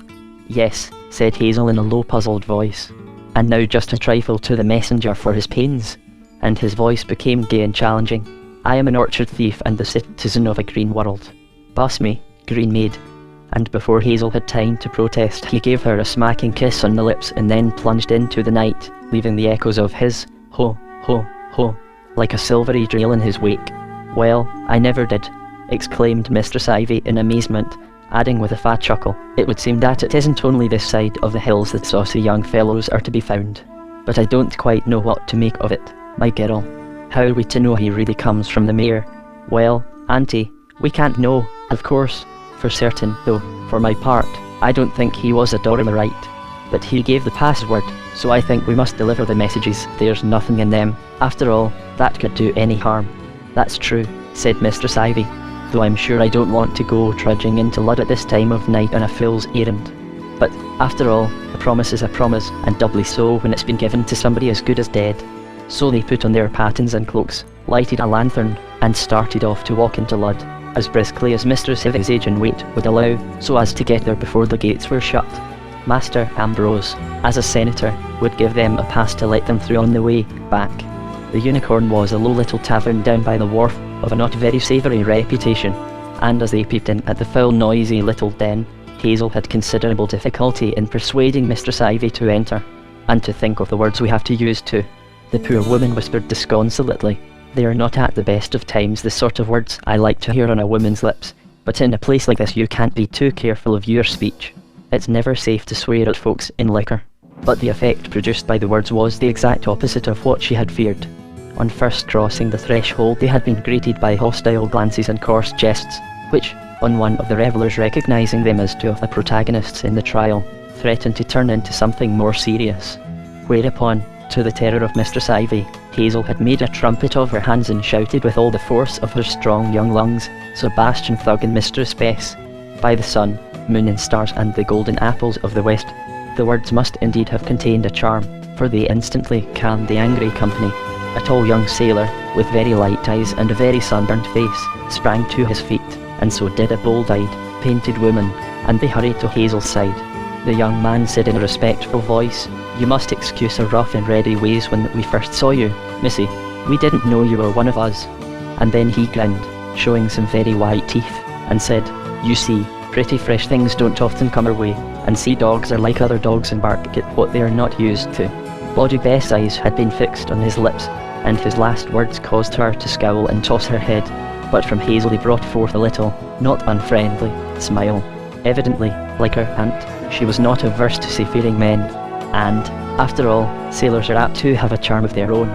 When on dry land, like ghosts when they walk, there is a tang about them of an alien element, and Sebastian Thug was a thorough sailor. Then in a low voice Hazel gave the message, which Thug repeated on his fingers for the benefit of Bloody Bess. He insisted on conducting them to Master Ambrose's, and said he would wait outside for them and see them home. Master Ambrose made them repeat the words several times, and questioned them closely about the messenger. Then he took 2 or 3 paces up and down the room, muttering to himself, "Delusion, delusion." Then he turned suddenly to Hazel and said sharply, "What reason have you to believe, young woman, that this fellow really came from Master Nathaniel?" "None, sir," answered Hazel, "but there was nothing for us to do but to act as if he did." I see. You, too, ride the wind, that's the expression, isn't it? Well, we are living in strange times." And then he sank into a brown study, evidently forgetful of their presence, so they thought it best quietly to steal away. From that evening the rabble of Lud-in-the-Mist ceased to give any trouble. When the yeomen stationed on the border were recalled to Lud and spread the news that they had seen Master Nathaniel riding alone towards the elfin marches, Dame Marigold was condoled with as a widow, and went into complete retirement, refusing even to see her oldest friends, although they had all come to regret their unjust suspicions of Master Nathaniel, and were, in consequence, filled with contrition, and eager to prove it in services to his wife. Occasionally she made an exception for Master Ambrose, but her real support and stay was old Hempy. Nothing could shake the woman's conviction that all was well with the Chanticleers, and the real anchor is not hope but faith, even if it be only somebody else's faith. So the gay snug little room at the top of the house, where Master Nathaniel had played when he was a little boy, became Dame Marigold's only haven, and there she would spend the most of her day. Though Hempy never forgot that she was only a vigil, nevertheless, in her own way, she was growing fond of her.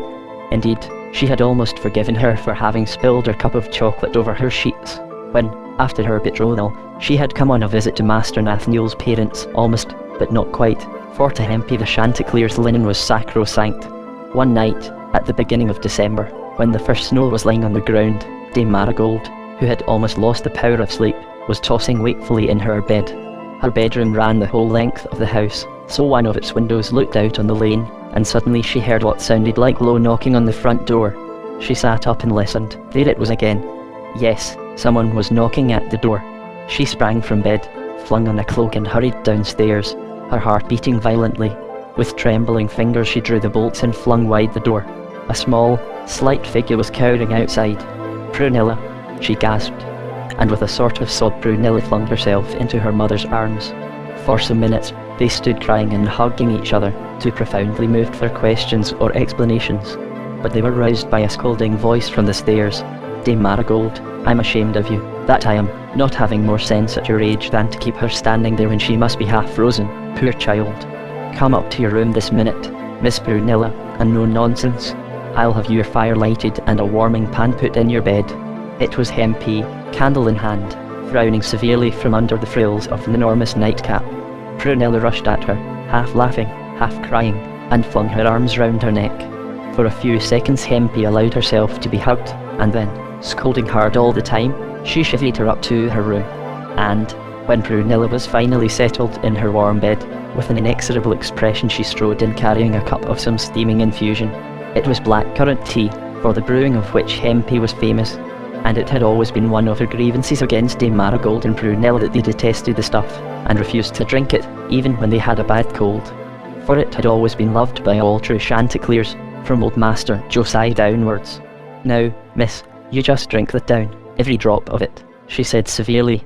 Prunella was too exhausted at night to tell them her adventures, but the next morning she gave a confused account of wanderings at the bottom of the sea, and how they had lost their way in a terrible marine jungle, out of which they had been guided by Master Nathaniel.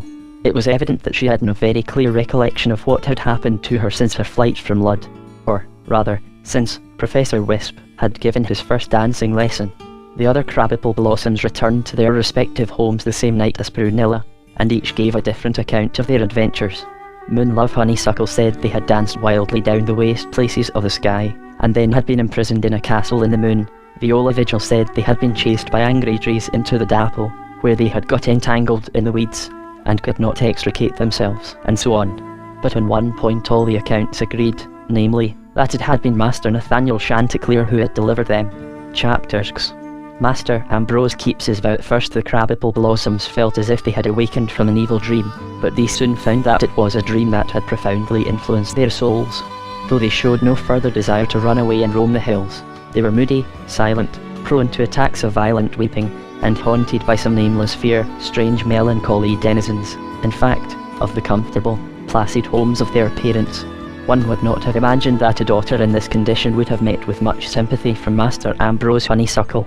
Nevertheless, his tenderness and patience with Moonlove proved boundless. Night after night he sat by her, holding her hand till she fell asleep, and by day he soothed her ravings, and in her quieter moments they would have long intimate talks together, such as they had never had before she ran away, and the result of these talks was that his stiff but fundamentally honest mind was beginning to creak on its hinges, and he would actually listen without protest when Moonlove expressed her conviction that although fairy fruit had robbed her of her peace of mind, nevertheless nothing but fairy fruit could restore it to her, and that at Miss Primrose Crab-apple as she had either been given the wrong kind or not enough. The reign of winter was now established, and Lud-in-the-Mist seemed at last to have settled down into its old peaceful rut. Master Nathaniel had turned into poor old Nat, and was to most people no more than a lovable ghost of the past.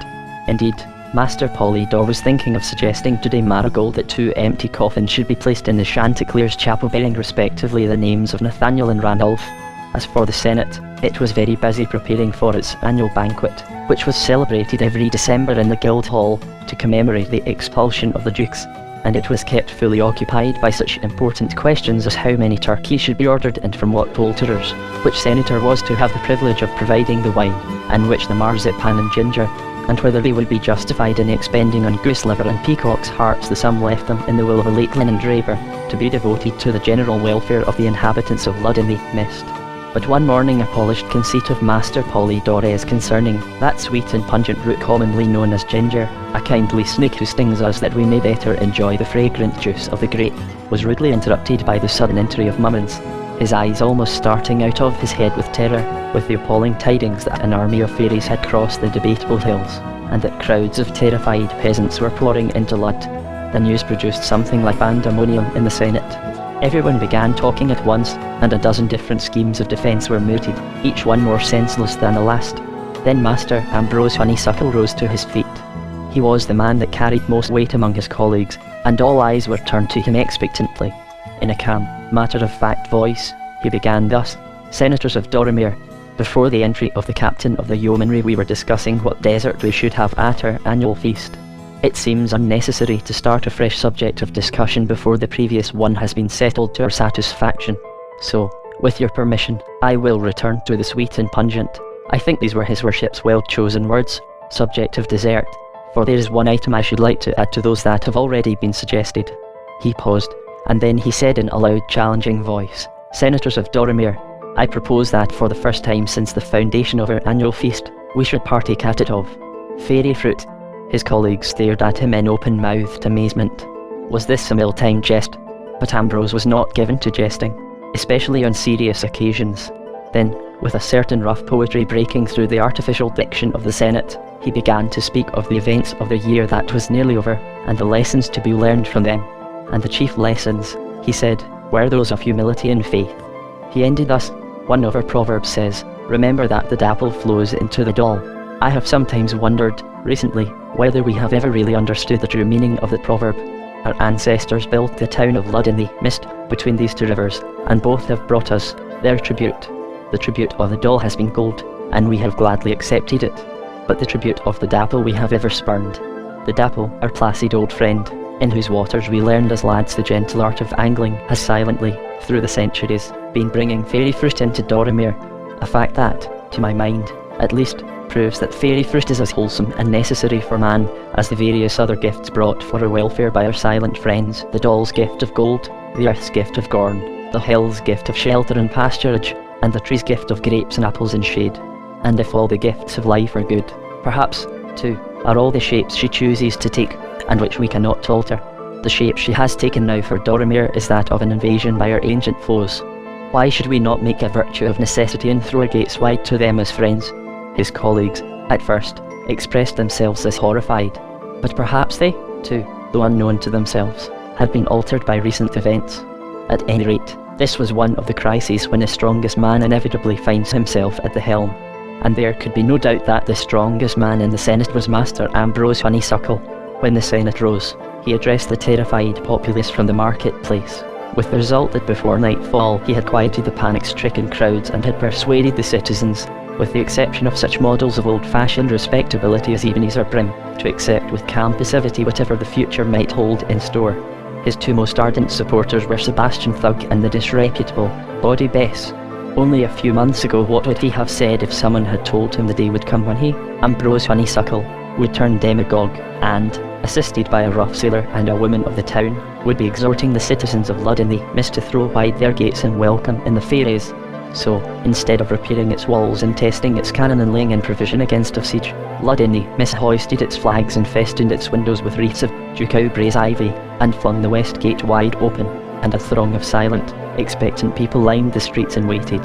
First came the sounds of wild sweet music, then the tramp of a myriad feet, and then, like hosts of leaves, blown on the wind, the invading army came pouring into the town. As he watched, Master Ambrose remembered the transfigured tapestry in the Guildhall, and the sense they had had of noisy, gaudy, dominant dreams flooding the streets and scattering reality in their wake. Behind the battalions of mail-clad dead marched three gigantic old men, with long white beards reaching below their girdles. Their long stiff robes were embroidered in golden jewels with strange emblems, and behind them were led sumpter mules laden with coffers of wrought gold. And the rumour passed through the waiting crowd that these were none other than the balsam-meeting priests of the sun and moon. And bringing up the rear on a great white charger was Master Nathaniel Chanticleer, with Randolph riding by his side. The accounts of what took place immediately after the entry of the fairy army read more like legends than history. It would seem that the trees broke into leaf and the masts of all the ships in the bay into blossom. That day and night the cocks crowed without ceasing, that violets and anemones sprang up through the snow in the streets, and that mothers embraced their dead sons, and maids their sweethearts drowned at sea. But one thing seems certain, and that is that the gold-wrought coffers contained the ancient offering of fairy fruit to Doramere, and the coffers were of such miraculous capacity that there was enough and to spare, not only for the dessert of the Senate, but for that of every household in Lud-in-the-Mist. Chapter C. The Initiate. You may, perhaps, have wondered why a man so full of human feelings, and set in so unheroic a mould as Master Nathaniel Chanticleer should have been cast for so great a role. Yet the highest spiritual destinies are not always reserved for the strongest men, nor for the most virtuous ones. But though he had been chosen as Duke Howbre's deputy and initiated into the ancient mysteries, he had not ceased to be in many ways the same Master Nathaniel as of old, whimsical, childlike, and, often, unreasonable. Nor, I fear, did he cease to be the prey of melancholy. I doubt whether initiation ever brings happiness. It may be that the final secret revealed is a very bitter one, or it may be that the final secret had not yet been revealed to Master Nathaniel, and, strange to say, far from being set up by his new honours, he felt oddly ashamed of them. It was almost as if he was for the first time running the gauntlet of his friend's eyes after having been afflicted by some physical disfigurement. When things had returned again to their usual rut, Master Ambrose came to spend a quiet evening with Master Nathaniel. They sat for some time in silence, puffing at their pipes, and then Master Ambrose said, "Tell me what your theory is about Endymion Lear, Nat." He was a double-dyed villain. "All right, I suppose." Master Nathaniel did not answer at once, and then he said thoughtfully, "I suppose so. I read the report of his defence, however, and his words seem to me to ring true. But I think there was some evil lurking in his soul, and everything he touched was contaminated by it, even fairy fruit, even Duke Aubrey, and that spiritual sin he accused himself of. What do you suppose it was?" "I think," said Master Nathaniel slowly, "he may have mishandled the sacred objects of the mysteries." "What are these sacred objects, Nat?" Master Nathaniel moved uneasily in his chair, and said, with an embarrassed little laugh, "Life and death, I suppose." He hated being asked about these sorts of things. Master Ambrose sat for a few moments pondering, and then he said, "It was curious how in all his attacks on you he defeated his own ends."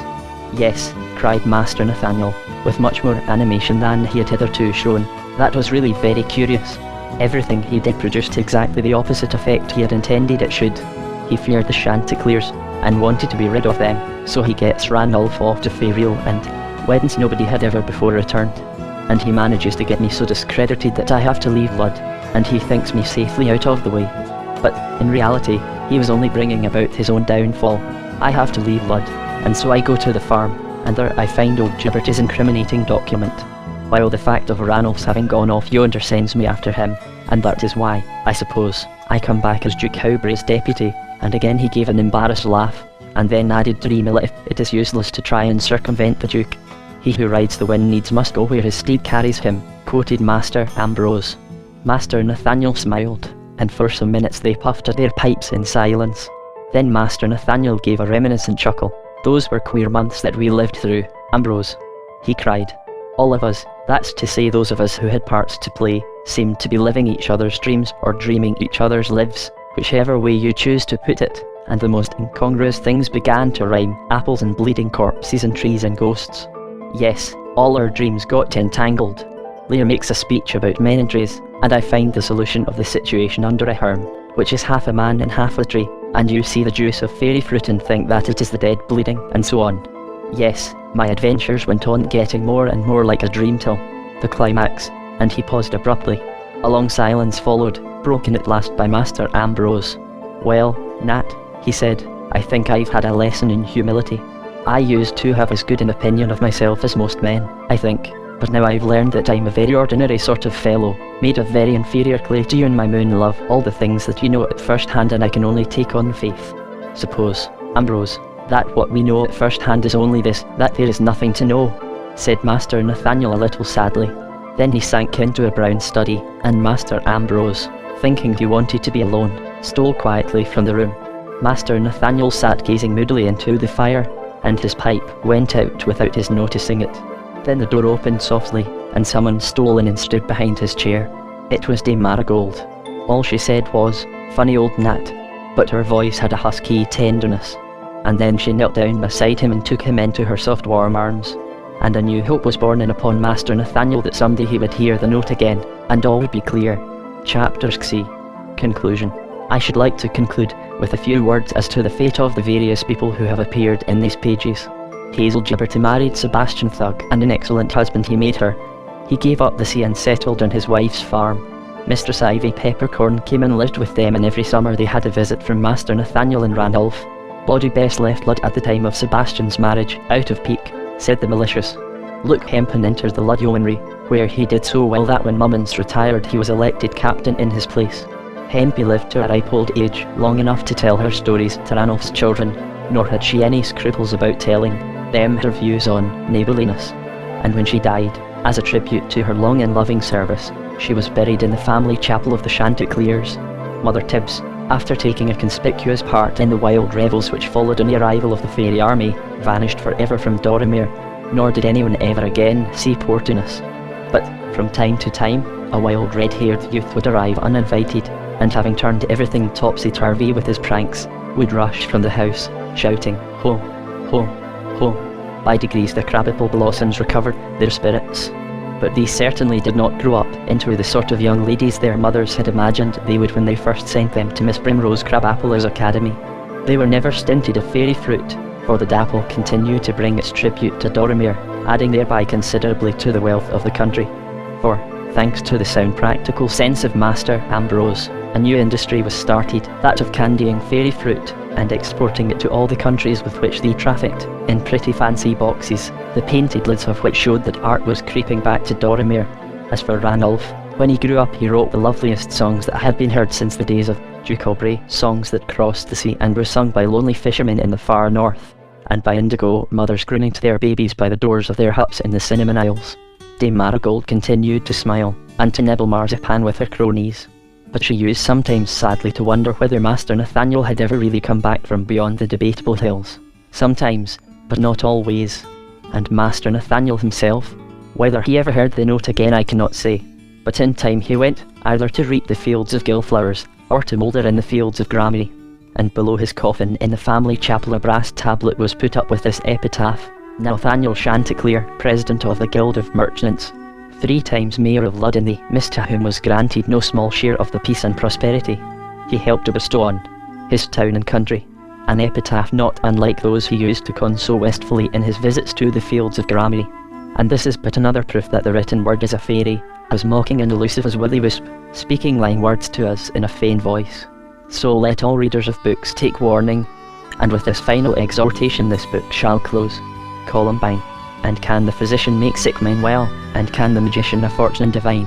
Without lily, germander, and sops in wine, with sweetbriar, and bonfire, and strawberry wire, and columbine, with in and out, round as a ball, with hither and thither, as straight as a line, with lily, germander, and sops in wine, with sweetbriar and bonfire and strawberry wire and columbine. Any lass for a duke who wears green, in lands where the sun and the moon do not shine, with lily, germander, and sops in wine, with sweetbriar and bonfire and strawberry wire and columbine. When nobody did live, there lived no poor, the lord and the beggar on routes did dine, with lily, germander, and sops in wine, with sweetbriar and bonfire, and strawberry wire, and columbine. There are windfalls of dreams, there's a wolf in the stars, and life is a nymph who will never be thine, with lily, germander, and sops in wine, with sweetbriar, and bonfire, and strawberry wire, and columbine.